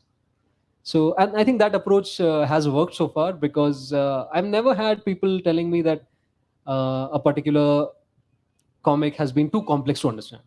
Maybe it has fallen short of being funny, which is all right to me, because not all of this communication can be funny. It's not a conventional comic strip where it's a man and his cat and they're uh, yeah, complaining about Mondays and all that. It is a bit more complex than that. So I give myself the freedom to not be funny sometimes, but be concise and put my point across as effectively through humor as I can. And I think humor is a very important tool in this endeavor, because I always say this, humor or satire is like a slap on one cheek and a kiss on the other. So, so yeah, even if a harsh point is being put forth, it softens the blow. And that's where humor always comes to my rescue. I have one quick question. So, this is on behalf of the parents and educators in the audience. So, how does one inculcate a sense of curiosity and scientific temper among children and young adults? As a science communicator, what are your thoughts and experiences? Two things that come to my mind looking at Ward's Lake: more walks in nature and more stories, and both of which are right here. And I think the more of these that can happen as part of curricula, as part of even home learning, I think the better it is to inculcate a curiosity and a respect for the natural world among younger generations who experience a lot of disconnect from nature these days because of technology. Yes, Hi, sir. Ron. Two quick questions. One is, do you see this genre catching on? The green crime fiction, detective fiction, as one would call it. That's one. The other is a slightly more serious one. Is what's, because you referred to it in your answer to an earlier question, is what's your view on the freedom of the situation with freedom of expression, because that is a real critical issue in this country right now. Am I allowed to talk politics here?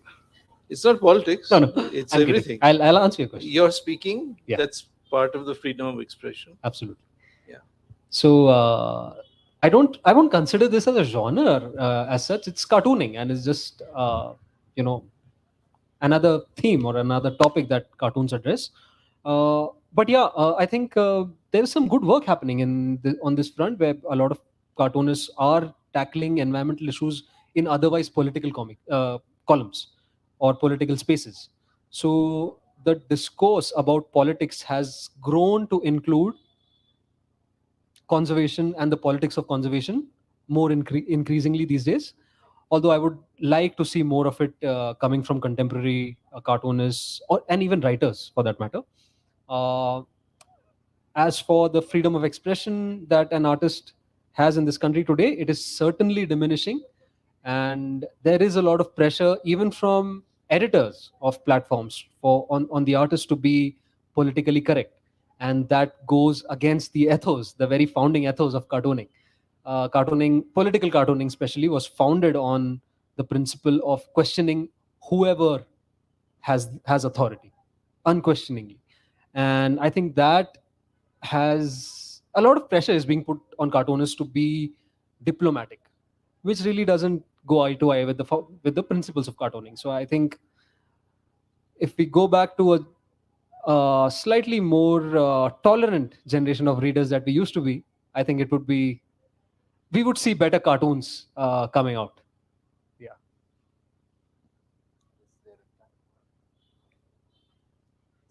Is there any more questions? If not, I have one. Okay. So, activism art is defined as something which is like rooted in important issues, talking about political and social issues. So, most of your cartoons deal with environmental governance. So, in that sense, it is activism art. Would you say? I've never called myself an activist. An activist in this country gets shot on the streets. I don't have that kind of courage. I do the easy job. Yeah. My question was like, there are like many misguided mega projects. So, but then nowadays there are like more art blitz and Twitter storms related to art. So, how important are there in the current scenario? Honestly, I used to think that this doesn't make a difference until the draft TIA issue happened. You all must be knowing that there was a policy that was being passed in 2020 by the then Environment Minister Prakash Javadekar to scrap the process of environment impact assessment in the country, so that industries and corporations would more or less have a free hand in developing a piece of forested land, for example.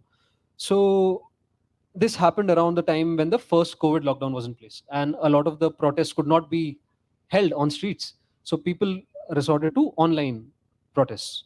But again, the numbers were very, very small. And two of my lawyer friends wanted uh, to make the issue larger, and they started tweeting the salient features of the policy. But again, nobody was engaging with their work either, because it was very technical. It was full of legal jargon. So I got together with them. I drew a comic strip, first understanding what the draft TIA issue means to a citizen like me, and then drawing a comic strip and putting it out for the internet to use whichever way they like. Eventually, that comic strip became the one of the faces of the online movement against the draft TIA. And in 2-3 months, I think 6 lakh signatures were gathered from citizens, and it put the government on the back foot. And that's when I started believing in the power of cartoons, the power of various kinds of media coming together. Art, digital art, social media, uh, even with a little bit of help from journalists and newspapers. All of this can help the cause of environment movements go a long way. So it definitely does matter in today's age. Any more questions?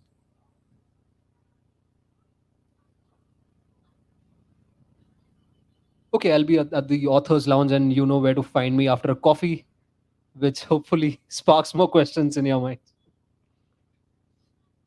Great. Thanks, everyone. And thank you.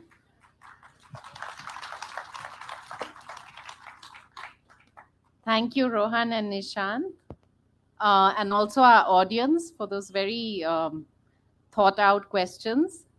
I'm sure Green Humor for a Graying Planet and Naturalist Rudy will appeal to a wide range of readers, both young and old, and also provide us with much needed comic relief.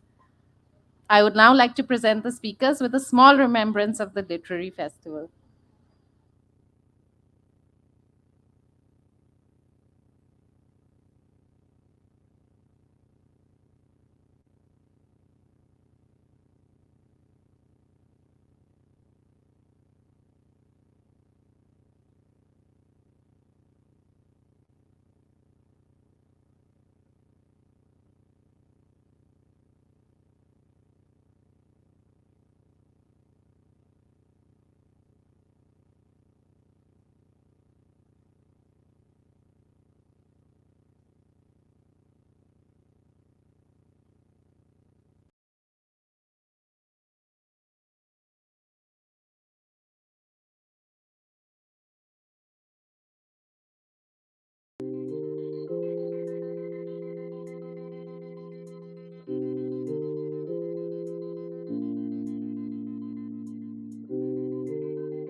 children and the child in each of us. This session is a special treat. We wish you each a very happy Children's Day. We have got a special treat for each of you, something far, far better than marshmallows around the fire. Huddle closer, folks. Now we have story time for children and the child in each of us, for which I invite Naomi Nonglat on stage to host, as well as the storytellers Bhoktora Mauro, Estes Aim, Jemima Marak, and Mario Pathal. I request the storytellers to kindly come and take your seats.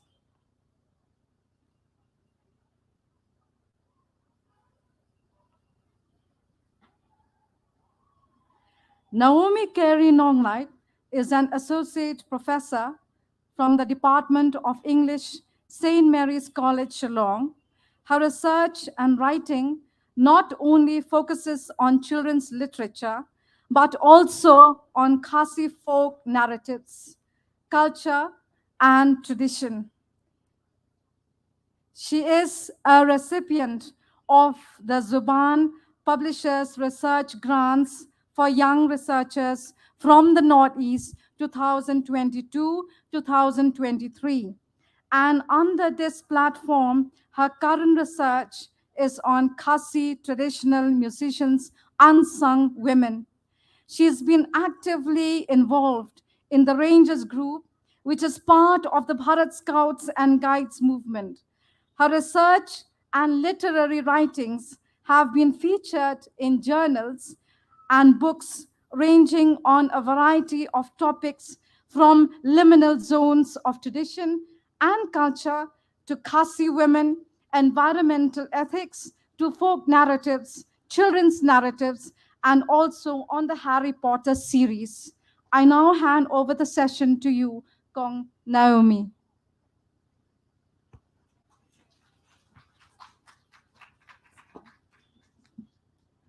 I would introduce you to our speakers for the evening. I would like to call Ma'am Esther Saim first to the dais. She teaches English literature at the Northeastern Hill University, Shillong, and has been involved in the study of Khasi oral narratives for many years. She is a bilingual writer. Her published works include poetry, a play, a fictional memoir of a river, children's books, among others. She has translated Khasi folk tales for children. She is a member of the National Editorial Collective of the People's Linguistic Survey of India and was the state editor of the Meghalaya volume, which was later translated into Khasi and Garo. Now I would like to call Ma'am Jemima Marak to the dais, please. She's the Director of Social Outreach at Martin Luther Christian University, Shillong. She works with children and youths as a teacher and counselor. In the year 2016, she founded the 100 Story House Children's Library. She's passionate about rural livelihood, development, and has worked on community projects with organizations such as Aunt Foundation for Innovation and Social Inclusion, 8 Action.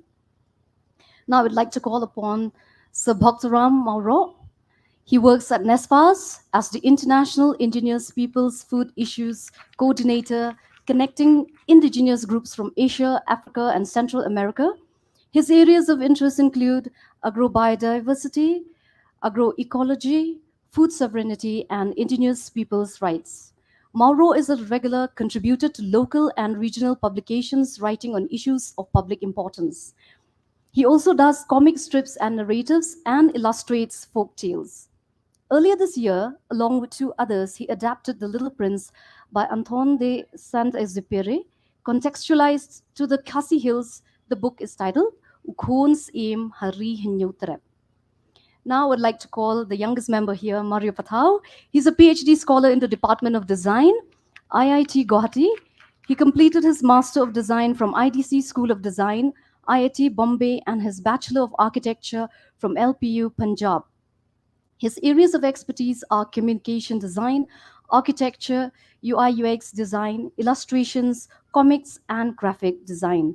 He works mostly in the field of indigenous art and design of the Khasi Jaintia tribe of Meghalaya.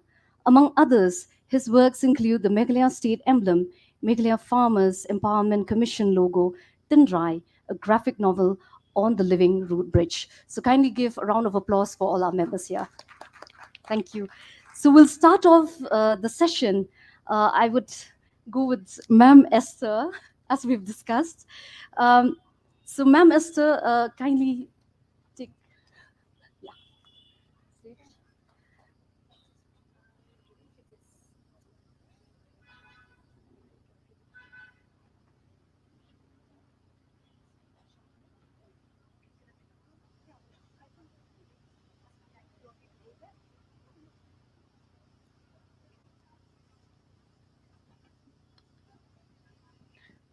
Good evening, everyone.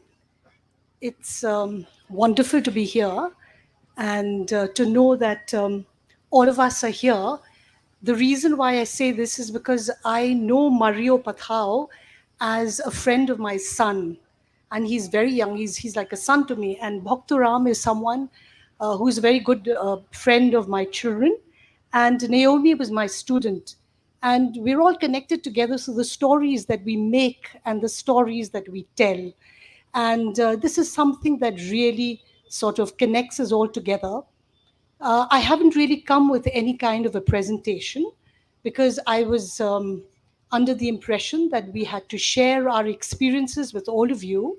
And I suppose I'm talking to all the youngsters who are sitting outside to make them understand that stories are central to life. And the reason why there was no real reason for me to start writing stories because I was born and brought up in a place that is full of stories. I used to have a maid who looked after me and bathed me and fed me with stories. I mean, it was stories in the morning, stories during the day, stories at night. And I'd wake up in the middle of the night and I'd find my father telling me stories. So, stories lined my path wherever I walked. I started off not writing children's stories.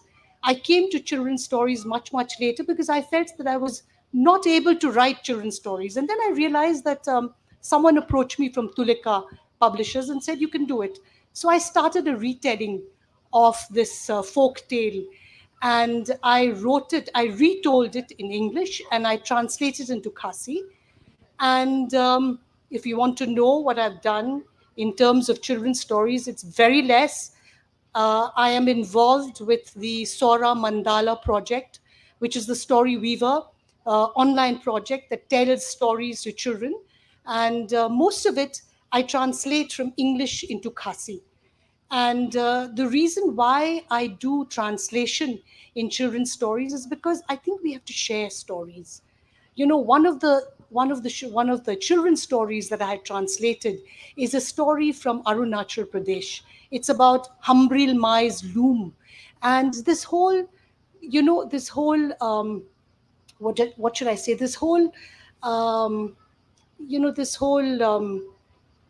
picture that I had of a weaving machine was something that sort of brought a lot of nostalgia to me. And when I wrote it, I realized in Khasi, uh, translated into Khasi, I realized that I was carrying forward something that was there in this land. And just now, I think we heard the person talking in the earlier session, talking about how this particular ambience is so good for stories to be created. And he talks about how a lot of young children have this disconnect from nature because of the technology that has intervened in their lives. And I think that stories are the answer to many of these so-called problems, because when we tell stories, we talk about our pain, we talk about our sufferings, we talk about, can you imagine the kind of stories that now coming out from Palestine? I'm sorry to bring this up, but I think this is something that all of us it's so much there in our consciousness. But the stories of beauty and and the stories that, the images that are constantly playing in our minds. This is what I think I would like to share, because when we talk about stories for children, we become children ourselves. And honestly, when I write these stories, I'm not writing them for any child.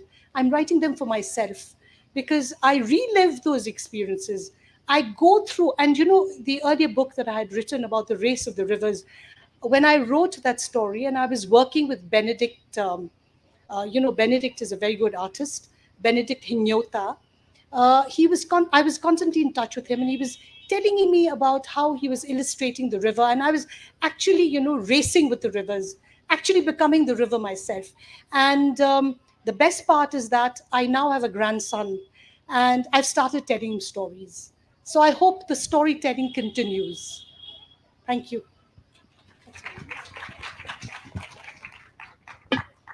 Ma'am, thank you so much. Maybe you can share us a little bit about Uluguti, Tuluguti. Yes. All right. Actually, this is not something that I had written, but this is a book that I always present to all my friends and all my young friends and all my colleagues and everyone I meet. Now, this is a book that was brought out by Tulika Publishers. It's a compilation of nursery rhymes written in different languages of India, different Indian languages. And there is one page, and all these nursery rhymes in different Indian languages have been translated into English, so that that connection is made. And what is nice about this book is that you have these nursery rhymes across the country. The page, the one page, there is one page that has these Khasri nursery rhymes, and this is something that affects me personally because this is a Khasi rhyme that was sung to me by my grandmother, and we are now singing it to our grandson. So, so when I read the other nursery rhymes, I hope to be able to read them. I had no one to read them to when I got the book because my children were grown up, but now I'm looking forward to passing it on to another generation.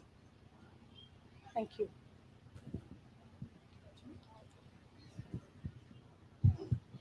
So, ma'am, in translating children's stories, like what are the feedback like you've received? Well, the wonderful feedback that I got was that when I wrote The Race of the Rivers, it was translated into several Indian languages, of course. But the best part was that when I wrote it in Khasi, and we must understand that Khasi literature is. It's not that there is no Khasi literature, but Khasi literature is still catching up with the other regional literatures in the country. If you compare Khasi literature to say Malayalam literature, it's a little behind. But when I wrote this book, I found that everyone was calling me and asking me for more copies. But the sad part is that the Khasi copies have not yet come back, and people are still asking for more. And let's hope that in the near future we'll be able to bring out more stories. Now, a little more on this, I find that we also have a lot of children's short stories now coming up in Khasi. And I would like to refer to Faith Foundation. Faith Foundation has brought out a wonderful book about nature, which is especially meant for children and written in Khasi.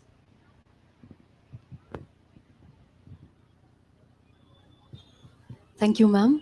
Now we'll go on to, since we have only 7 minutes each for each person, I think the audience, the questions will take at the end. Is that okay? So now we go to Jemima Marak. So could you kindly tell us your story? Before I start my story, I would like to invite all the children to come to the front. Children?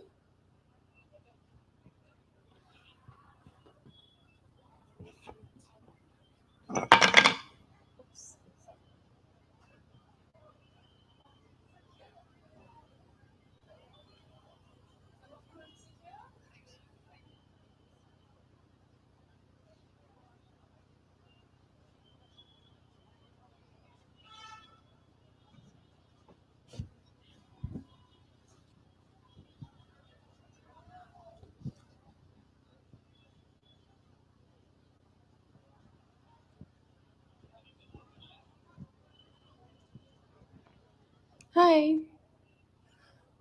Would you like to hear a story? So, this is a special story about the ladder to the moon.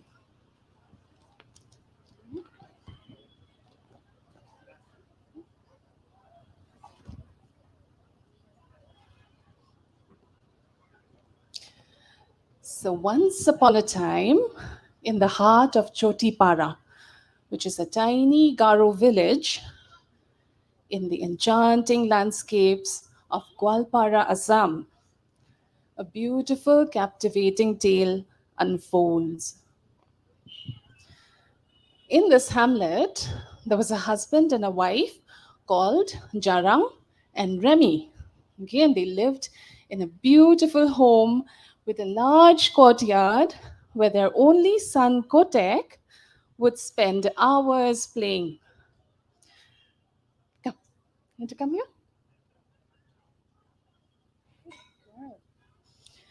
So they showered upon Kotek all their love, granting his every heart's desire. One evening, under the brightly lit night sky, young Kotek sat with his parents in the courtyard and his gaze fixated on the moon. He looked up, he saw the beautiful moon, which hung like a silvery lantern that hung high above. Kotek's heart swelled with awe, for he had always been captivated by the moon's otherworldly beauty and its mysterious allure. "Father!" Kotek exclaimed, his voice beaming with wonder. "Just look at the moon! It's beyond beautiful!" Jarang beamed with affection. "Indeed, it is, my son. Do you like the moon? Do you think the moon is beautiful? Do you also like the moon? Yes?" So wistfully, Kotek shared his deepest wish, his eyes gleaming with excitement. "I wish I could play with the moon, Papa." Jarang chuckled. "My dear son, I'm afraid that's not possible. The moon resides very far away." But as the days went by, Kotek's fascination with the moon grew to an unyielding obsession. "No, I want the moon," he kept saying. He even stubbornly refused to eat until his extraordinary demand was met. Patience waned, and finally, Kotek's mother, Remy, she turned to her husband in distress. "We must do something. Um, our son will fall gravely ill if he doesn't eat. He insists on nothing less than the moon itself. You have to get it for him by any means." Jarang, the ever-loving father, attempted to explain the absurdity of the request, but his words fell on deaf ears. Remy was as stubborn as her son, and she refused to accept a no. In sheer exasperation, Jarang made a decision. He would construct a sturdy ladder to the moon to make his son's whimsical wish come true. So he called his nephew to his side, and together they scoured the forest, gathering bamboo in abundance. Soon they began to tie bamboo to bamboo, building an ambitious ladder to the moon. What side is it? Okay. So can you see that? Can you see Jarang tying bamboo to bamboo? And there's his nephew who keeps passing on the bamboo to his uncle. Okay? And there's little Kotek on his mother's shoulder waiting for the moon. So they worked long and hard, day by day. The ladder ascended higher, drawing closer to the moon. Soon the ladder reached above the clouds, and Jarang's nephew jubilantly thought, "The moon is within reach." He was so excited. However, their supply of bamboo dwindled, and Jarang called to his nephew below, "Send me some more bamboo. I need some more bamboo." But the distance and the blowing of the wind distorted Jarang's voice. From the ground below, his nephew and wife misunderstood his message. So they're on the ground and they're listening for the uncle's voice, right? So they thought he said, I have reached the moon. You can cut the ladder now. So what do you think happened? So the nephew eagerly grabbed an axe and started to cut the bamboo ladder down. Oh no! What do you think is going to happen? The ladder came crashing down in a growing pile. Can you all make a crashing sound? Crash. Okay? Tragically, Jarang plummeted to his death as he hit the ground. Oh, he fell. Can you all try that? If somebody falls from the top? Oh! Unfortunately, his wife and nephew were unaware of the tragedy as they did not hear the screams amid the deafening raining down of bamboo. They waited for him excitedly, believing that he had surely returned to earth with the moon. Yet, every night, the moon graced the sky as always. Their anticipation turned to uncertainty. Soon, they abandoned all hope of his return and assumed that Jarang had fallen in love with the moon and had chosen to reside in the heavens. Down on earth, the heap of bamboo remnants morphed into a peculiar hill over time. This hill, known as Jajong Khadoram, which means the ladder to the moon, carries a haunting legend. It is whispered that if one were to press their ear close to the hill, they could still hear a faint, eerie echo of Jarang's final screams as he plunged to the ground, and it is now forever etched in the stories of Choti Para. Do you want to see the hill? See? So that is the real Jajong Khadoram, which is found in Assam in a little village called Choti Para. Many people visit that place every year throughout the year. Okay, so once upon a time, this hill used to be a ladder, a bamboo ladder which had crashed and fallen to the earth, right? So if you put your ears closely to the hill, can you try that? And close your eyes. And can you imagine somebody screaming, oh, and falling? Right? And that is the end of the story. Thank you, children. Thank you so much, ma'am Jemima. That was a very interactive session indeed. So we have a blend of folktale related to a place. So, ma'am, I would like to ask you, like for us, we have like places like Lom Kelang, Lom Semper, and then we have places like No Kalikai, which are, related to folk tales, which maybe ma'am can also tell us more later. So I would like to ask you, which are the other places, of tourist attraction, that you can tell us maybe in short? Okay. I'll just talk about one.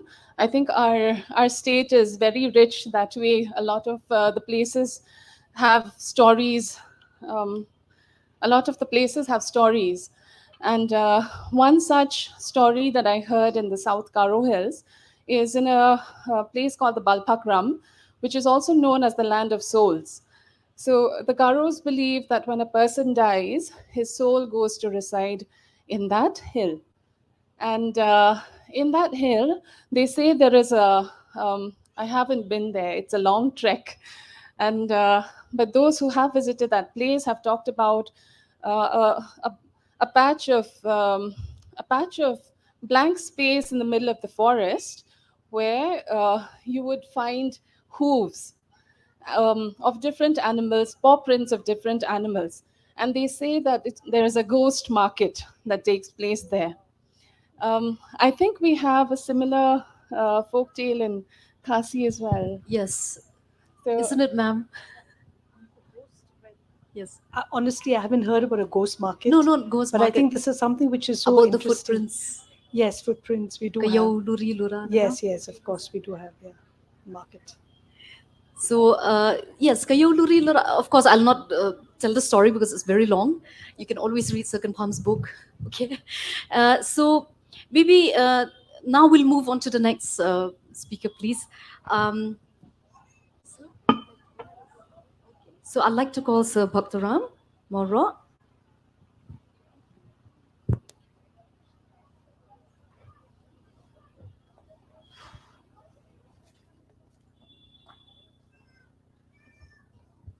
Thank you very much for calling me here today. I'd like to thank especially Mary who invited me to this program, and it's a pleasure to be here, to be among all of you here.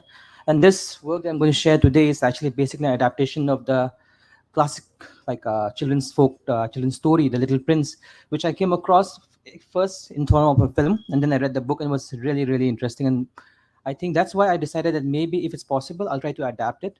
So basically, I'm a researcher by background, so I just do some artworks, like just have my own comic, but those are just my fun comic. They're not serious like Rohan's work. Like it's a bit fun, so it's a very silly work that I do. So basically, this comic is a collaboration. This book is a collaboration between three people: me, Joshua Rinja, who did the scripting, and then who did the translation.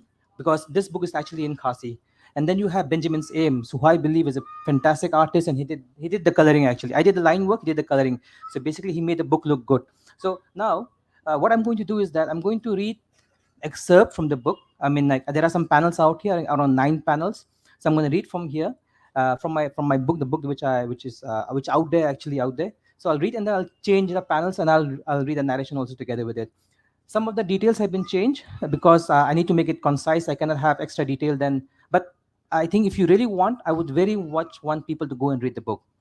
Please, it's easily downloadable. I mean, you can buy the book also. It's a beautiful book. I think every person of every age, whether young or old, should read the book. It's beautiful. So I will begin with the first panel, and it may sound abrupt, but like bear with me. So in the first panel, like once upon a time, there was a little prince who lived on an asteroid that was scarcely larger than a house. One day, he decided to leave his planet, and for his escape, he took advantage of the migration of a flock of wild birds. The birds brought him to Rihinyo Trap, land of the seven huts where the story takes place.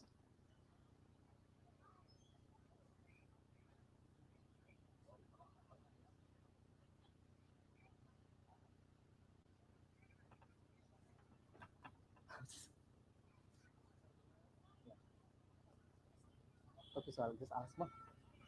Okay. So being lonely, the little prince was sad. Every day he would climb the hills and cross the valleys that dot the landscape of the Rihinyo Trap. Then one day, while he was roaming, the little prince came upon a fox. The little prince asked, "Hello, I didn't see you there. You are very pretty. May I know who you are?" The fox, "Good morning. I'm a fox." And so the prince, feeling lonely and sad, said, "Come and play with me. I'm also unhappy." The fox, "I cannot play with you. I am not tame." The little prince, "I am sorry. What does it mean, tame?" The fox, "Tame. It is an act too often neglected. It means to establish ties." The little prince, "To establish ties. What does that mean?" The fox, "To me, you are still nothing more than another boy, and I am just another fox. We need not each other. However, if you tame me, then we shall need each other. To me, you will be unique in all the world. To you, I shall be unique in all the world." The little prince, "I'm beginning to understand." Next, please. The fox, "My life is very boring. Every day I hunt chickens and men hunt me. But if you tame me, it will be as if the sun came to shine in my life. I shall know now the sound of your footsteps. That will be different from all the others. I hide in my burrow from other men's steps. Yours will call me like music out of my burrow. And then look, you see the rice growing here. You have hair that is the golden color of the crop ready for harvest. The harvest will bring me back the thought of you, and I shall love to listen to the wind in the rice fields." The fox, "Please tame me." The little prince, "I want to very much, but I have not much time. I have friends to discover and a great many things to understand. The fox. Men have no more time to understand anything. They buy things already made at the shops. But there is no shop anywhere where one can buy friendship. And so men have no friends anymore. If you want a friend, tame me. The little prince. What must I do to tame you? Next. The fox. You must be very patient. First, you will be a little distant from me, like that. I shall look at you, and you will say nothing. Words are the source of misunderstanding. But you will come a little closer to me every day. It would have been better to come back at the same hour, for then I shall wait for you and be happier as the hour comes. And when I see you, I shall show you how happy I am.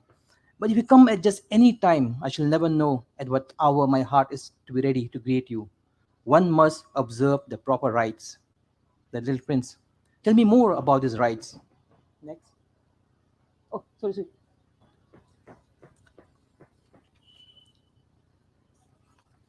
Yeah. The fox. Those are actions too often neglected. They are what make one day different from other days, 1 hour from other hours.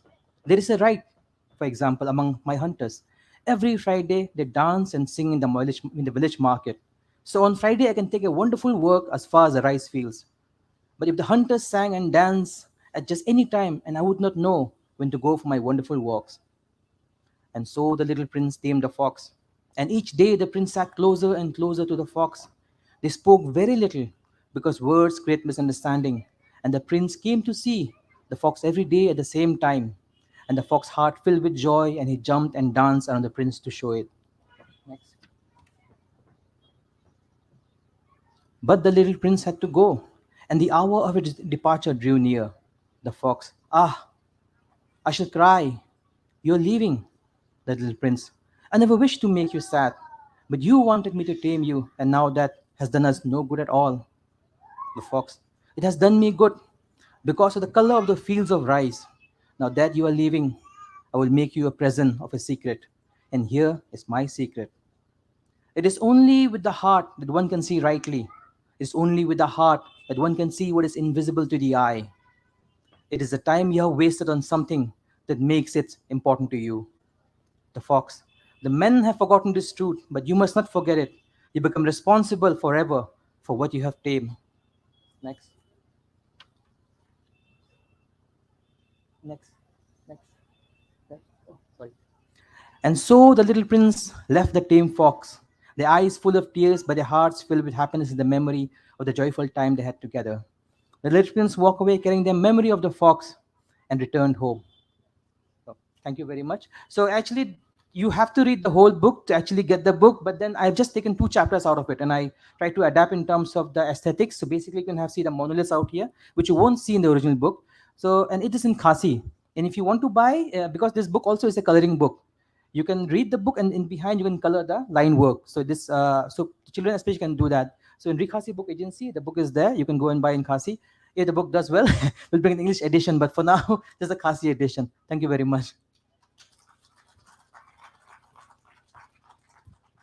Thank you, Sir Bhaktaram. I have noticed one thing is the landscape that you have introduced because as you've already said, it's an adaptation of The Prince. So we find the landscape there. Can you talk a little bit about that, sir?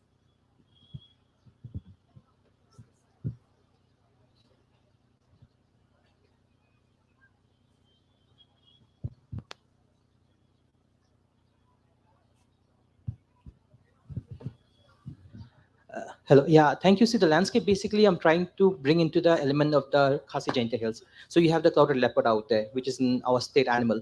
Then you have the monoliths, which are our traditional heritage.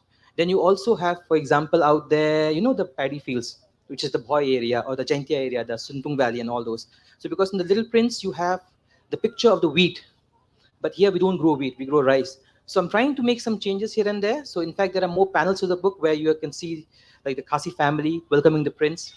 So basically, see, the tale is perfect. I mean, you can't do anything more with that. The only thing I try to do is that maybe take the same person, change a little story. For example, like the flower, the rose, which is there in the story, I just made into the shoe slipper, our like state flower. So basically that's it. So I wanted to make the landscape as close as possible to our own landscape. Of course, it depends on the proficiency of my artwork, which is not that, which I'm still. I mean, I don't think I will be. I can be a professional artist because this I do for fun, but as much as possible. And basically, for me, this story is because it's a timeless story. It's about friendship.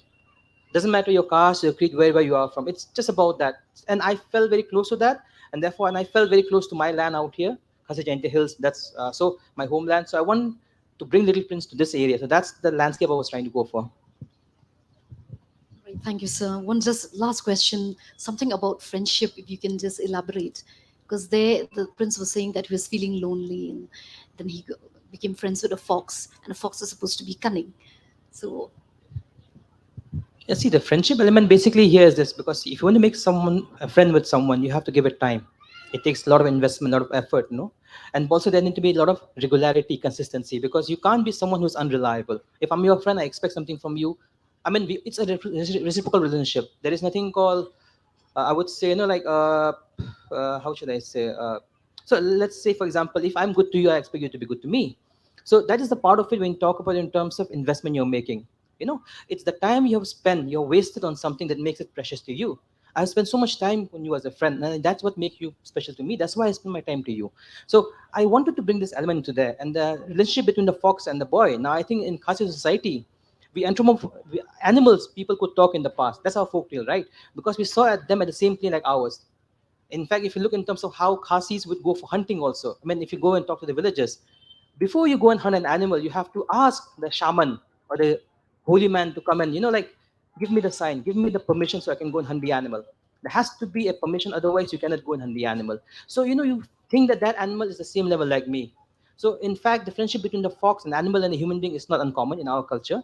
And so, the fact about friendship, that is what draw me to this book.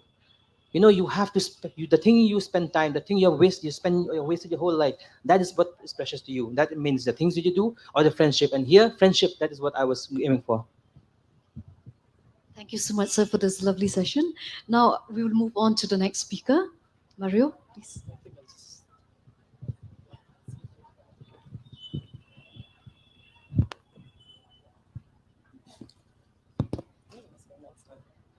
Hello, everyone. Thank you so much for having me. And I'd like to thank Mary actually for inviting me here. So, I work a lot with illustrated books, and this is my first graphic novel. It's a trial and error type of experiment. It basically talks about the living root bridge and in a form of conversation between a grandfather and granddaughter. So, has any one of you been to Norway and seen the living root bridge here? You've been here, right? So I went there when I was a very, as small as these kids, when I was a little child, and then I was mesmerized by the, the essence of the Living Root Bridge. So the story is, so you can see that there are many, all of these people working in sustaining the Living Root Bridge, right? And among those characters, you can see that there's this grandfather and granddaughter also. And he was trying to teach her how to preserve the living root bridge. And what did she ask the grandfather? She was like, why can't we just make steel bridges from like the ones that we see in the city? And then he said that nature can fulfill everyone's needs, but not everyone's greed. So he was like, do not be like the greedy queen. Okay. So in the old days, there was a greedy queen who was very prosperous. So she was having lots of produce, and she was having lots of, multiple things at her own disposals, right? And then she wanted to conquer more land. And then she was like, I'm going to claim that other land on the other side. That is the land of Mother Nature. And then that's when she asked the people to start, you know, deforestation and cutting down trees. And you can see the man actually doesn't care about those birds who has, little birdies over there, and started killing them. And then, but at night, since they cannot cut all of the trees, what happens is that these tigers, they come at night and they start licking the wounds of the trees, right? And after that, the trees were like healed. And then they realized that it was the tigers. And what did they do? They put blades on the wounds of the trees and cut off the tongues of the tigers. and that's when they destroyed all the animals, right? And all of these animals, they were crying, they were like telling to Mother Nature, it's like, this happened, this person came and destroyed our homes and everything, right? And then Mother Nature, what did she do? She took away the children from their, from the ponds and from the village.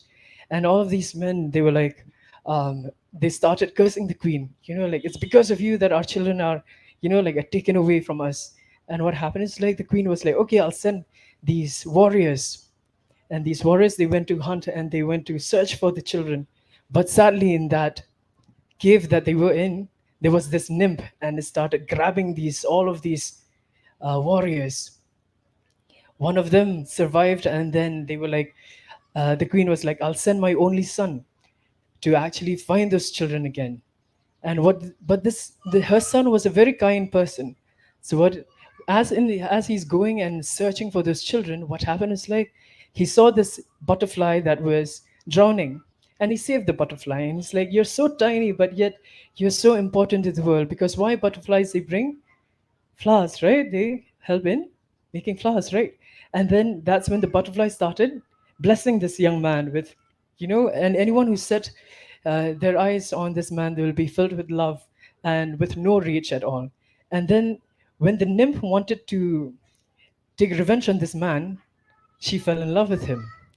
And that night, he left home to go and meet the nymph. But then the men who followed him, they saw that he was actually falling in love with the nymph, and they felt betrayed. And what did they do? With an arrow, they started, pulling out arrows, and it hit him, and it hit the nymph as well. But she was so in love with him that all, from her heart, actually sprung out all of these roots. And then these roots tried to connect with her. And that's when the grandfather was like, we should help her and connect with him every year and sustain the living root bridge. And that's a personification between man and nature to live in harmony with. And then later on, 25 years later, she also started teaching her own children how to preserve through this narrative. Thank you. Thank you so much, Mario. Well, I can see multiple layers in your story, like the amalgamation of many folk tales. So maybe you can elaborate on that. When I started making the story, it was in IDC School of Design. So I wanted to bring out many essence of our social structure, and there's no there was one panel also which I haven't included. It talks about the snacks of what children have, like a putharo and gem and everything. So I wanted to inculcate, like the dingye, the story of the dingye. So inculcated the tigers licking the wounds. So all of these small elements, like the nymphs. So my grandmother used to say that, if they go at 12 in the noon to take a bath in the rivers, the nymphs, they take away children. So having all of this concept together, I try to actually weave into the story and sort of like bits and parcels to make a full, the full narrative. That's interesting about the nymph, especially because today I was just reading about Wren and the nymph. But I don't know if you've read it, but it's very interesting because usually once a man falls in love with a nymph, he'll never go back home. So, but there the mother sacrifices, of course, and tells her son, no, you can go with the nymph, because a son should not stay in the mother with the mother. She should go to the in-laws. I mean, he should go to the in-laws. So anyway, so I have seen that you have pictures of the Living Root Bridge, just like Sir Bhaktaram also has there in his story. So there are about 100 or so bridges, root bridges. Yes, I did a bit of research, I'm sorry, but I had to. So it's interesting because I have not been to those 100 bridges. But one thing is, it struck me, this architectural thing, maybe since you're doing something on design and architecture, or maybe the cultural significance of the root bridges identifies us as Khasis. So maybe you can talk a little bit about that source of inspiration you got. So while I started, the conception of all of this, so most of my friends were there. We picked up topics that are, social issues, from mental health, and other things. And I wanted to bring out something that talks about my culture and being an architect. And I was very mesmerized, especially when Morning Star, he's one of the, I think, pioneers of Living Root Foundation. I've been in contact with him, and I have so much admiration to what they do. And and then I used to see his process of making, in reality and as well in social media and in YouTube and everything. So I wanted to actually have this, not in sense of technicality where you have to be so engineering oriented, but a kind of a narrative, visual narrative that that engages these young minds as well. That's very nice. Yeah. So now, last question, if you can allow me. What are the challenges that you faced when it came about the illustrating of your work? One of the major challenges, as you saw the panels, the art style. Uh, Halfway, I kind of regret it because it was so difficult to maintain consistency from first page to the final page, because there's a lot of details that they're not like those illustrations where where we have simplified forms. And but here we wanted to have something that is close to academic drawings, and that was one of the major challenges. And the other challenge also was, when it comes to comics, and you have so many panels, you need breathers. So sometimes I totally forget, when to have breathers, just one page or illustration, not having any more panels, for actually for the readers or the audiences to actually have a sense of, just to recollect and reflect on what they have read. Thank you so much. So now I would open the question to the audience or anyone who would want to ask any question. Anyone? The children, did you enjoy? Did you like? Yes? Do you read stories at home? That's nice. So, anyone would like to ask a question? I love your work as an illustrator myself, and it was a joy to see what you've come up with and your integration of something as important that's both culturally and botanically, I'd say, uh, that that runs through your work. So I just want to know what you have observed as a lover of comics, which I'm presuming you are. If it is ingrained in local culture to read comics and to interact in visual narratives. Well, for me personally, I think when I was a kid in school, also, it was very I understand the lessons better if I sketch, be it any subject in school. And I like to make, just like you said before, you like to make doodles of the aliens abducting your teachers. But what I do is actually read the thing and then actually being the form of a panel, so that I can retain the memory better, so that I can study better. And later on, then, in schools, we had this period for library and reading, and some they go to novels and everything, but I am always drawn to comics like Tintin, and Tinkle and others. And it's something that word and image relationship was always very helpful for me to be fully engaged with the narratives.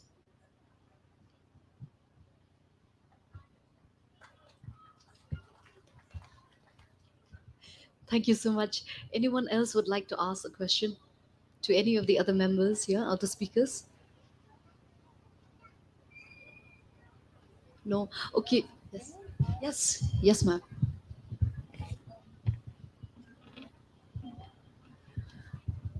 Since the panel is on stories, especially story time for children, I want to ask the children a question. Okay. What is your favorite story? Supandi. Supandi.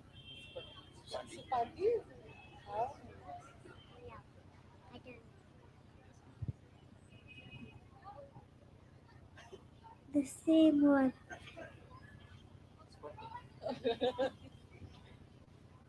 Moment.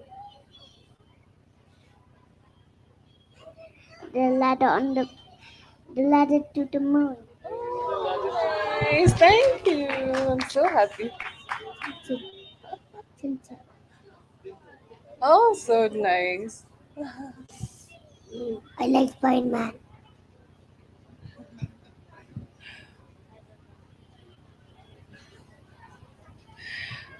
How many of us in the audience, also the children in all of us, adults, how many of us grew up with folk tales, folk stories, legends?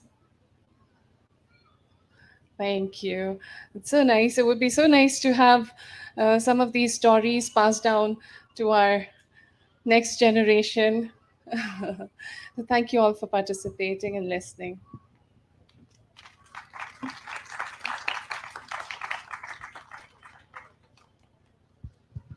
So now I'll ask Ma'am Esther, maybe she can give us a little bit about the story of, Jing Jacob, Jing Maria Jacob. Actually, this is a story about two rivers, two sisters who wanted to go for a race. And one was very fast and the other was slow. It's a story about, they came down from the hills of Khasi Hills down into the Bangla Plains. I don't know if you've been to Dauki, but the landscape is very flat, and they went. One of the rivers was very fast, and the other was very slow. They decided to meet in the Bangla Plains, and what happened was, one of the sister, uh, she turned round because she thought that her sister was not going to reach.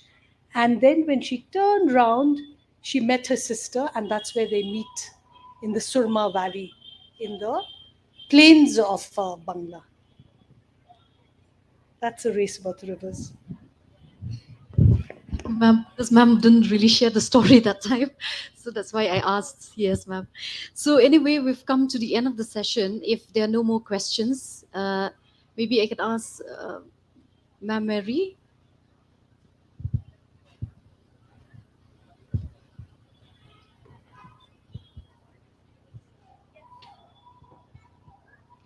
Sorry, Naomi, what was the question? No, it was not exactly a question. I said like we'll wind up now. Yes, yes, So absolutely. was there some kind of quiz to be asked or No not quiz. now? No? No, Okay. So thank you so much for being Wanda very is pleasant. there to. Oh yes. Yes. Thank you, ma'am. I thank Bhoktaram, Esther, Jemima, Mario, and Naomi for such an engaging session, which has thrilled each of us present here. I'm sure all of us have been deeply enthralled by each of their stories. I would now like to present the speakers with tokens of remembrance of the Shillong Literary Festival.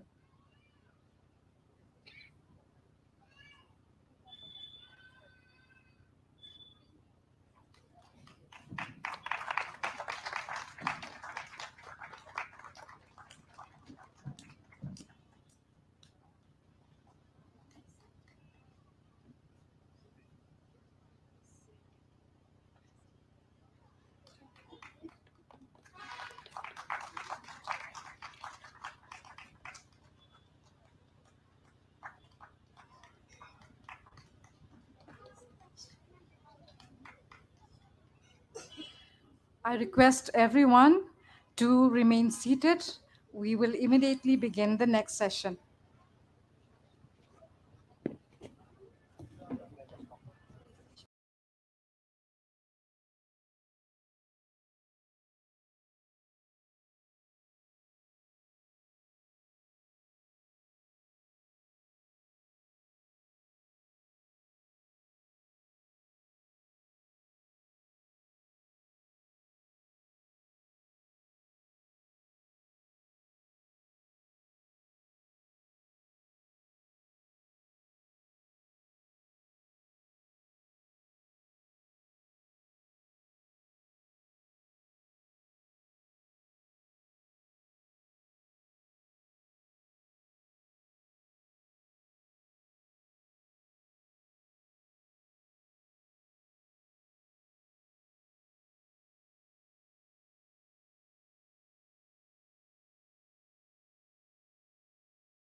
pointing on that screen, the right one.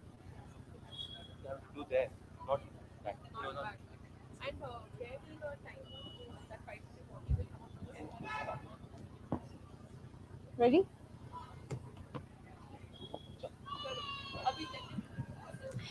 For most of us present here, Supandit and many other beloved comic characters has given us the best company a child could ever ask for. It thrills me to let you all know that Supandi and friends have come to town. Please welcome on stage a team from Tinkle and Amar Chitrakata, Devika Soni, Vineet Nair, and Kevin Johnson. Tinkle has been bringing together the best of entertainment and education in one colorful package for 30 years now. Every issue contains a mix of hilarious, adventurous, and intriguing one-off strokes stories besides the recurring adventures of iconic Tinkle tunes such as Supandit, Shambhu, and Tantri the Mantri, and the more recent ones like Defective Detectives, Ina Meena Minamo, and Wingstar, among others. Along with these are fascinating general knowledge features, trivia pages, do-it-yourself art and craft projects, riddles and jokes for its readers, spanning 20 languages. The Amar Chitra Katha Library boasts of titles across epics and mythology, history, fables and humor, brave hearts and visionaries. Founded in 1967 by the master storyteller Anand Pai, Amar Chitra Katha is the pioneer of comic books for children in India, which has evolved into a cultural phenomenon today. I now hand over the session to you. Hi everyone. My name is Devika and I want to thank you all for having us here. We are very, very thrilled. It is freezing, but it is so fun because you guys are really warm. Like now, like we were just introduced, we are from Tinkle and Amar Chitra Katha. I am Devika. That's Vineet. Kevin is manning our amazing stall. But we're not a complete team because Tinkle and Amar Chitra Katha is nothing without Supandi. So can we please have a big round of applause for our beloved, lovable goof who can't keep a job more than 2 hours.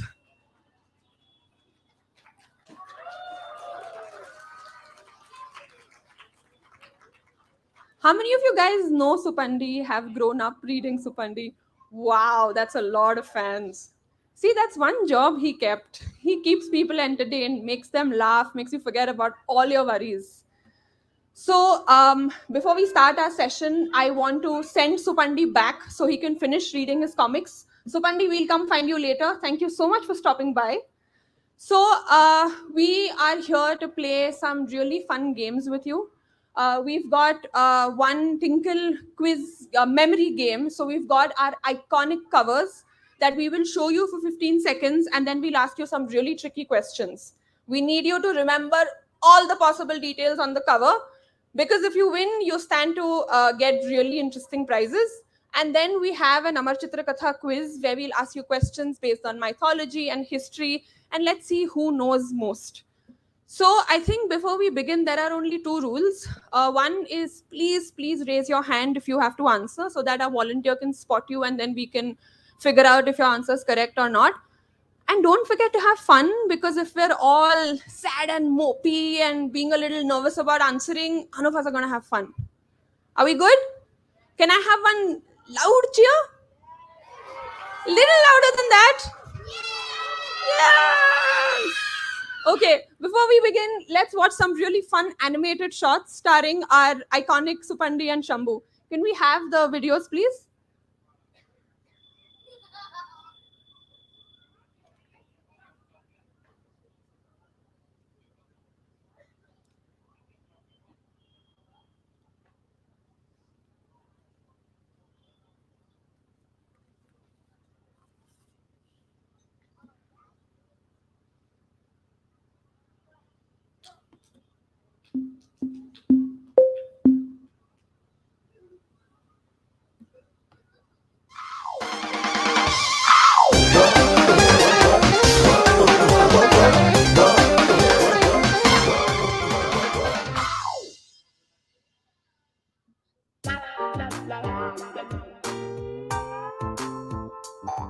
Supandi, why don't you help me make some food today?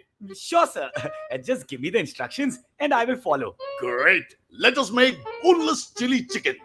First, take that black syrup bottle. Shake before putting it on the chicken. Hey, shake it, baby. What are you doing?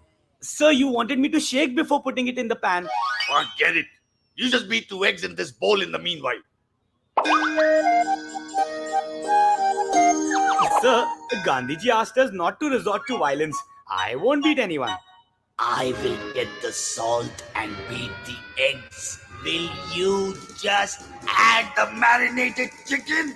Sir, I was never good at math. I don't think I can add things properly. Stop! You cannot be trusted with anything. Just leave everything. Ow, ow, ow! Supandi, why would you do that? Sir, you asked me to leave everything. Stop! Just stand still while I cook. I have put everything on this pan. Will you just watch it for me? I will be back in 5 minutes. Of course, sir. I won't let you down.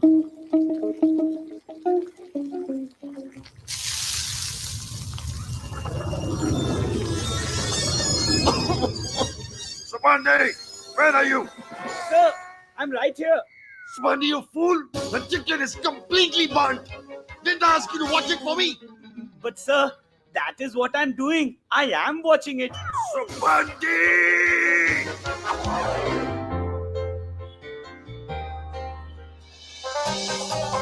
Subscribe now!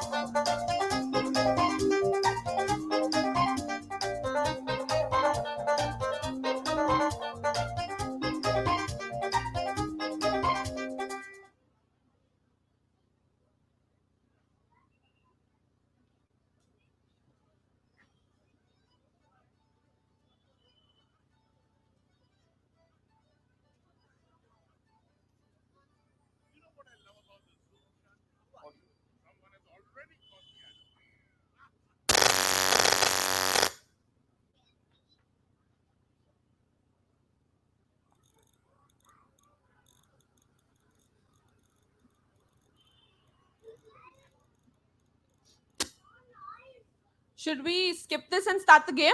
Yeah. Yeah? Okay. Can we see our Tinkle cover memory game? The next slide, please.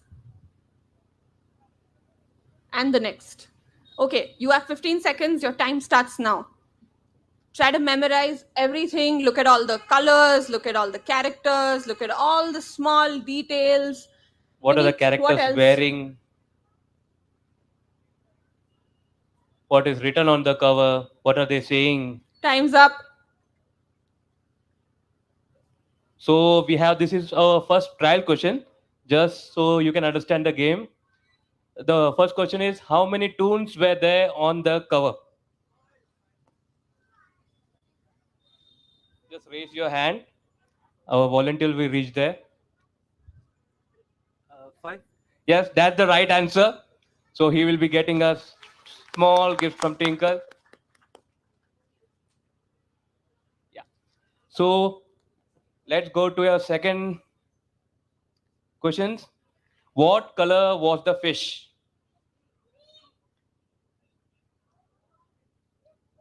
Who wants to Raise your answer? hand. Raise your hand. Yeah. Yeah. Come here. Orange. No, orange is not the right answer. Give him. Tell it louder. Green. Green. Green is the correct answer. So he is the winner now. The third question is, which number did you spot in the waves? Can we get a mic here? Here.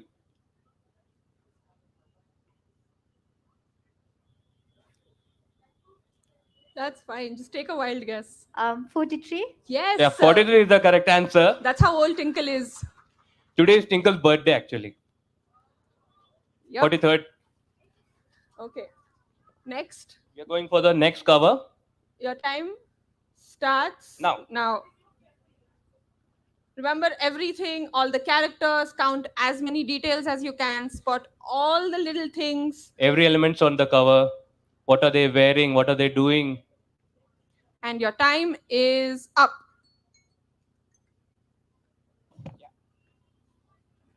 What was the color of Tantri's outfit? Who is raising hand? There.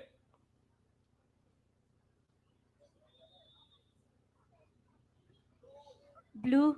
Blue is the right answer. We're going for the next question. How many tinkle toons did you spot with the headgear? Can we get the mic here?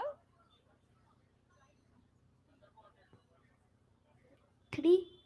3 is the right answer.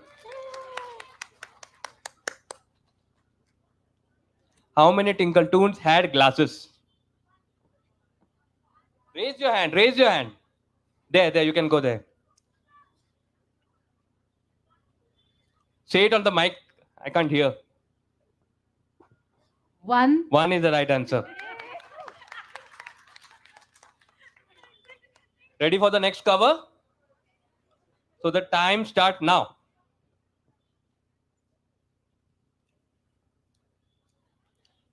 Here we have our toons with our Uncle Pi.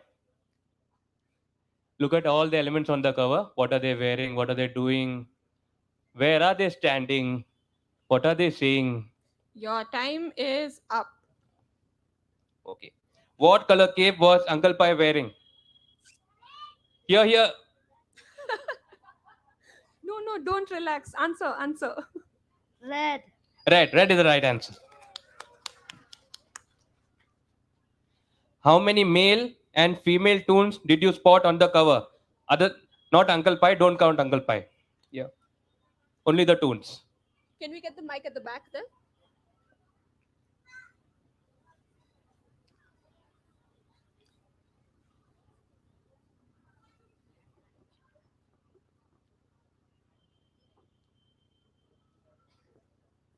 Two males, two females. Yeah, that's correct.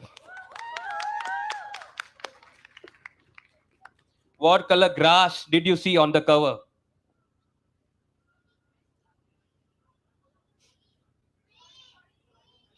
Who is raising?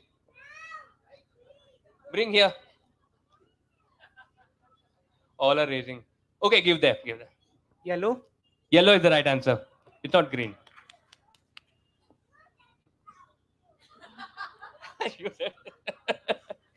Ready for the next cover? The time starts now.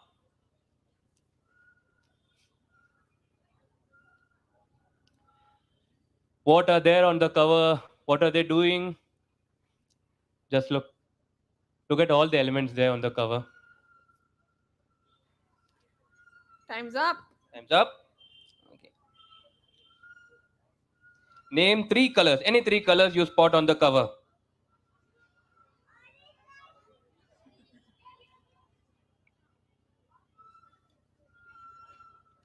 Here, come here.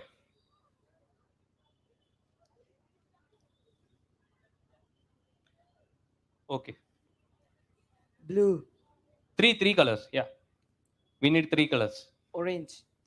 Blue, orange, Green. and one more. Green. That is correct. So the next question is,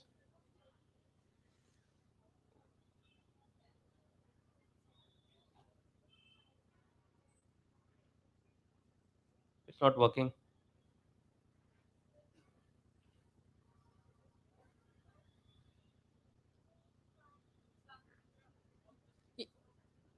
Yeah.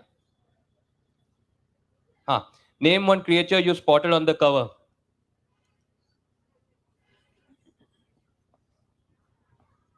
Yeah.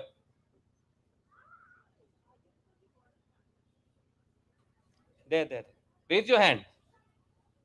Fish. Fish. Fish?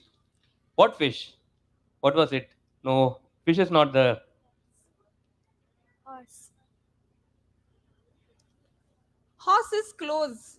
Or Very, very close. you should have looked at more carefully. Can we get the mic here? Here, Tiger. what? Tiger. Tiger. There Yeah, was. we can Yeah? give. Okay, we can give.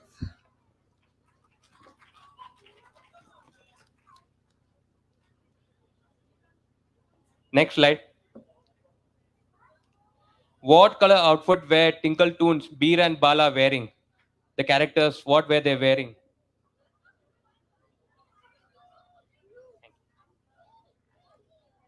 Here, give it to her. Pink and blue. What? Pink and blue. No. Blue. Blue and Red. red? Yes. Blue and red. red is right. That is Good correct. job. Good job. Are you ready for the next cover? The time starts now.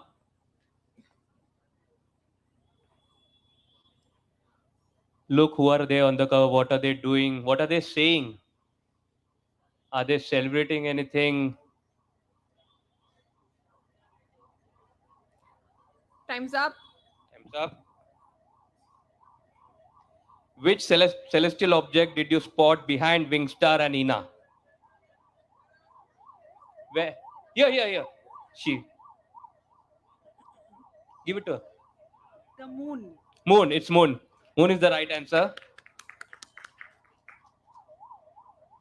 Which color outfit were Ina and Wingstar wearing?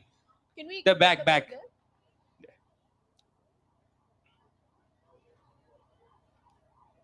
Give it to him. Second.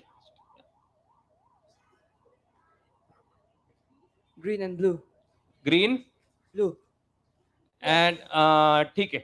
Okay. There was also white, but we can adjust that. Just that. It's correct. Now, which tune is celebrating the birthday on the cover? If you read Where? the speech Here. bubbles, you'd know. This line. Second line. Raise your hand.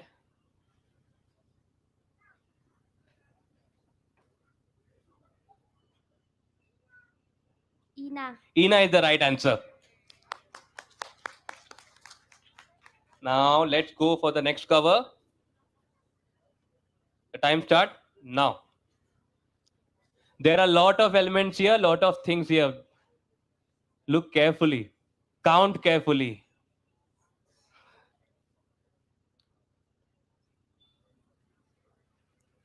And your time is up. Time is up. Yeah. How many creatures did you spot on the cover? Don't count Shambhu in this, huh? How many creatures did you spot? Give it to ma'am. 12. No.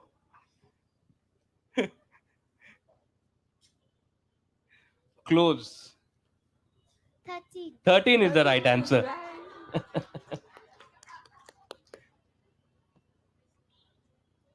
Next. How many balloons did you spot on the cover? There. Go there. Yes, okay, go there.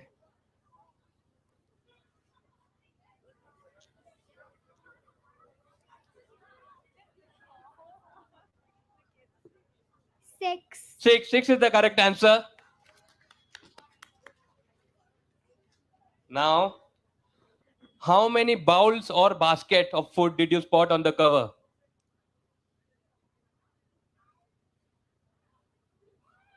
There. Raise your hand. Yeah. 2. No. 2 is the wrong answer. There.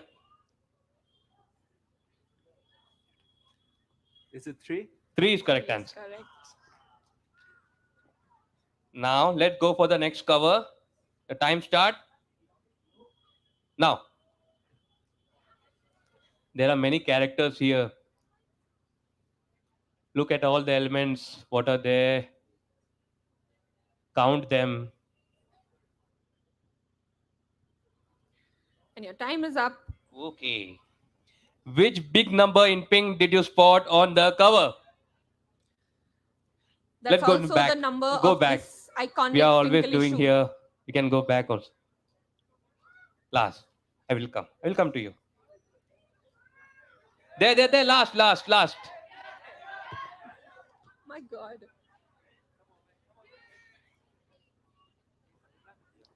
800. 800. Very good. Correct answer. Next question.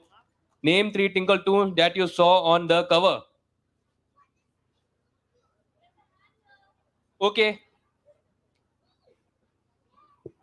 Bala, Shambhu, and Supandi. Bala. Shambhu and Supandi. Okay. That's correct. How many plants did you spot on the cover? There.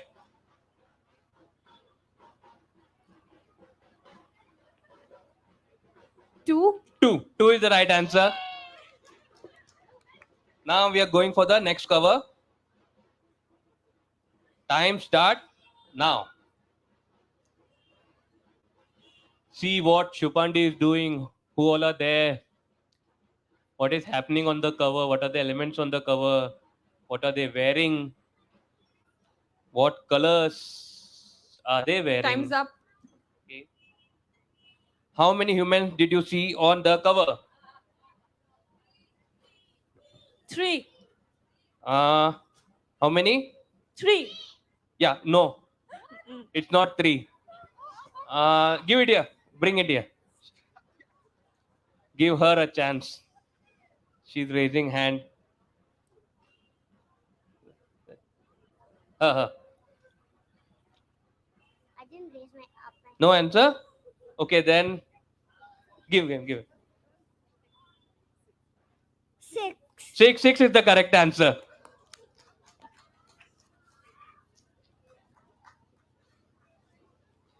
What is the color of Shupandi's bow? Go there.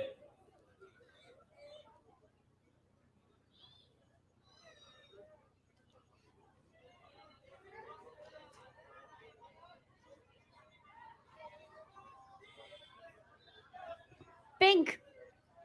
No. Pink is close Go back. though. Blink first, close. Go. There, here. Green. No. Red. Red is the right answer.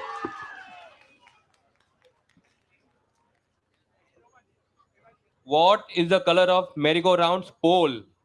The pole of merry-go-round. What is the color of it? There. Behind you. Black. No. Purple. Purple is the right answer.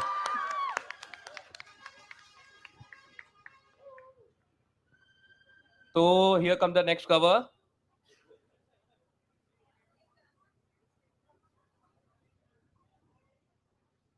Oh, sorry. I already showed it. Yeah. Look at the Okay. cover.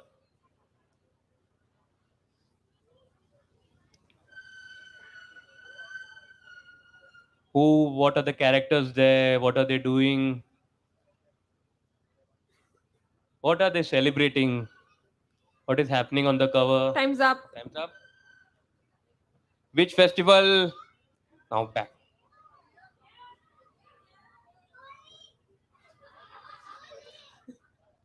Holly. Holi is the right answer.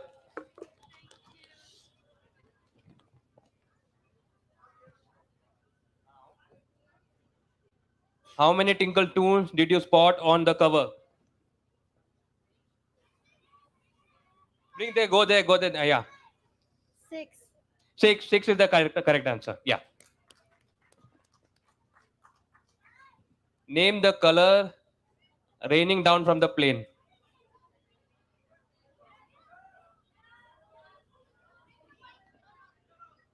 Where? Yeah. Purple and pink. Purple? And pink. No, pink is not there. Just say two colors, purple and one more.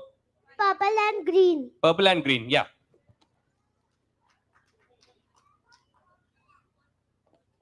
Now check this side. This will be our last cover. Have a good look at it.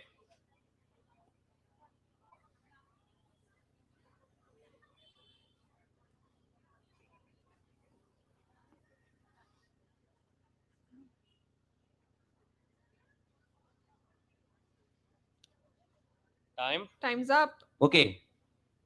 Name 2 characters shown on the cover. Here. Ravi and Sam. Yeah, that's correct. Now next is a tricky question. How many open eyes did you count on the cover?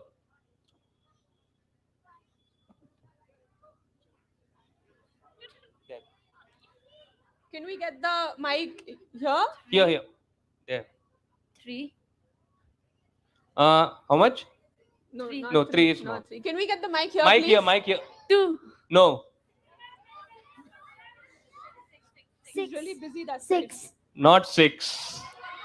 Now I'm just taking wild guesses. Go there. That side also you can.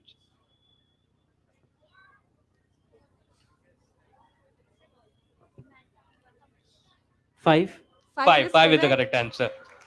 Because one of our character was winking. Now,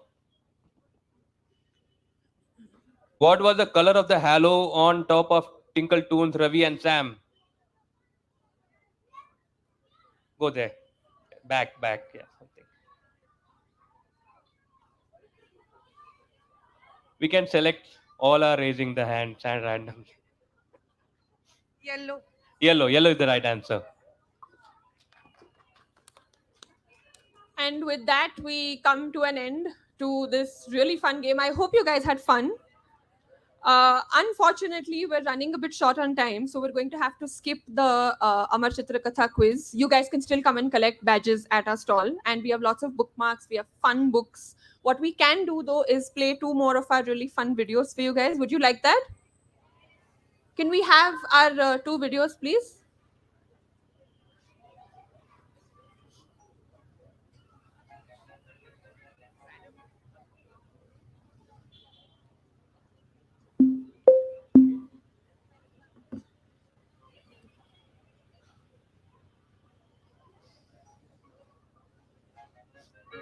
Madam, please deposit this cash into my uncle's account. What's your uncle's number? I can't remember. Yes, got it. It's 9876544321. I need his account number, not his phone number. Everyone, stay where you are! And put your hands up! Come on, give me all the cash you have, or I'll shoot! First this boy, then you! How will she give you cash without knowing your number? Give her your account number first. Not your mobile number, huh? Right, ma'am? Don't act smart with me, you fool! There is 10 lakh rupees in the vault. Let's go there. I will give it to you. Let's go! Move!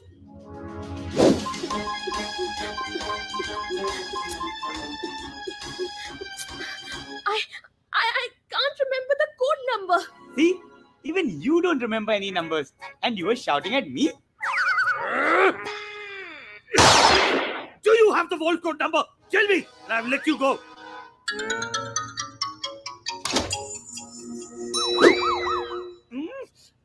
Why is everyone asking me for numbers? This lady asked me for an account number. You are asking me for code numbers. Am I a calculator? Okay. Let me see. 9821. No. That's my cell number. 2563041. No. That's my residence number. Wait. I got it. It's 400084. You know, that is my area pin code.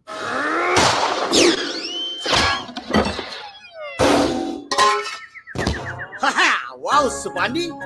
You really did a number on this robber. Stop! No more numbers. I'm going home!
Thank you, Devika, Vineet, and Kevin for the most engaging and interactive session.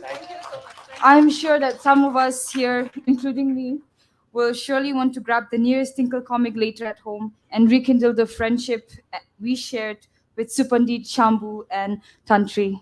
Thank you so much. Give a big round of applause to them. Okay, on behalf of the Shillong Literary Festival team, I would like to thank Amar Chitrakata and Tinkle for joining us at the Literary Festival this year.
Just 3 days ago, I don't know about you, but I just love the freshly printed books.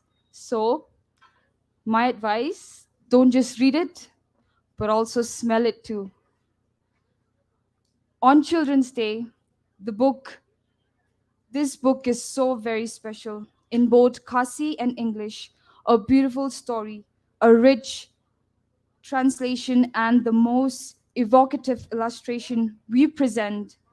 Ka Krem Pubon Ba Pilla, The Mystery of the Cave. We now invite to the stage to launch this book Karine Langste, Glenn C. Karkangor, Patricia Mukim, and Ivarisha Same. If you could please come to the stage.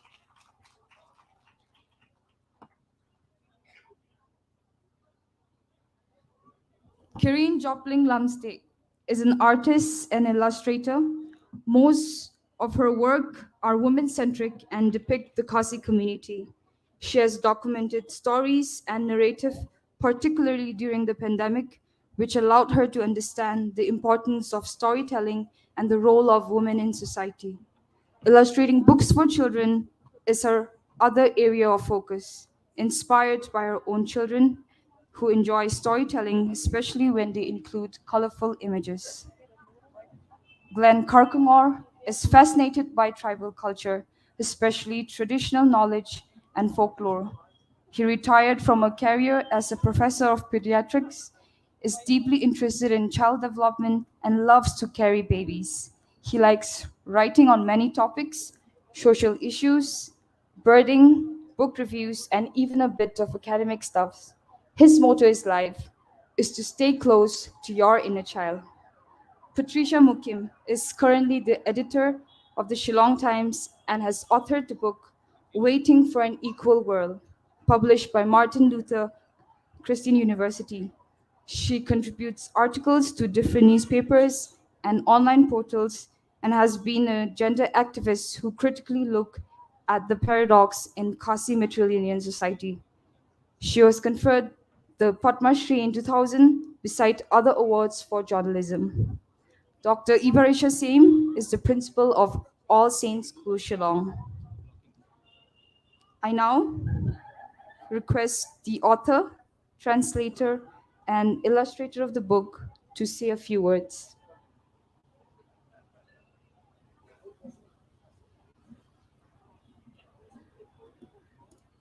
Thank you and good evening. Two-line speech. There are many marginalized sections of our society. The first ones that come to mind are women, and we talk about gender equity, but there are voices that speak up for women. There are LGBT individuals. There are voices that speak up for them. Maybe not enough, maybe not adequately, but when it comes to taking up causes for children, neither do they have any voice, nor are there many voices that speak up for children. So all I'd like to say today is that all of us should be voices for children.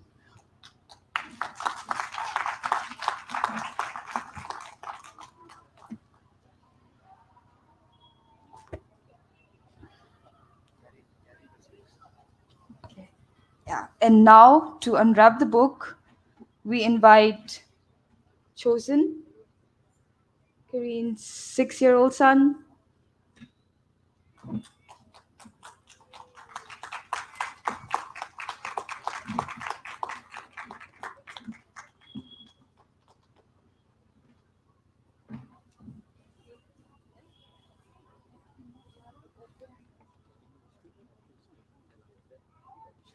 Oh, Ivarsha will speak.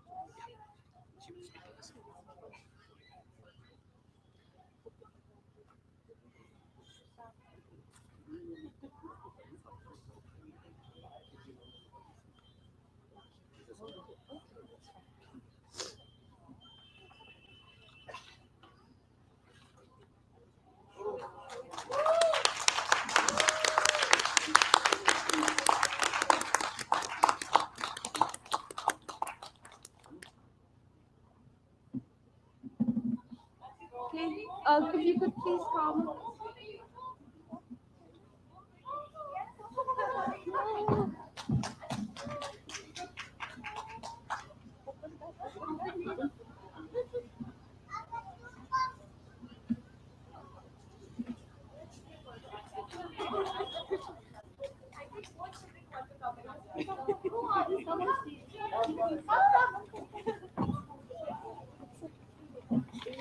Any one of you want to open it?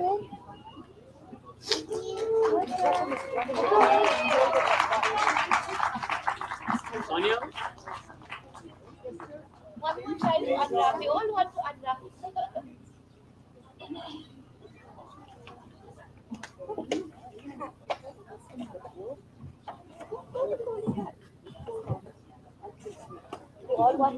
We all want to unwrap now.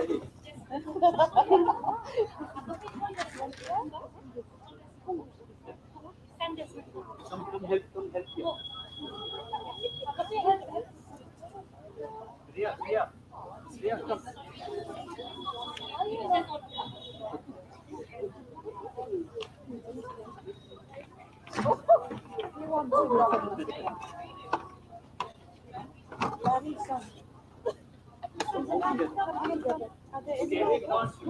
Take the pictures.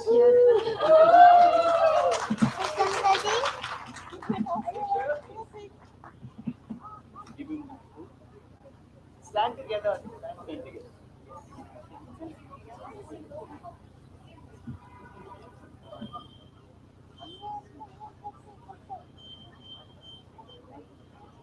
Okay,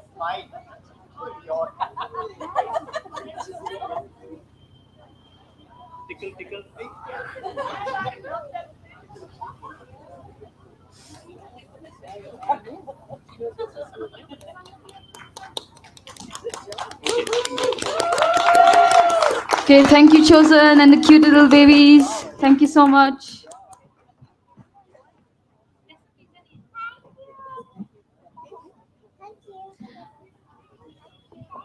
So now I'll invite Karine and Patricia to say a few words on the book.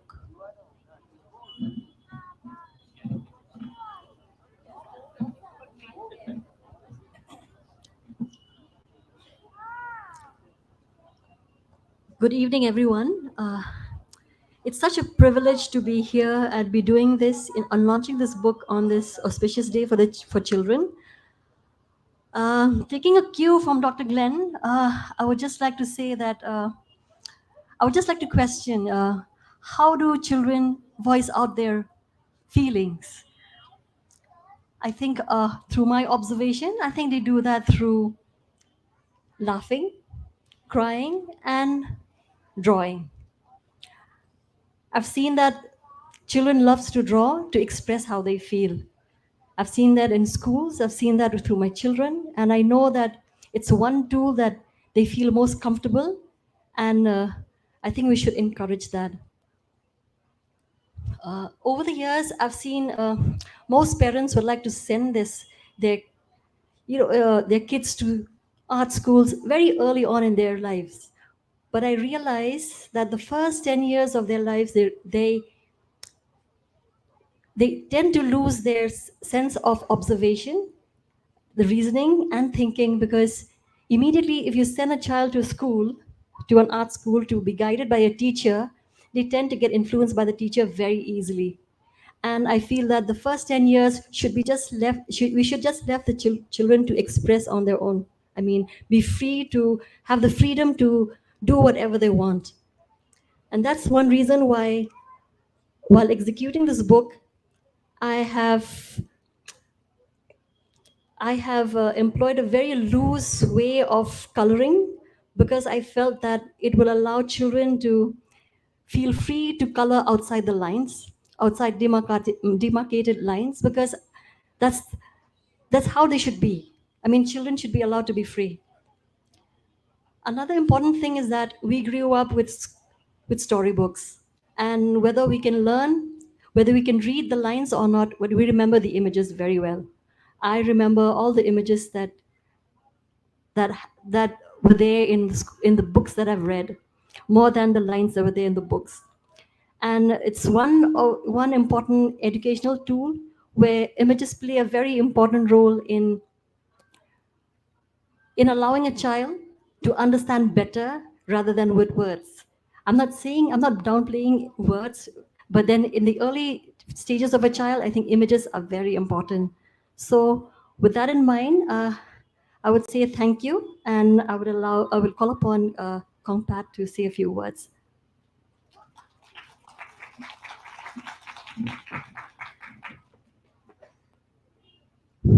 Good evening, friends. Thank you for being here. Otherwise, we tend to have a very not so happy group by late evening. But we are so grateful that all of you have come and responded to our call. This book is conceived while we were going on a caving expedition that took us 4 hours. We went into the Maumlo cave. It is a cave that dates the geological age of the world, Glenn, which is about how many years? 2,000 years. 400 million years, he says. So we've all read about the Meghallian age. It's become a company now, but we thought we should let people, especially living around the caves, to read about what wealth there is inside those caves. Because when we went to Maumlo, where the cave is located, and we spoke to the children, the students of that area, Very few of them have been inside the cave. And we didn't want this cave to be overrun by tourists and to, when tourists get inside caves, they touch the stalactites and stalagmites, which is not a very good idea. So we thought if we create awareness and make the people of Maumlo who live around those caves the prime stakeholders of that cave, then we have a chance of seeing that cave retain its glory, its wealth, and everything that's in its natural and pure form. Because we've seen what has happened to the other caves that have been lighted up and all. We don't need all that in the caves. And this is a very genuine effort. Dr. Glenn wrote down the story. I translated it into Khasi. And having been a teacher myself once upon a time, I realized how important it is to have the book as a bilingual, because the students themselves or the kids themselves that can read Khasi will also be able to give meaning to the words in English. And Karin has done an excellent job of illustrating the inside of the cave. It's marvelous, and we thank you, Karin, because you've made the book come alive. Thank you very much.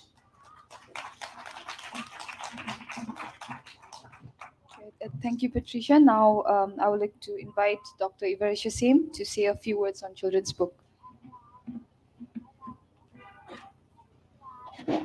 So, good evening, everyone.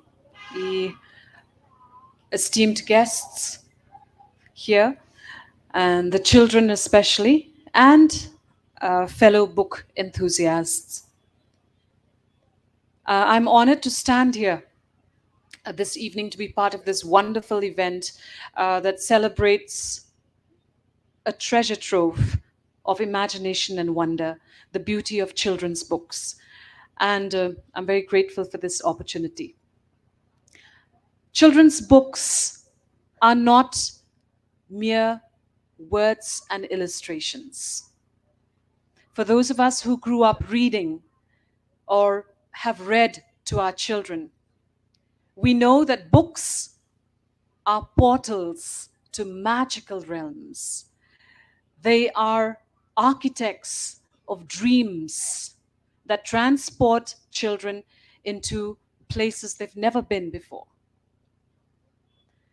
And what is one of the most distinct features of children's books is the ability to instill lifelong values. Because through the whimsical adventures of the characters in a book, children learn the values of friendship, of kindness, of courage, and of love. And these are values that will hold them in good stead as they navigate through life. And I feel that children's books, many a time, also act as moral compasses that guide a child through the wisdom of ageless tales. So in a world which is now dominated by screens, there is nothing like the tangible experience of holding a children's book, or holding a book for that matter. And so much better if we actually hold a children's book. The smell of the pages, like I think our compere said at the start, the smell of the pages, the weight of the book in a child's hand, the sound of the pages as they turned. I think all these create a wonderful experience that is unforgettable in a child's mind. This particular book, I know personally, and knowing the principles that MLCU stands for, and in particular the principles that Dr. Glenn upholds, this is born out of a passion. This is a passion for both culture as well as children. And I feel that there is no better way to preserve nature or to instill the knowledge as well as the awareness about nature than to start than to look at nature through the lens of culture as well as children. So thank you so much, Dr. Glenn, for this. I think this is the first of its kind. This is a beautiful venture. Thank you for this storybook. Thank you, Kong Patricia, for giving this book a Khasi voice. And Karine, your illustrations, I feel, are like visual symphonies that we enjoy every time. So as we all, embrace the enchantment in the pages of this book, let us not forget in our own homes to ensure that every child has the opportunity to enjoy the beautiful journey that reading offers. And this journey begins simply with the turning of a page. Thank you so much.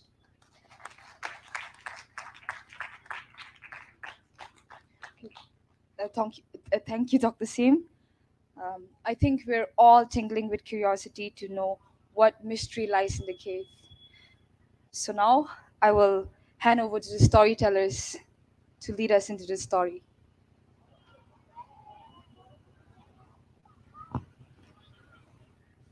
So now we're going to have a reading of excerpts from the book. And I invite Karen and Eden, who will read portions of the book in Khasi and English.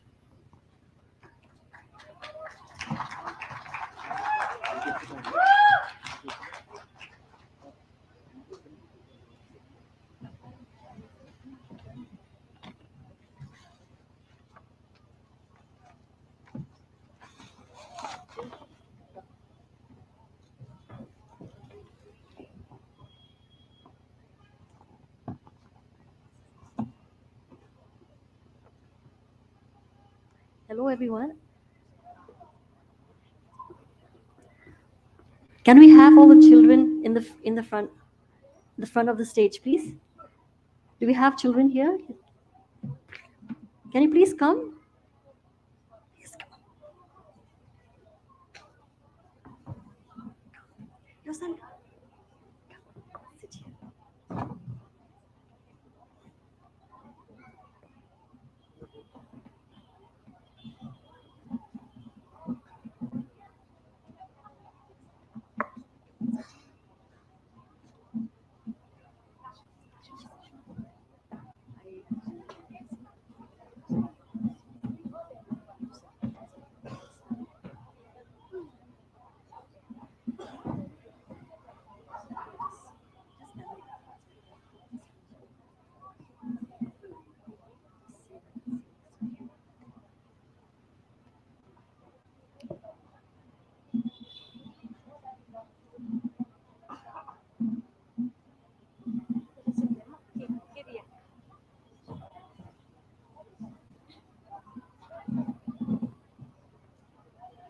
So I'm going to read an excerpt from the book, The Mystery of the Cave. Are you guys ready? Okay. Iba screamed, and the echo was just as loud. Maywan hugged her tight. A tear of fear trickled down his face. It was silent all around. They could only hear the gentle drip of water from the roof of the cave and the gurgling sound of the stream running near them.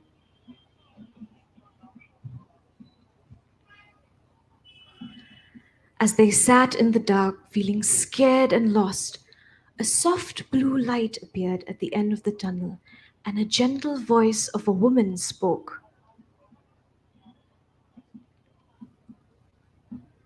Don't worry, children.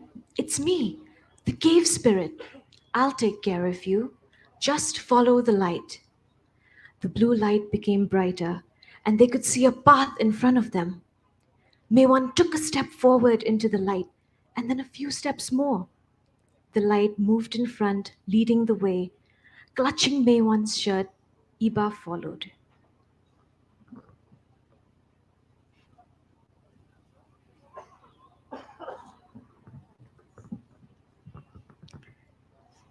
I am going to read this in Khasi. So here goes. Terus ngap mo. Ngap.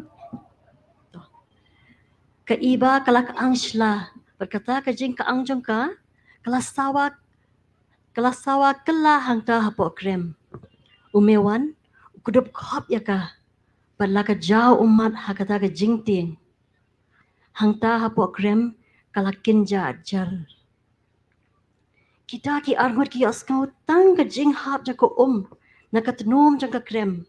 Per ka jing sawa jang ka jing tuit ka hapo krem.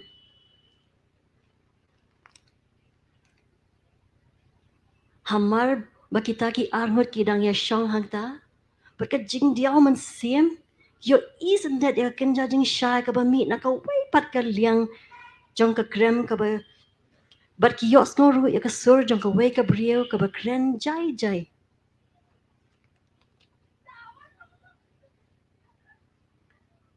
What kuslay ay kana? Nga day mga kapuri kabasa hakani ka krem. Ngan yarap mga yapi. Ali buot ya nga. But bet ya kate ka jing shy. Kata ka jing shy, kelas dang ban kam taba. But kila yo iya ka kenja linti hakmat jangki. Umewan, ula jam syakmat. Siya kata ka jing shy, kabalong kumbalam linti yaki. Ka iba, kasno kop haut bad umewan. But kala buot ya u. So the rest of the story, you can read it in the book, and I'm sure it's going to be exciting.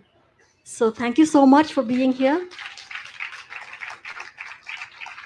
Thank you to Eden for accompanying me, and thank you for the children who are here today, despite the cold. Thank you.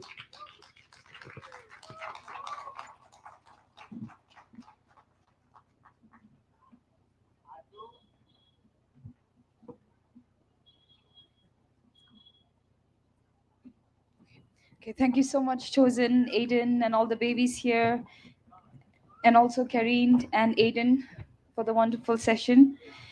Um, we urge everyone to get a copy of the book from the MLCU bookshop here and have your copy signed. Thank you so much. Give a big round of applause to them.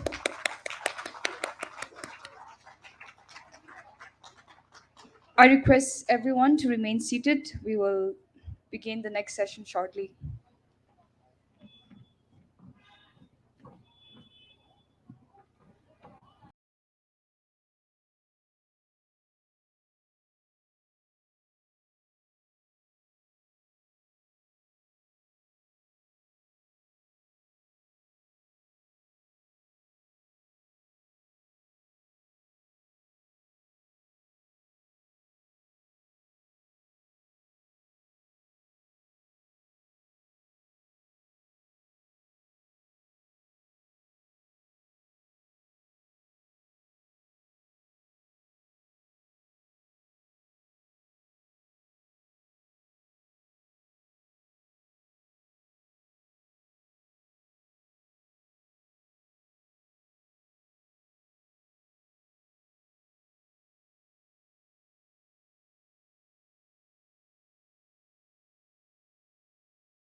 are Junisha Khongwir and Karen Larendiki Donahue.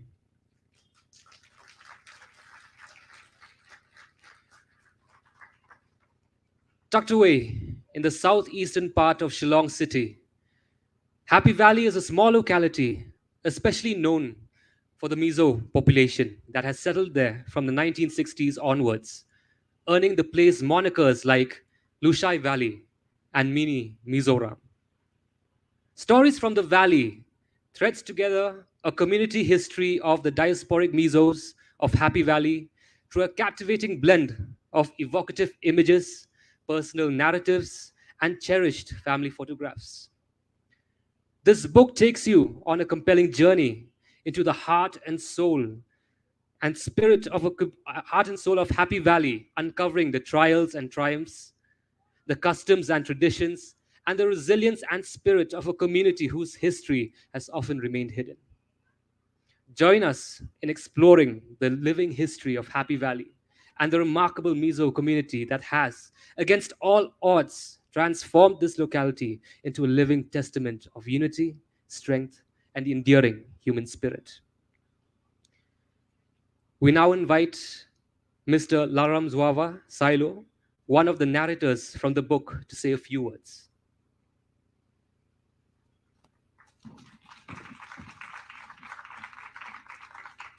A very good evening to all who had gathered here and to visit the release and launching of the book Stories from the Valley. And I want to thank Ms. Junisa Kongwir and Ms. Karen L. Donahue to involve me in this wonderful program. The valley which the book is about, even though I myself have not yet opened and read the book, which will be launched in a few moments from now, I myself being one of the former residents of this valley, I know that this book will have a great impact in bringing back the memories of the wonderful past which I have tasted and experienced, and also in remembering the valley, many of whom, valley people, many of whom are not with us anymore. Now, books are a treasure, and I want to thank Ms. D. Junisa Kongur and Ms. Karen L. Donahue and all the people who are involved in making this book. Good books have been launched this evening. Several books have been launched. I've seen it. Books for children, books for adults, and books about all sorts of things. Good books are not only a source of knowledge, but a very important document for the future generation. And it's a great honor for me to be here today. And on behalf of the people of the Valley, and to promote the value of good books and to honor knowledge, I will be very proud and I will joyfully release this esteemed book, which is written by Ms. Junisa Kongwir and Karen L. Donahue. I will not say much words, but before launching this book, let me quote some of the world-renowned writers and personalities on their comment about the value of good books. Books are a treasure. Ernest Hemingway says there is no friends as loyal as a book. Napoleon Bonaparte says, shows me a family of readers, and I will show you the people who move the world. Then French philosopher and scientist René Descartes says, the reader of all good books is like a conversation with the finest minds of past centuries. And Carl Sagan, one of the renowned scientists and writers we have known, says, one glance at the book and you hear the voice of another person, perhaps someone dead for 1,000 years. To read is to voyage through time. So once again, I want to thank the two young ladies, the two writers, for involving me in this great, wonderful gathering and program. So that's all I can say. We will hear more about the books from these two young ladies as they will be interviewed, I think, in a few moments from now on. And thank you very much. Thank you, Mr. Silo. I would now like to call Ms. Junisha to read a note.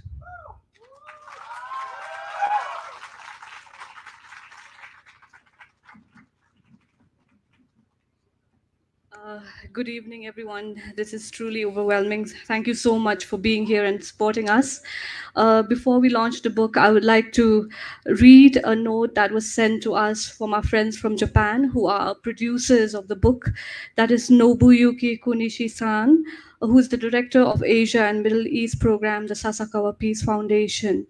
So the message is, dear esteemed participants, we would like to thank you from the bottom of the heart for joining us today for this wonderful moment of celebration of the publication of Stories from the Valley, a book we all have been eagerly waiting.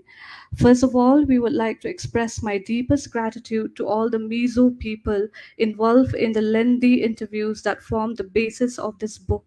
We would also like to pay tribute to the members of the Northeast India AV Archive for their tireless efforts from planning to research in the preparation of this publication. Thank you for your cooperation. We were able to shed light on the buried history of the Mizo people, their resilient spirit and traditional culture. Now, I would like to introduce briefly about our foundation to you. The Sasakawa Peace Foundation, so-called SPF, was established in 1986 and has been committed to promoting international exchange and cooperation since its inception. To address the diverse and complex issues of the 21st century, we have leveraged our unique freedom as a private foundation to work in partnership with a diverse range of domestic and international collaborators. Since the establishment of the Northeast India AV Archive in October of 2019, the Sasakawa Peace Foundation has continued the program, so-called Preserving and Sharing Histories and Memories in Northeast India with the partnership of NEIAV. We believe that by bringing this book to you, we could not only expand the deep understanding of the Mizo people in India and the world, but also contribute to the realization of a diverse and inclusive Asian society, which is one of the mission of our foundation. I would like to take this opportunity to express once again my deepest gratitude to all those who are involved in the issue of this precious book. We look forward to continuing our work hand in hand with the people of Northeast India. Thank you very much, Nobuyuki Konishi-san.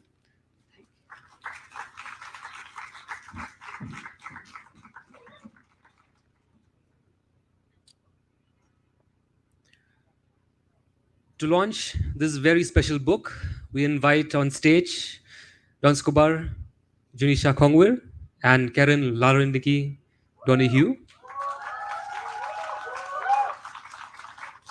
I also invite to the stage contributors to the book, Ms. Sangi and Pif Larohlu, Principal, Muso High School. I also invite on stage Reverend Dr. Brother Albert Longley Dakar, Principal of St. Anthony's College, Shillong. Mr. Nathaniel Majau, Project Director, Northeast India AV Archive. Author and graphic novelist Parismita Singh. And the Festival Director, Kong Mary Kurkalang.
A round of applause, please.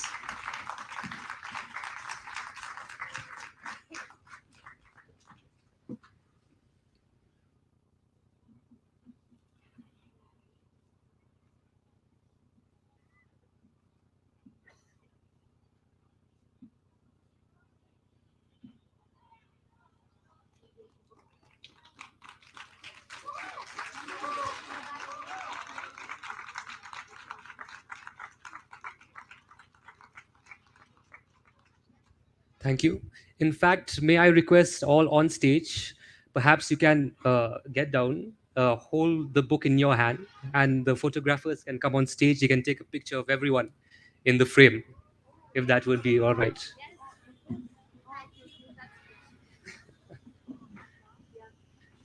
In case most of you had missed Ms. Janice Pariyat's session this morning, she had said that being a Shillongite isn't necessarily about the identity of being a Khasi, Jantia, or Garo. It's mostly about how rooted you are in this place. And as such, I believe all of you form an intrinsic part of the Shillong community.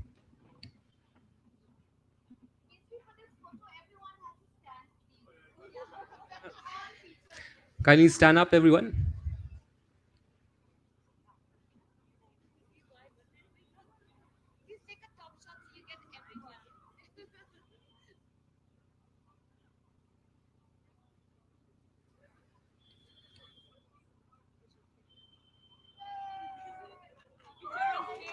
All right. Thank you very much.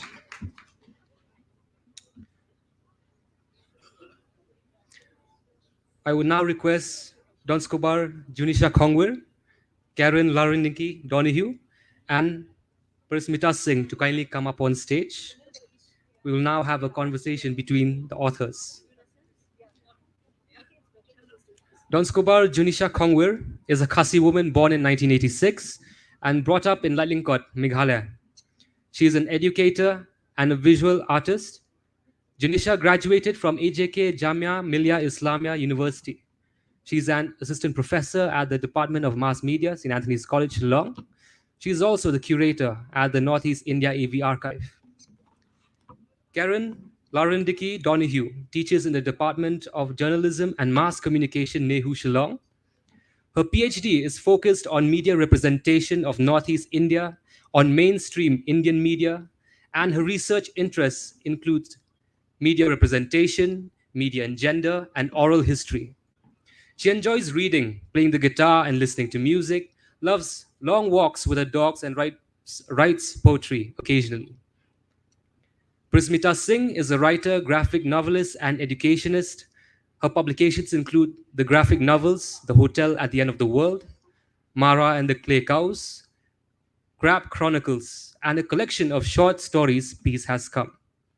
She helped conceptualize the POW anthology of comics and has edited Centerpiece, New Writing and Art from Northeast India. She also works in education. I now hand over the session to you, Prismita.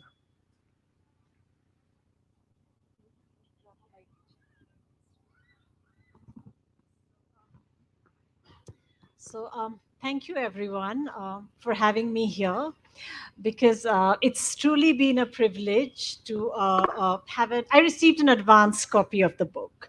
So I thoroughly recommend that those of you who can get a copy.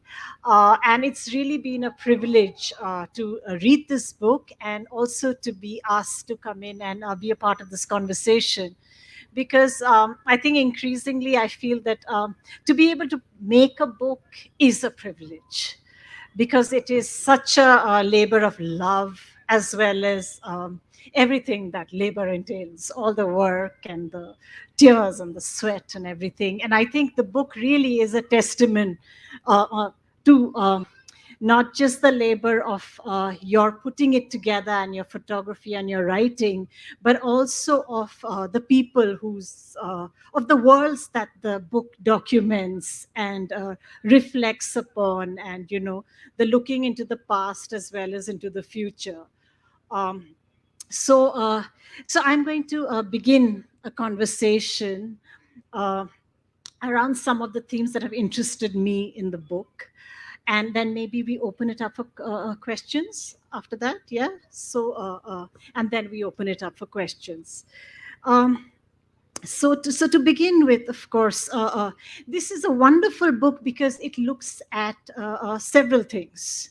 It looks at photography and writing, as well as, and it's a very special kind of writing because, as Karen puts it, it is, I've just, let me find the term. She has a beautiful, it's a writing that arises out of a new and demanding form of remembering. So it is looking at oral. This is I'm borrowing a phrase from the book.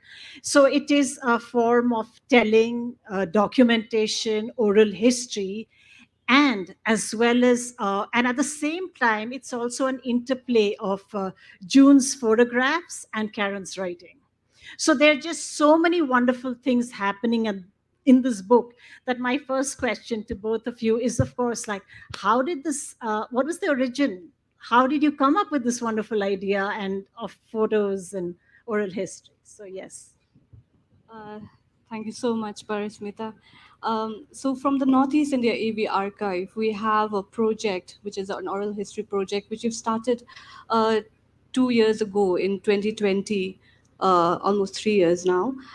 So what happened was, this project, because we were, by our funders, they want to project peace building. So that was the main, theme for them to be, supporting us as an archive. So when that project came up, and I remember, Karen was going through a bit in her life, which she will talk about it, I guess. But suddenly I was like, let's just stop everything, because this book actually kind of allows us to collaborate this project. I mean, so what better way to collaborate than with my best friend? First of all, like, I'm from Shillong. I mean, I'm from Meghalaya, from Nalinkot, then, in Shillong, and then she from the community. I mean, what better way to kind of, go into and take this journey together. So, we talk with Karen, and then somehow, this project just, it was born out of, the love and the grief that we were bonding at that particular time. I think Karen can also add on to that. Sure. So, thanks, Parismita. That was very kind of you to say all of those kind words about our book. June and I have been friends for almost 2 decades now. Please do not guess our ages. We are still, yeah. Anyway, no, it's a book that's born out of grief and love. And as Parismita spoke about, I spoke a lot about remembering in the book. Remembering not just in terms of trying to recollect things, but remembering as a new way of, in a way that is new and demanding, as a salve, as a way to heal, because I don't know if can I talk about mums? Yeah. So my mom fell very ill about a year back, and I was at my wit's end. And as you can imagine, I sort of fell apart. And I reached out to June, and yeah, so she was there for me, and so the book is born out of that. And I'm sorry, but also this book is a homage to June's dad, Badon Skobar, who taught us to follow the love. And so that is what we've done with this book. We just follow the love. Yeah, I mean, and and I think some of this comes through, really. I think in some ways, yeah, it really, I think so much of this difficult work of remembering and art. I mean, I think that is where perhaps we reach out to art in some ways to so I mean, I think what's been really amazing, I mean, what is, I think, very, very, for me, what was very touching, or that really touched me in some sense, is this reaching out from a personal moment of crisis into a kind of collective. Because there is thank you. Yeah, so there is but you only mention, you sort of just mentioned that this one point, there is this moment of personal crisis, but essentially this is a book about a collective. So you're able to do this, you're able to move, which is such a tremendous thing to do. You're able to move from this personal moment of anguish into a reaching out towards a collective form of history. It is history, because there are also a lot of women's voices in the book. These are voices of the ordinary, which I think sometimes in the shadow of great crisis otherwise, there's the Mizo insurgency, and the conditions that made people migrate. So which, and I think, which brings me to the second question of like, so there is, you have to help me with the pronunciation of the word, yeah, because yes. So you know June, she writes of how of the Mizo word for photography is thalak. Thalak, okay. Thalak, which is to capture the soul, right? And then she has a very interesting, and I think they have this very interesting engagement, because in the book, where they speak about how every time June would hear the word talak, she thought that in her conversation, she thought she's speaking about photography, but actually the word was boithak, which is the word for difficult. So so that also brings us to the question of, that is the other element that comes in the book, that of language, right? So can you tell us, so maybe just going from the last question about photography capturing the soul, and then the difficulty of the work as well. Thank you, Smita, for that question. Thank you so much, because I remember when we went up to Mizoram. Actually, we went to trace back a few of the families and who moved from Happy Valley. They went back to Mizoram, and over the phone, Karen would keep saying boy tlak," and then I'm like, oh, she's talking. We're making a photo book. We're making a photo book. So, and I was very, very like, oh, she's really like into it. Then later on, and I told her, you keep saying boy tlak to everyone, like you're just embarrassing us. Like we haven't even made the book yet. And then she said, no, it means not sure. Then I was like, what are you not sure about? Like, we already have went forward with. Then she said, no, because, sometimes it's difficult to meet people, because when she goes to Mizoram, everyone wants to meet her. So it was difficult to meet everybody. But yeah, coming to the question, so that is the base of the story of Boy Tlak. And coming to the question, I think for this project, like, we say you photograph with your eyes, but for me it was more of listening. I think I listened more than I kind of look at the visuals, because as they're narrating the stories, I remember so many of them, like, the entire atmosphere was very intense, because they're talking about the love of a dead one, they're talking about grief, they're talking about belonging. So for me to just raise my camera and start clicking those moments was, I feel like, I should take a step back and say, just listen first, listen, and don't worry about, even if the moment doesn't arrive, it's all right. So that's how I went on with this. I kept listening, and I photograph by listening. So this book is that, photograph by listening. And I remember one instant, Lai mom is not here, but Lai's mom, who she talked about, this when her son was taken away from her. So she suddenly, we finished the interview, we took it outside of the house, and then she just took my hand and she's like, come, I want you to photograph something. And I was like, was not ready, because as you know, people, photographers here, Anurag, everybody would know this, because when you move from, indoors or outdoors to indoors, suddenly you have to change all your settings. But there she was, just laying out, the elements of her son's last, so to say, remnants, like he have had with him his wallet and his packet of cigarette. And she wanted me to click a picture right then, and I was not ready at all. Technically, I was not ready at all, but I did try to take the photograph, and it did come very blurry, and it was not like the best photograph.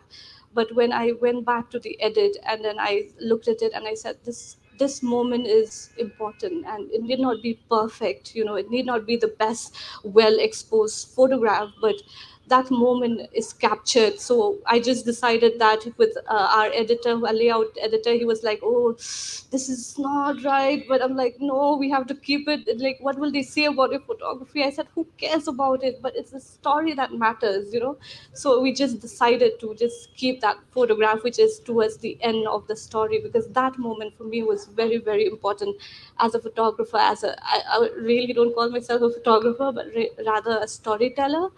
But yeah, that was a moment for me, as somebody who makes images, to kind of step back and look, and what are we actually taking, and what are we actually, we have to learn to actually listen to our stories before we actually make the photographs. Yeah. I just want to add a bit to that. So if you go through the book, you go through our exhibition, which is an extension of the book, you will see that, because she was saying that it's very difficult for me to understand what is being said, I had to keep translating for her.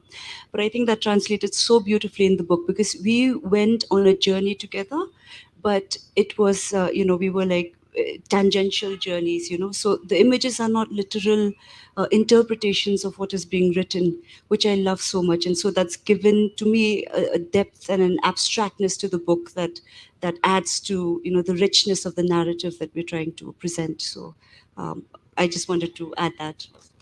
Thank you. Yes. Oh, that is such a beautiful thing, like to photograph by listening, like to create images rather by, and I think increasing, I think especially doing this kind of work with the community, it really helps you reflect on your work. But also, to sort of take off on like this, to continue this, what you touched upon, the question of language. So that's what this book is really so fascinating, because it is also, I also found the whole interplay of language very very experimental, as well as something that really captured the essence of the project, right? Because what you have is, you have meso, because there is along with the parallel interplay of the images and the text, you also have the meso text and the English text. So there is this constant interplay between these two languages that is woven through and done really, really beautifully. Of course, I don't speak Mizo, but it is such a, but even for someone like me who does not speak the language, and you don't speak the language either, right? don't. Yes, that, and but to have this parallel text, with its own, with its type of, with this, with the text there, it's very powerful. So how did you, so can you tell us a little bit about how you made all the I'm also interested in technical decisions, and how you came about, how you basically worked on the question of the text, Mizo and English. Shall I? So so the thing is that as Indians, I think most of us are very easily multilingual. There is hardly a casual conversation, colloquial conversation that we have, for instance, in Shillong, where I'm constantly switching between Hindi, English, Mizo, and some broken Khasi. So it comes very naturally to us. So that was one of the reasons that we decided to do this interplay. And it's not only bilingual, there's also a lot of Khasi words in there.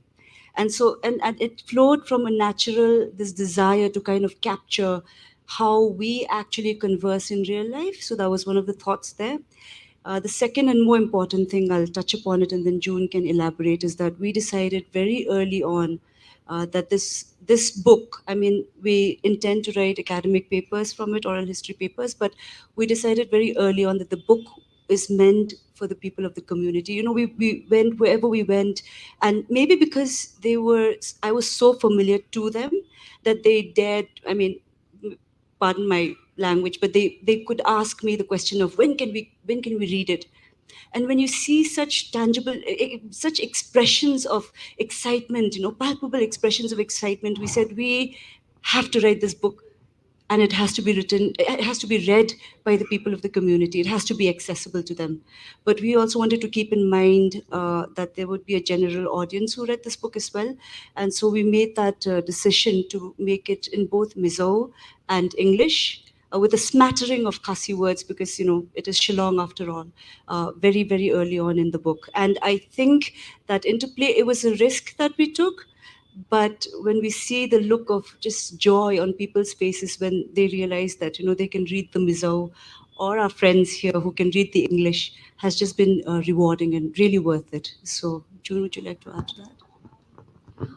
So as like I said, I curate exhibitions for the Northeast India AV Archive. One thing that I learned from my experience as being the curator there is that whenever we take these mini exhibitions, outside of Shillong, and actually to the villages, some of the exhibitions we took to Pudursla and then Siju and then Bakmara.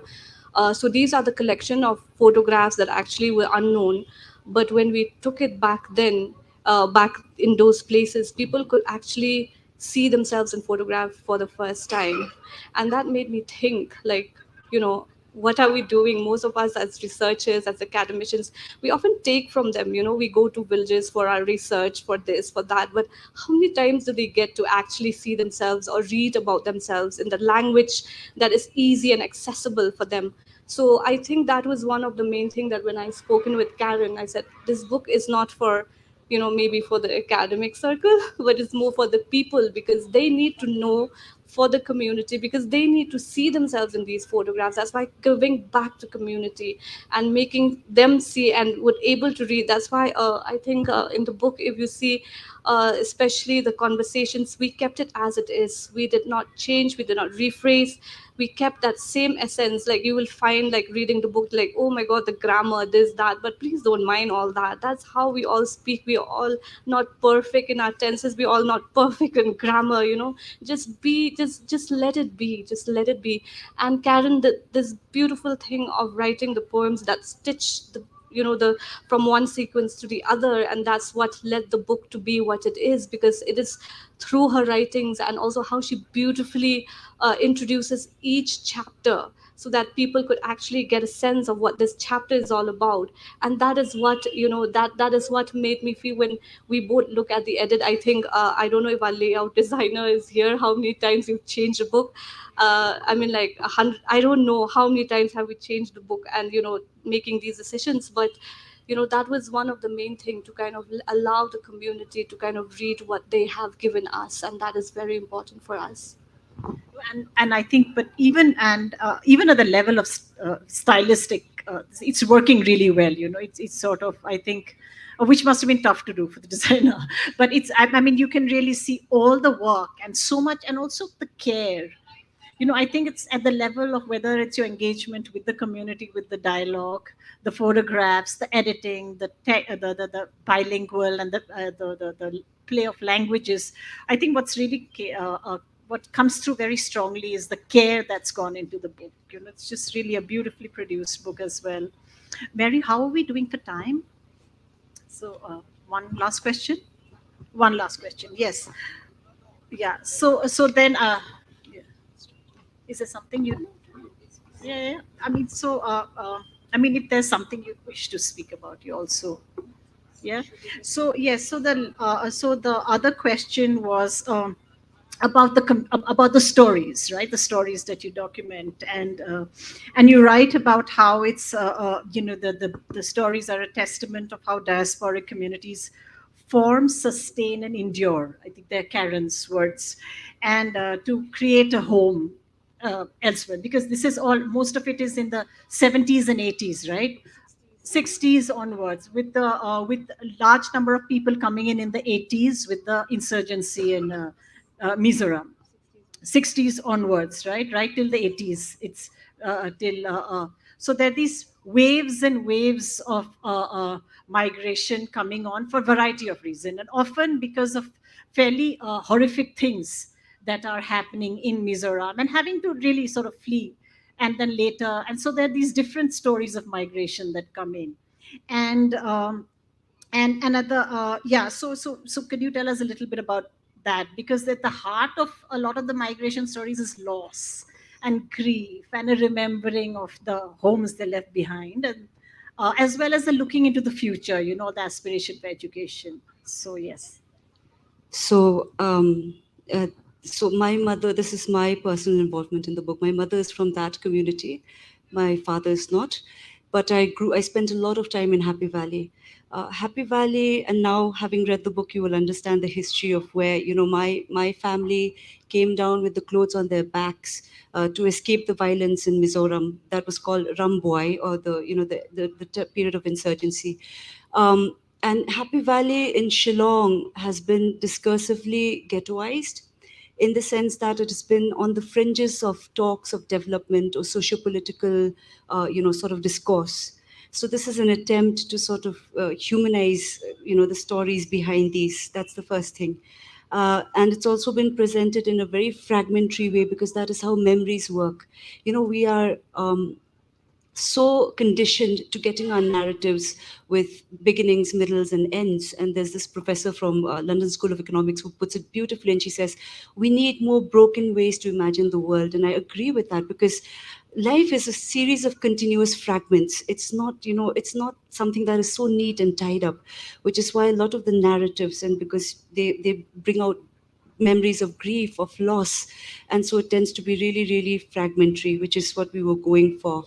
You have anything else to add? So that's the other thing. And also, so it was very personal, and the book, and Jude and I spoke about this, in a sense wrote itself, because the stories just came together. We didn't have to there was a lot of work with the translation and the transcribing, but the stories really interconnected with that sense of grief, that sense of longing, and laced itself together and came out in that way. So that's how the book came to be, in a certain sense. Yeah.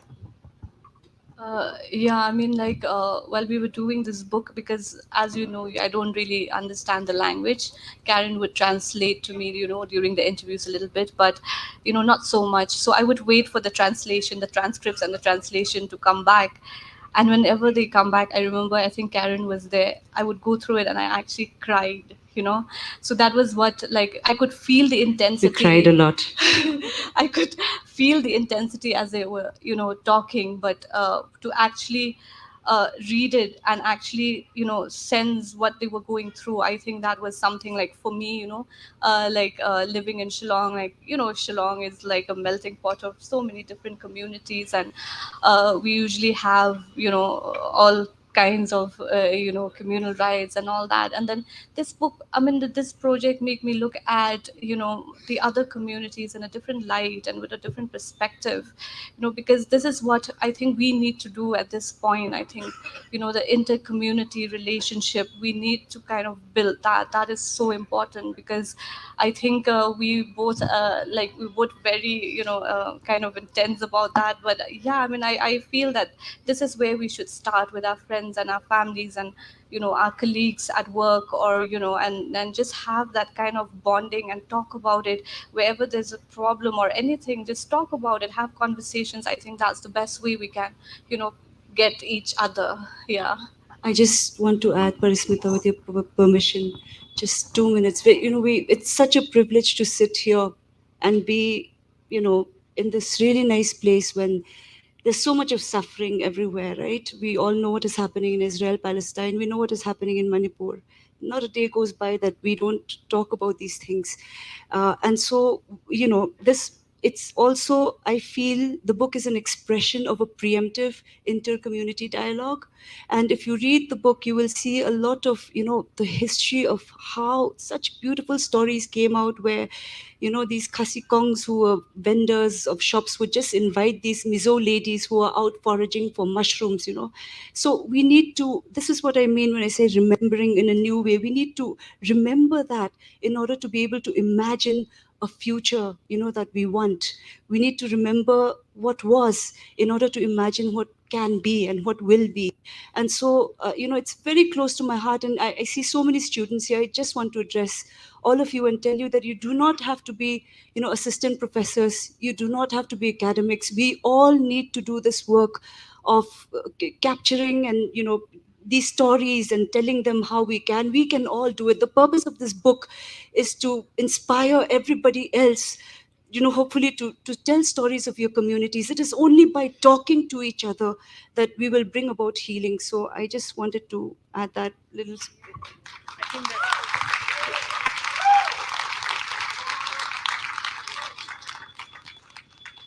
I think I think that's a brilliant point to open the conversation out. Thank you for. I mean, this has been Thank you for so wonderful, and I'm sure the audience has questions, and we can take them.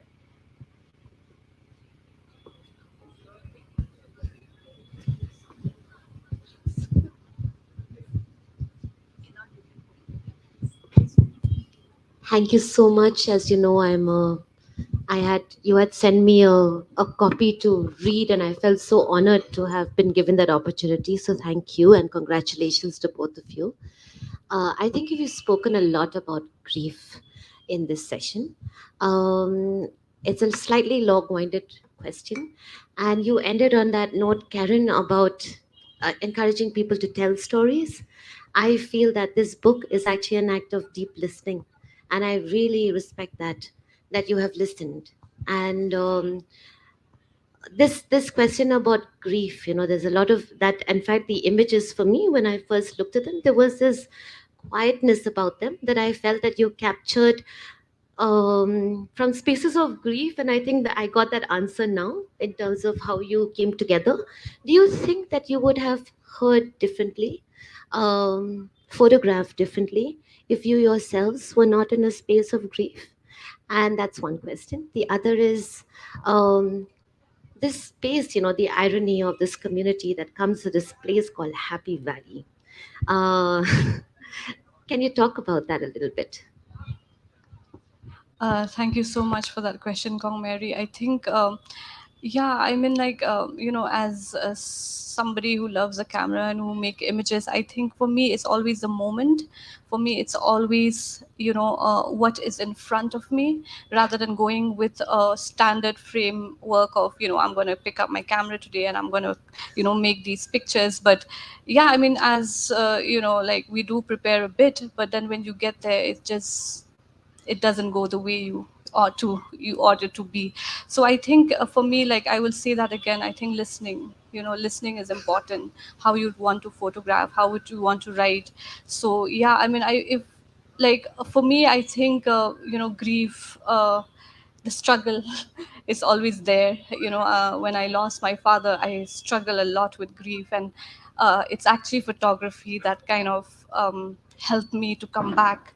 And because at that point I did not feel like, I could do anything, like, I couldn't even teach properly. So i felt I felt pretty useless. But I think when that day, when I remember when I picked up the camera and I started making images again, and this time not outside but looking inwards, to start photographing myself and the objects around me in my home. That is why that practice of constantly, looking within my space and kind of interacting with the objects that are around me. So that helps a lot. Yes. Thank you. So, for me, I think grief forces you to face yourself in a way that nothing else in the world will let you do. And in forcing yourself to face yourself, you become much more open and receptive. All of the closed, pores open up, all of the closed holes, all of the closed wounds open up, and it is a searing process, but it is what makes one a better listener, at least in my experience, and I think I speak for the both of us. So that was my no to answer Kong Mary's question. Had it not been this period, the book may have come out. I do not think it would have taken the shape it did. Secondly, to answer about Happy Valley, we tried a lot to find out the origin of the name Happy Valley. In fact, we met with the commandant of ARC, my father's ex-colleague. He tried to, but then we were unable. We were supposed to meet with the Rangbashnong, but then it just could not pan out. But it is Happy Valley really was happy, I mean, at least in my, we would, from morning to evening, I would take my grandmother's puan, run off with it. Such happy memories, so it was a space. And if you read the book, specifically the one that is the section on memories, they talk about how some of them have described it as paradise on earth at that point of time, and now with a lot of influx and the social cultural political problems that have cropped up, one thinks of Happy Valley and one immediately either thinks of secondhand clothes, right? I don't call it thrifting because I think thrifting is a very fancy word, but secondhand clothes, or you go there for your tungtap and your bamboo shoots and your miso khana, all that stuff. Yeah, so there. Or otherwise discursively, always framed as a place that's a hotbed for slightly not the not so nice things in society, alcoholism or drug abuse or all of that stuff.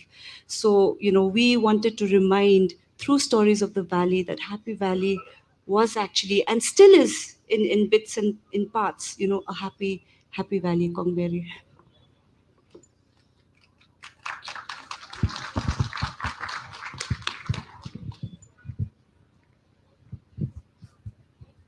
Okay. All right. Yeah. Thank you for saying secondhand. First of all, stop bourgeoising poverty. Anyway, but yeah, I have to frame this question carefully because I don't want to make you cry again. Uh, yeah. So in the process of the book, I see it's bilingual, so you have two languages. So I'm assuming you do both the translation, perhaps, and the English version as well. So I've always found that within translation, especially when it comes to language, I mean, beyond the stories, just within the language itself, there are some phrases that completely just paralyze you and say, like, hang on a minute, this it reminds you of so many other things other than just what you're reading at the moment. Like, and I think, like me, I think you've not this journey into your own language. I think has been. It's not something that you've done as a kid. It's something you've done mostly when you're much older as well. So I just want to know how that journey has been and how that effect has been on you. Um, uh, Thanks, Sang, for the question. I grew my father was in the army. Full disclosure, I grew up speaking fluent Hindi at home. I learned Mizo primarily because of my mom, but it was a very broken Mizo. I had to work very hard at it after coming back to Shillong. So there were, and I have to full disclosure. There's a lovely boy named John Lal Sanswa who helped me immensely with the translations. Because I struggled with that, with capturing the essence of what was being. And these are not, these are concepts about grief, these are concepts about memory, and these are not, it's not very conversational. So with the conversations it was easier for me to translate, but with the harder introspective pieces that I did, I required help. And I was, in fact, this is where it became a sort of community event, because I would put up on my WhatsApp status, please tell me what is tumtap in Mizo, for instance, right? And then I would get back the responses. All of that went into the book. So it wasn't just me, and I have to acknowledge that. And it's also taught me that, and this is something I learned from June and Nathaniel as well, that to get to the roots, the language is so important. So if there has been a learning curve for me from this book, it is that I need to go back and really, really work on the language. But overall, it was a very collaborative effort, which I think added also to the book. Yeah. So.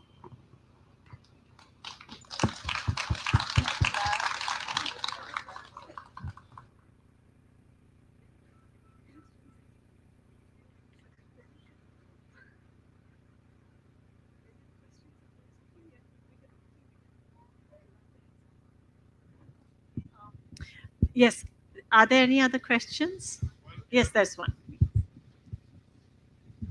Hi. I had a quick look at the book and it looks really wonderful. One thing I just wanted to ask, I like that you said that I hope this inspires other people like college students, anyone to do this kind of oral history. So I was wondering, could you share maybe something that was a challenge for you? I know you said the stories did not need much work, they just came from conversation. But was there anything during the process that maybe you would share that would inspire like other people who would like to do something like this but may see it as quite daunting or yeah. Okay, I'll take a little bit of that of your question. Let me tell you something about being friends with Karen. She's from the Mizo community, and as we all know here, Mizos, if they are with another Mizo person, they'll always tend to like speak in their own language, and but then the wonderful thing is that there is this thing of Karen would try to explain to me like what are they talking about and all that. But yeah, I mean the challenge is I guess when it comes to collaboration, I think a lot of us even in the beginning, while we were talking to some people, right? And then every time, like, we don't know whether that person is going to tell us the truth of it. We don't know whether that person is going to be like rephrasing things, or they would be telling us some other story. So that challenge is always there when you are capturing these stories. There is when you go back, that is why that continuous we went to each family, I think about 2 or 3 times. We kept going back and forth because that is important. I mean, one time you can't really get anything. The first time is just to kind of warm up, saying hi, and like, this is us, we introduce ourselves, and then, but then, then we started talking to them, and we went back and forth with them. And I feel like, that is one thing. I think if you do a project like this, which is, I think the challenge is always there. Yeah, I think Karen can elaborate more. So there's a couple of things. So when you do a project like this, it helps if you have an insider, right? Because then the intersubjectivity completely changes if you have somebody that you are already familiar with. But like June said, there's no shortcut. It takes a lot of time. There's a lot of visits. Food is a great thing that people bond over. You just take in a couple of packets of biscuits or some goodies. Food is a great icebreaker. That's one thing I discovered. We were fed very well, which is evident if you look at us today. But also the other thing that one has to be really careful with is that I just lost my point. Food is important because once food comes, everything disappears. You have to build a sense of trust. You have to meet them. The thing is, you have to be in control of the conversation. Now, while I say that being familiar with the community helps, it can also be a hindrance, because the people I went to want to know, how is mummy? Your hair's grown so long, you've put on weight, right? And so it was it was very difficult for me as primary interviewer to keep a rein on the conversation into the themes that I wanted. The book did write itself, but the conversations were very, very controlled. So that balance between that free flow and the food and the fun of it, and getting into the heart of what it is you want, is very important. And June has spoken about this earlier, but I want to reiterate, it is so important that they know what is being done, and that they are completely comfortable sharing what it is they are sharing, not just with you, but to be reproduced in a book, to be reproduced and shared with the world. So those are two things that are very, very, very key to me. One is the familiarity, and that sense of being comfortable with them. You do it as many times as you have to meet them. But the other is also to be able to control the conversation. That is a very, very tricky one, and that's something that you learn by experience. It's not, because it's interpersonal, and so every conversation will be different. But as you go into the field and you learn the people that you are with, you learn it on the job, so to speak. So that's what. So I've been told we are not going to take any more questions. I think we are right. Sorry. So Sorry. no. I mean, I'm sure. I mean, you can. I mean, if you have a question, of course you can. I'm sure you'll be okay with like continuing the conversation outside, as one must, right? But so I mean, in case you have last concluding words, I mean, do you wish? Yes. I just want to I just want to say thank you to everyone. I actually can't name names, but brother who's here, my principal, who has given me leave for 6 months to do this project. So thank you so much. And then yes, the any archive team, and then my family who are here, my relatives who are here, my friends, my students who are my dear ones, and also especially our narrators who's here, Mr. Ramzawa, Miss Sangi, Miss Lute. Like, thank you so much for allowing me into your homes, and to take these stories, to take photographs of you. Thank you so much. Kanlao me, thank you so much. Thank you. Just same. I echo her words of gratitude. My research scholars, my students, my family, in no particular order, whatever comes to mind. Brother Nathaniel, project director, our narrators. Just thank you so much, and we hope so much. This book is like June and I, and like our narrators. It is imperfect, it is flawed, but it is what it is, and we hope that it leaves you more curious than feeling like So that is what we leave you with. And also my wonderful colleagues who are here somewhere around. Thank Both you our so colleagues. much. Both our colleagues Yes. who are here. Thank you so much for coming. Thank you. Okay, thank you. And thank you, Parismita. Thank you so much. You, Yes. we, like we said, we are full of flaws. Thank you so much. Thank you, Junisha, Karen, and Parismita. for this engaging conversation of a part of our city. I think many of us will now walk the lanes of Happy Valley with a new consciousness of the past, of the present, of stories after this conversation. So to the authors and to the beautiful community, the Mizo community from Happy Valley, Kalome, Kublai Shivon, we have now come to the end of today's program. We hope that the range of stories and conversations have sparked a renewed love of books, of reading, of stories for each of you, as it has for me. We invite you to join us tomorrow. We begin at 10:30 a.m. For those who are interested to buy the book Stories of the Valley, you may find the outlet here. But don't leave just yet. We have a musical performance which will be hosted by Anis. And now I hand over the mic to her. Thank you very much. Thank you, Adrian. Congratulations, Ma'am Junisha, Ma'am Karen, on your book. So, the literary stage first day has indeed set a very lit tone to the festival. I know that's overused. But we do have a cherry to put on top of today's icing. And she is guaranteed to melt the ice of the cake with her razor sharp lyricism and unique flows. She is indeed a lyrical acrobat. You do not want to miss the event coming up this evening, people. Stay tuned for the one and only formidable, dominating the rap and hip hop scene, Rebel. She is performing tonight. So you guys ready for Rebel? Rebel and DJ Knack tonight. In a few minutes, in fact. Yep.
2023.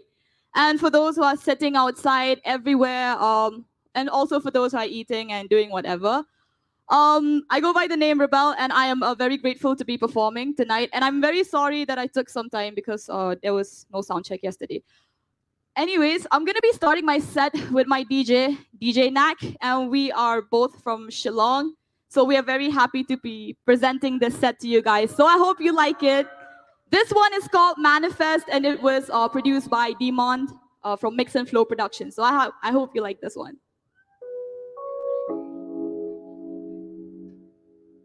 Check, check, check. Can I get some reverb in my vocals? Check, check, check.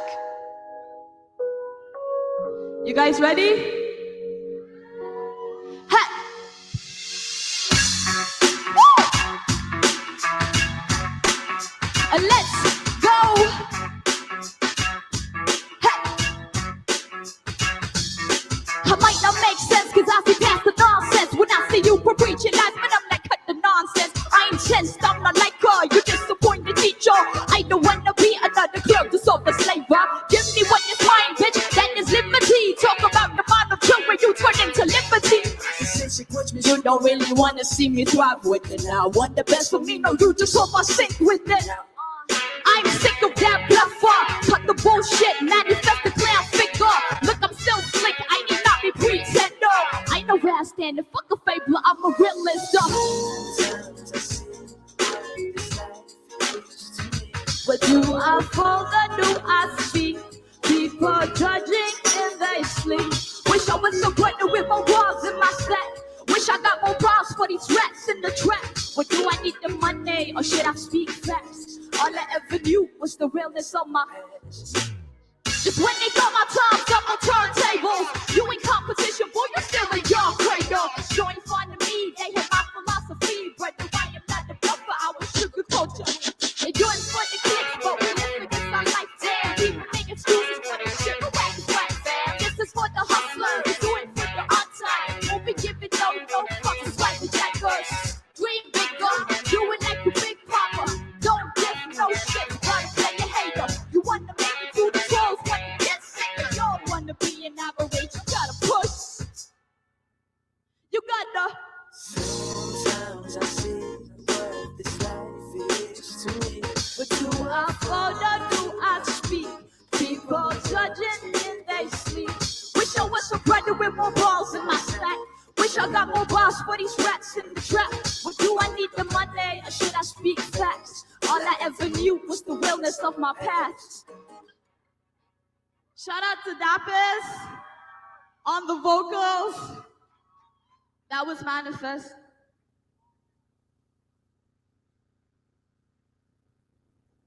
So yes, that was Manifest. It was a tribute to the notorious B.I.G. I'm a big fan of Biggie myself, so I hope there are like Biggie fans out there, you know.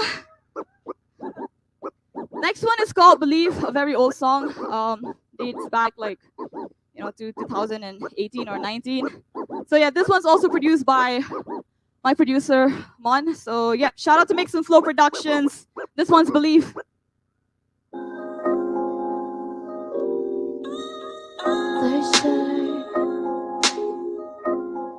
Hey. They'll never stop, they always have something to say. You might just go away, I won't have me guess you late. I'm at risk, my dreams are big as shit. I quit and leave the pen. I don't really trust your idols, I see them, I see these guys. I'm still so out of pace, though I'm sweating every day. I've been crying all these years, it's depression I must say. They like when I degrade, but they act like they parental. They will be so happy, they'd be glad if I'm dismantled. That's my word. My promise I'ma make it, trust me, someday I'll be touring places. That's my word. I got passion, I got faith, I ain't scared to go through all these phases. That's my word. My say just what they like, I won't retaliate, no I ain't changing. That's my word. My know someday I'll make it, yeah, you know that I got. When they all leave, but this will be what you believe in. When they don't see it, will you still stick to that vision? Cause I know deep inside my heart I'll never be at peace. If I don't make it to that place, I'll never become. I wear these scars, but let me show you what they teach us. I've been crying long enough, I need to shape my mental status. Need to face it all, you quit, it's called survival of the. I am not the clone, I'm a hybrid of the illest state. Honest to these lines, integrity is what I like. Underground, but I'm the dime. I got skills just like the Festus. I ain't looking back off, get off the way. Who is you to tell the future? I'ma keep up with the pace, cause that's my word, my promise. I'ma make you trust me someday, I'll be towing places. That's my word. I got passion, I got faith. I ain't scared to go through all these changes. That's my word. Just what they like, I won't retaliate, no, I ain't changing. That's my word. I know someday I'll make it, yeah, you know that I got something to. But they don't leave, but this don't be what you believe in. When they don't see it, will you still stick to that vision? Cause I know deep inside my heart I'll never be at peace. If I don't make it to that place, I'll never become. When they all leave, will this still be what you believe in? When they don't see it, will you still stick to that vision? I know deep inside my heart I'll never be at peace. If I don't make it to that place, I'll never be complete.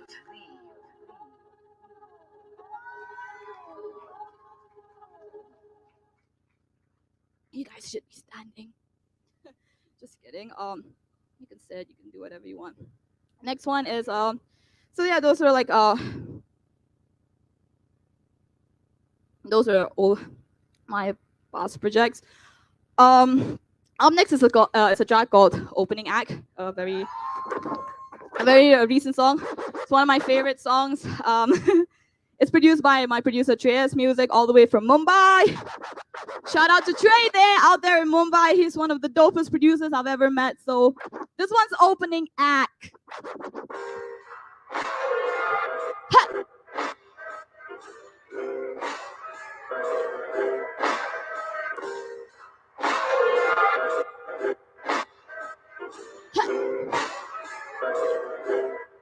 Mediocres in the bag, it was slow ball. Got too many pros, fucking phone calls. You really got nothing to prove from your idols. Fuck your idols. Making moves, I'm a tribal bitch. The man knows me if I ain't low key.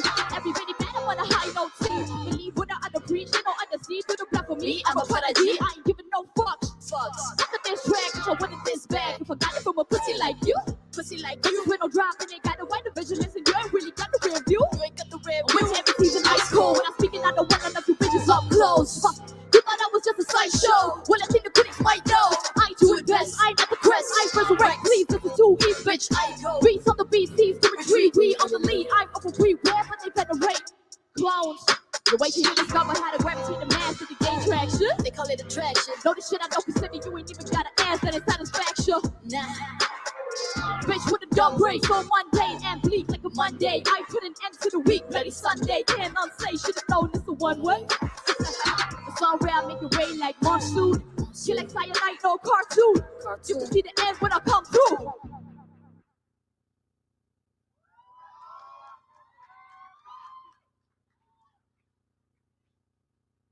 That's opening act. Coming up next is a song called Fuck the System.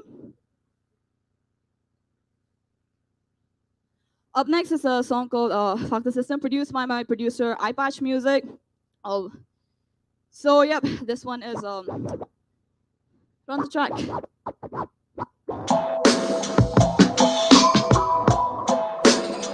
My check.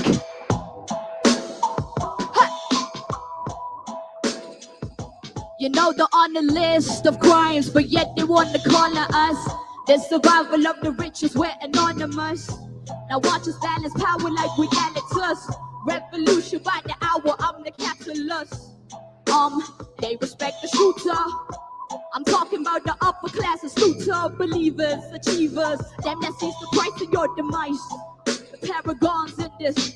And if we bring the actor, they're calling us the actors, of course. But the Oscar goes to the enactors. Bend the laws of verity, impose the light refractors. The doors, the floors, the cause, the wars. The wars that they've been fighting at the cost of us. And you think you're the sorcerer, bitch. Everybody knows that you're a more. Don't run dumb-headed, self-critical philosopher. It's quite quiet when the poorest is the victim. Money talks louder for the bitch who runs the system. It's quiet when the poorest is the victim. Money talks louder for the bitch who runs the system.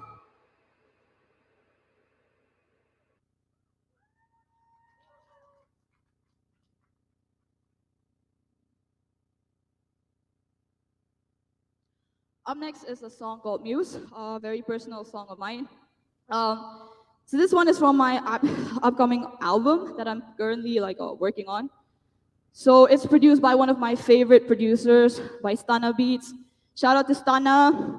He's an amazing producer. Fucking respect that guy. So yeah, this one is produced by Stana Beats, and you can run the track.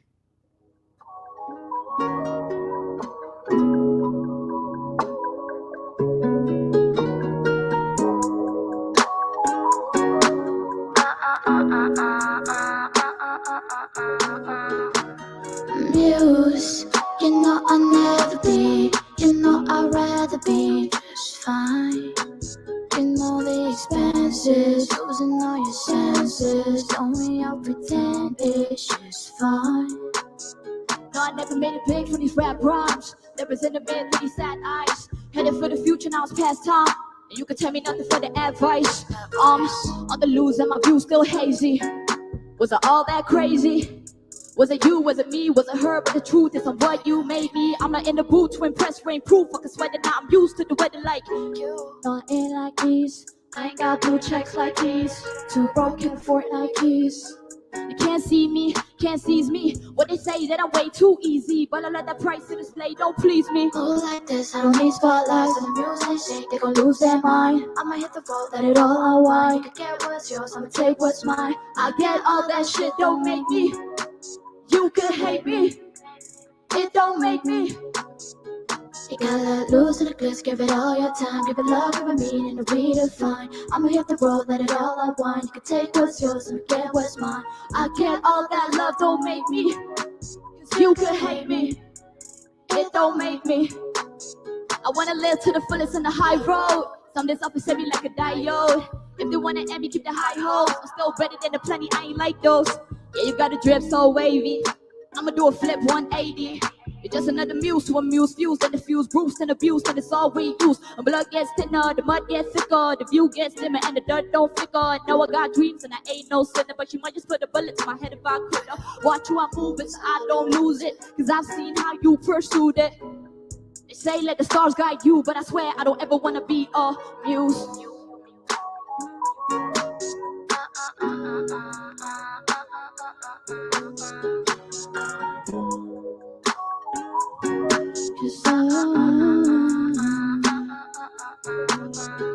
When be in the music shake, they gon' lose their mind. They don't move like this, they just want spotlights. I'ma hit the road, let it all unwind. You can get what's yours, I'ma take what's mine. I get all that love, don't make me, cause you could hate me, it don't make me. Muse, you know I'll never be, you know I'd rather be just fine. Cause you know the expenses, losing all your senses. Don't we all pretend it's just fine? So that's Muse from a very recent project that I will be uploading soon. So yeah, also regarding this festival, it's a very interesting festival, you know, because I think as rappers or as artists, when you write music, there's a lot of there's a lot of lyricism to it, and there's a lot of there are also technicalities in rap, right? So it's really amazing that something like this is happening, and I'm really grateful to be here. So shout out to Shillong Literary Festival 2023. And the next song is called Time is Money, produced by a producer called Raj, all the way from Delhi.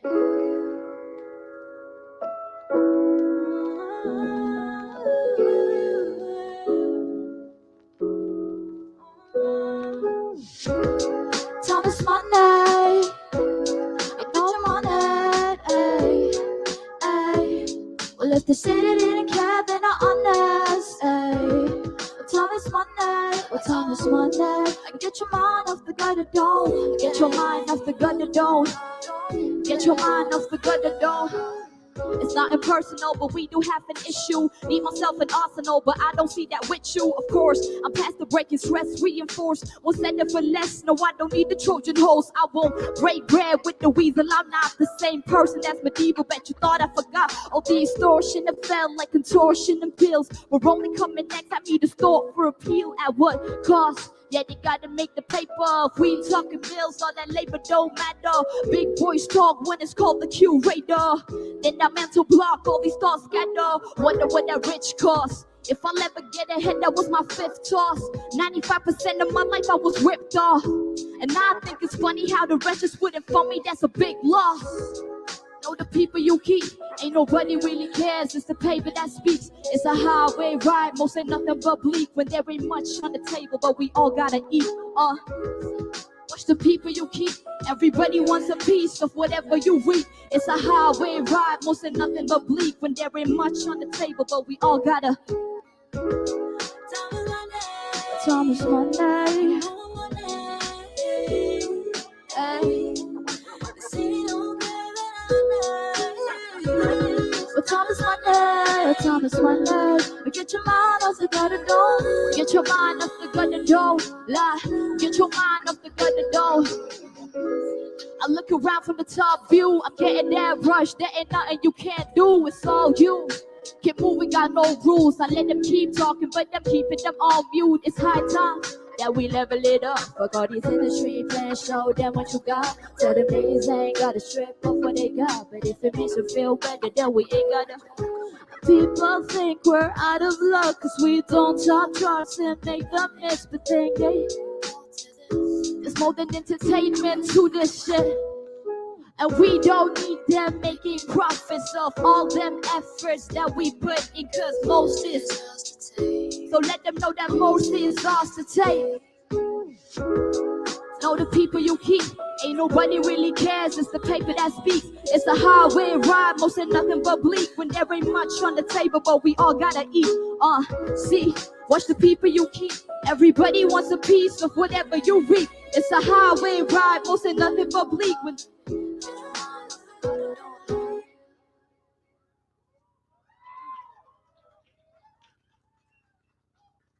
So, yeah, that was Time is Money.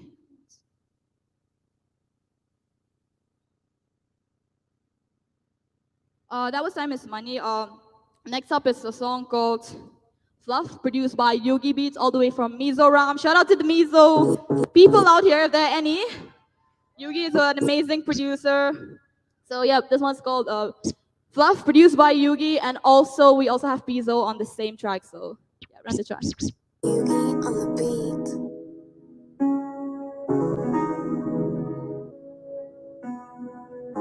If you're the one putting in all the effort, you gotta like fall back because it's not worth it. Said you died for me, said you showed the whole world you're the guy for me. But you gave me red flags, so you're bad for me. I don't really give a fuck that you mad at me. Sad to see, everything we had just relapsed. But these things don't matter, now I see past. Tell your mama that I left, this is the last. Keep the trauma to yourself, I don't need that. Now, you've been posting back and forth, you and that bitch. These hoes that lack remorse, that is so low, no, that's a fact. Of course, now she got a man, but he don't know her plans. I don't make these rules, to be honest, no one follows through. You play, you the praise to get off that loop. I'm still wishing you the best, man, I hope you improve. I got people around me. Yeah, my folks, they still love me. Don't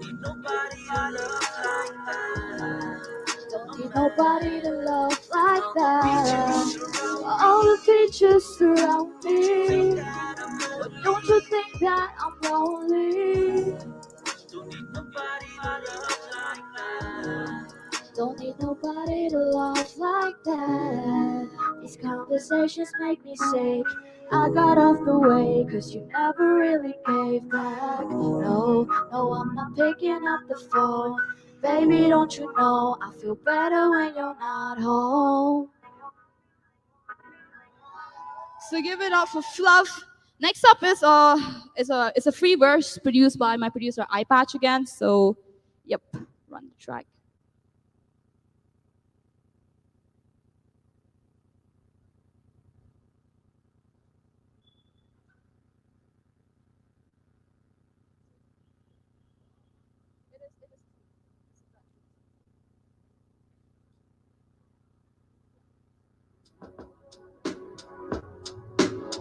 Check.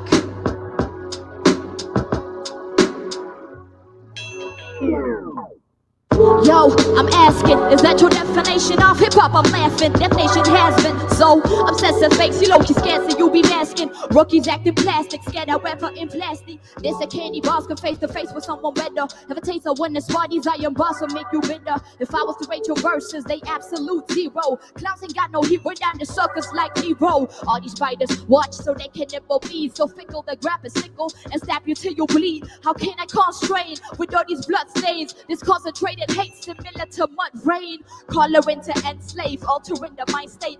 Giants with no brains, exploiters we don't know pain. Raging me erupted, cause everything's corrupted. You shouldn't stop if this page might get combusted. Hey, what goes around comes around when it all goes down. When it all goes down, what goes around comes around when it all goes down. Hey.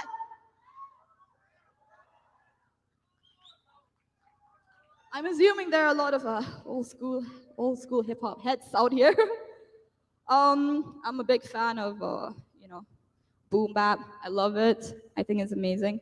So yeah, next is a song called Jane. It's produced by a very talented producer called Kami, all the way from Hyderabad. So yeah, this one's called Jane.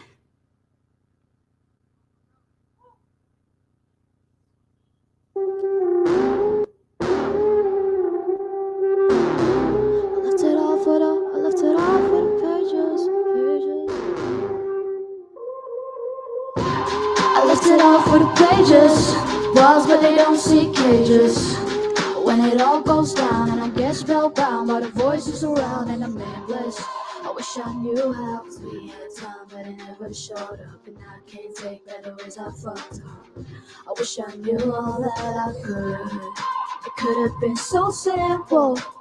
Some days I wish that we just talked about it, 'cause maybe then it would have been so cool. 'Cause all you felt was hope.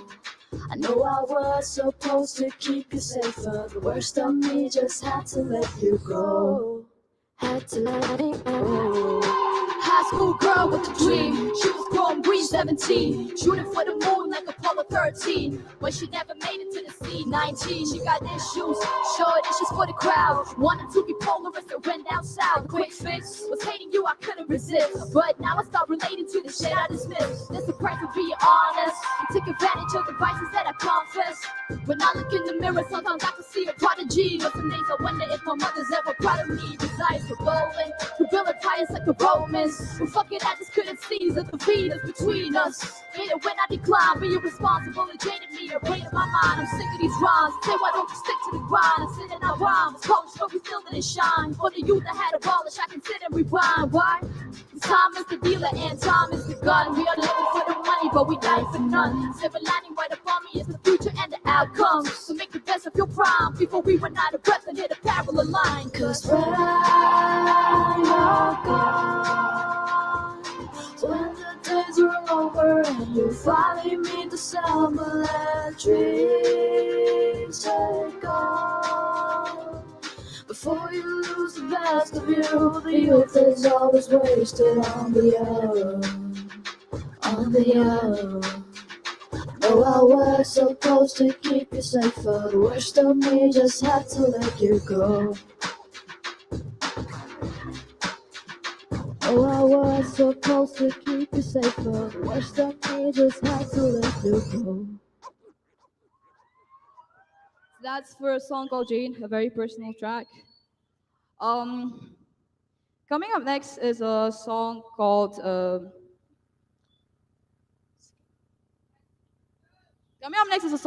Brutality Cypher. It's a collaboration with a hip hop duo called the Leo Boys. So yeah, this one's a remixed version, remixed by iPatch Music. So yep.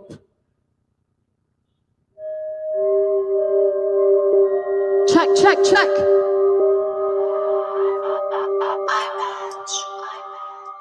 He said he called to give me tips, but I ain't waiting. Overhauling all these pricks is what I like. I'm done debating all these other rappers talk a lot of fuss, but y'all get misinformed when I cuss them. It's about cause I'm lit. Another fun guys shouldn't do me favors. Just me bring the best and I'ma prove it to these haters. I'll put all these bitches in the bag, or you stitching up the cracks. You envision life in fiction. Flash, petty shit you say don't really sting flows. Wanted to be edgy, couldn't stay within the ring, so I just castigated them. These dummies got old. Bitch, I'm never jaded. Motherfuckers should have known. You don't even write when you spit. You exist for the glitz. Just accept me, you can never be slick. I pity these foes who supposedly think they can lower me cause they got numbers and shit. Bitches love cloud, bitches wanna get a bag. If they get a paper, then it's never too whack. Do it for the ground, now they do it for the tags. But all these music videos are more like sight gags. Bitches love cloud, they just wanna get a bag. If they get a paper, then it's never too. All of these clones are just famous and brainless. Bitch, I won't alter this form and go nameless. They just wanna blow. Cause everybody wanna blow these days. We already know these days. Everybody wanna, hey, hey, cause everybody wanna blow these days. So that's a song called Vitality Cypher. Up next is a very so I'm ending the set with this song called Figure It Out.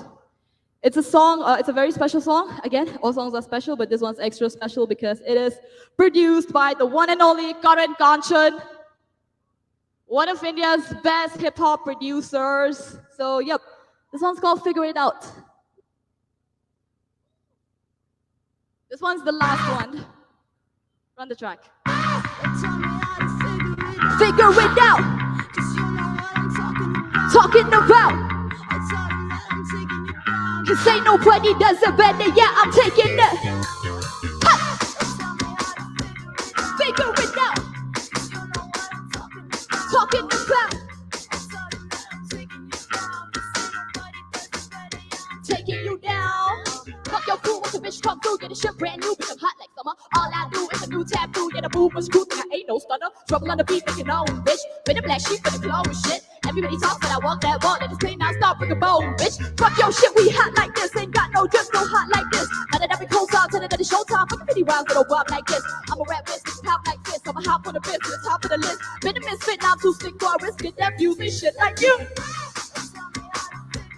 Figure it out.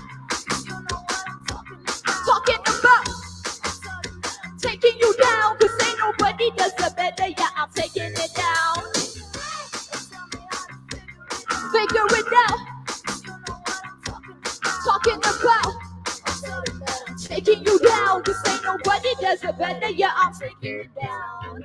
You thought you was slick, well I got bad news, that groove ain't sick. Fuck a rap fiend, never in transit. Put me in the rap scene, I'ma revamp it, let me rebrand this. Yo, I'm slick and I'm cool, won't stick to the rules. When a bitch gon' lose bad energy, if you want make them choose what the crew gon' do. When a bitch got no sight, shows, lick them a pros. Face to face when it comes to the flow. Put me to the test, I don't run from those. Ain't got views, I still got lows. I got skills and it gives them chills. Now over the hills and I make them miss. But these videos who believe that it better son, even with no clout with ease, I'm some hundred and those. Figure it out. Talking about taking you down, cause ain't nobody does it better, yeah, I'm taking it down. Huh! Figure it out. Talking about, I'll tell them that I'm taking you down, cause ain't nobody does it better, yeah, I'm taking it down.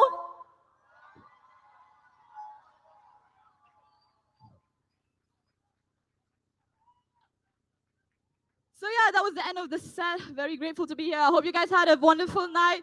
Do come for tomorrow and day after and the day after tomorrow, I guess. Anyways,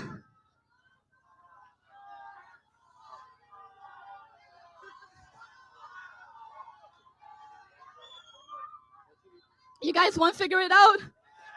Cool. Give me 1 second. We're doing figuring out. Come here.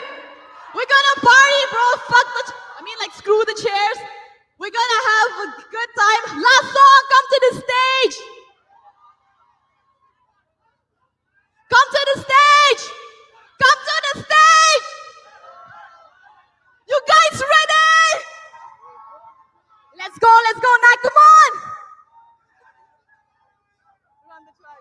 If you guys want to come here, yo. 1 second.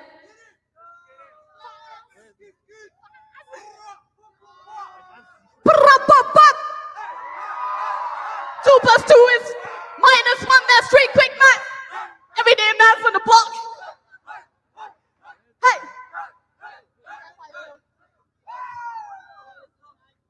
One second. It is a banger, y'all. Come on, knock fast. Run the track. Come on, guys. Figure it out. Talking about break the stage. Taking you down. Figure it out. Come to the stage. Talking about. This ain't nobody does it better. Yeah, I'm. Fuck your crew with the bitch come through. Yeah, the shit brand new. But I'm hot like summer. All I do is a new taboo. Yeah, the boomer screw thing. I ain't no stunner. Talk about a beat, make it know it, bitch. But if that shit for the clone shit. Everybody talks when I walk that walk. Now the spin not stop with a bone, bitch. Fuck your shit, we hot like this. Ain't got no drip, so hot like this. Better than we cool sound, better than the showtime. Fucking pretty rhymes real wild like this. I'm a rap wrist, make it pop like this. I'm a hop on the bench to the top of the list. With a misfit, now I'm too sick to our wrist. Get that views and shit like you. Hey, hey, figure it out. Figure it out. Talking about. This ain't nobody does it better, yeah. They figure it out. Figure it out. Talking about.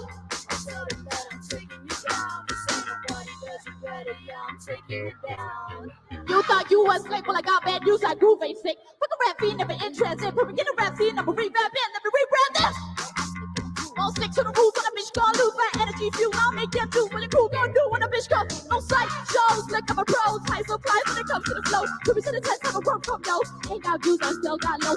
I got skills and it gives them chills. To open the hills, I'll make them miss. When it's mediocre to believe in it, better son, even when I'm caught with ease, I'm a hotter than those.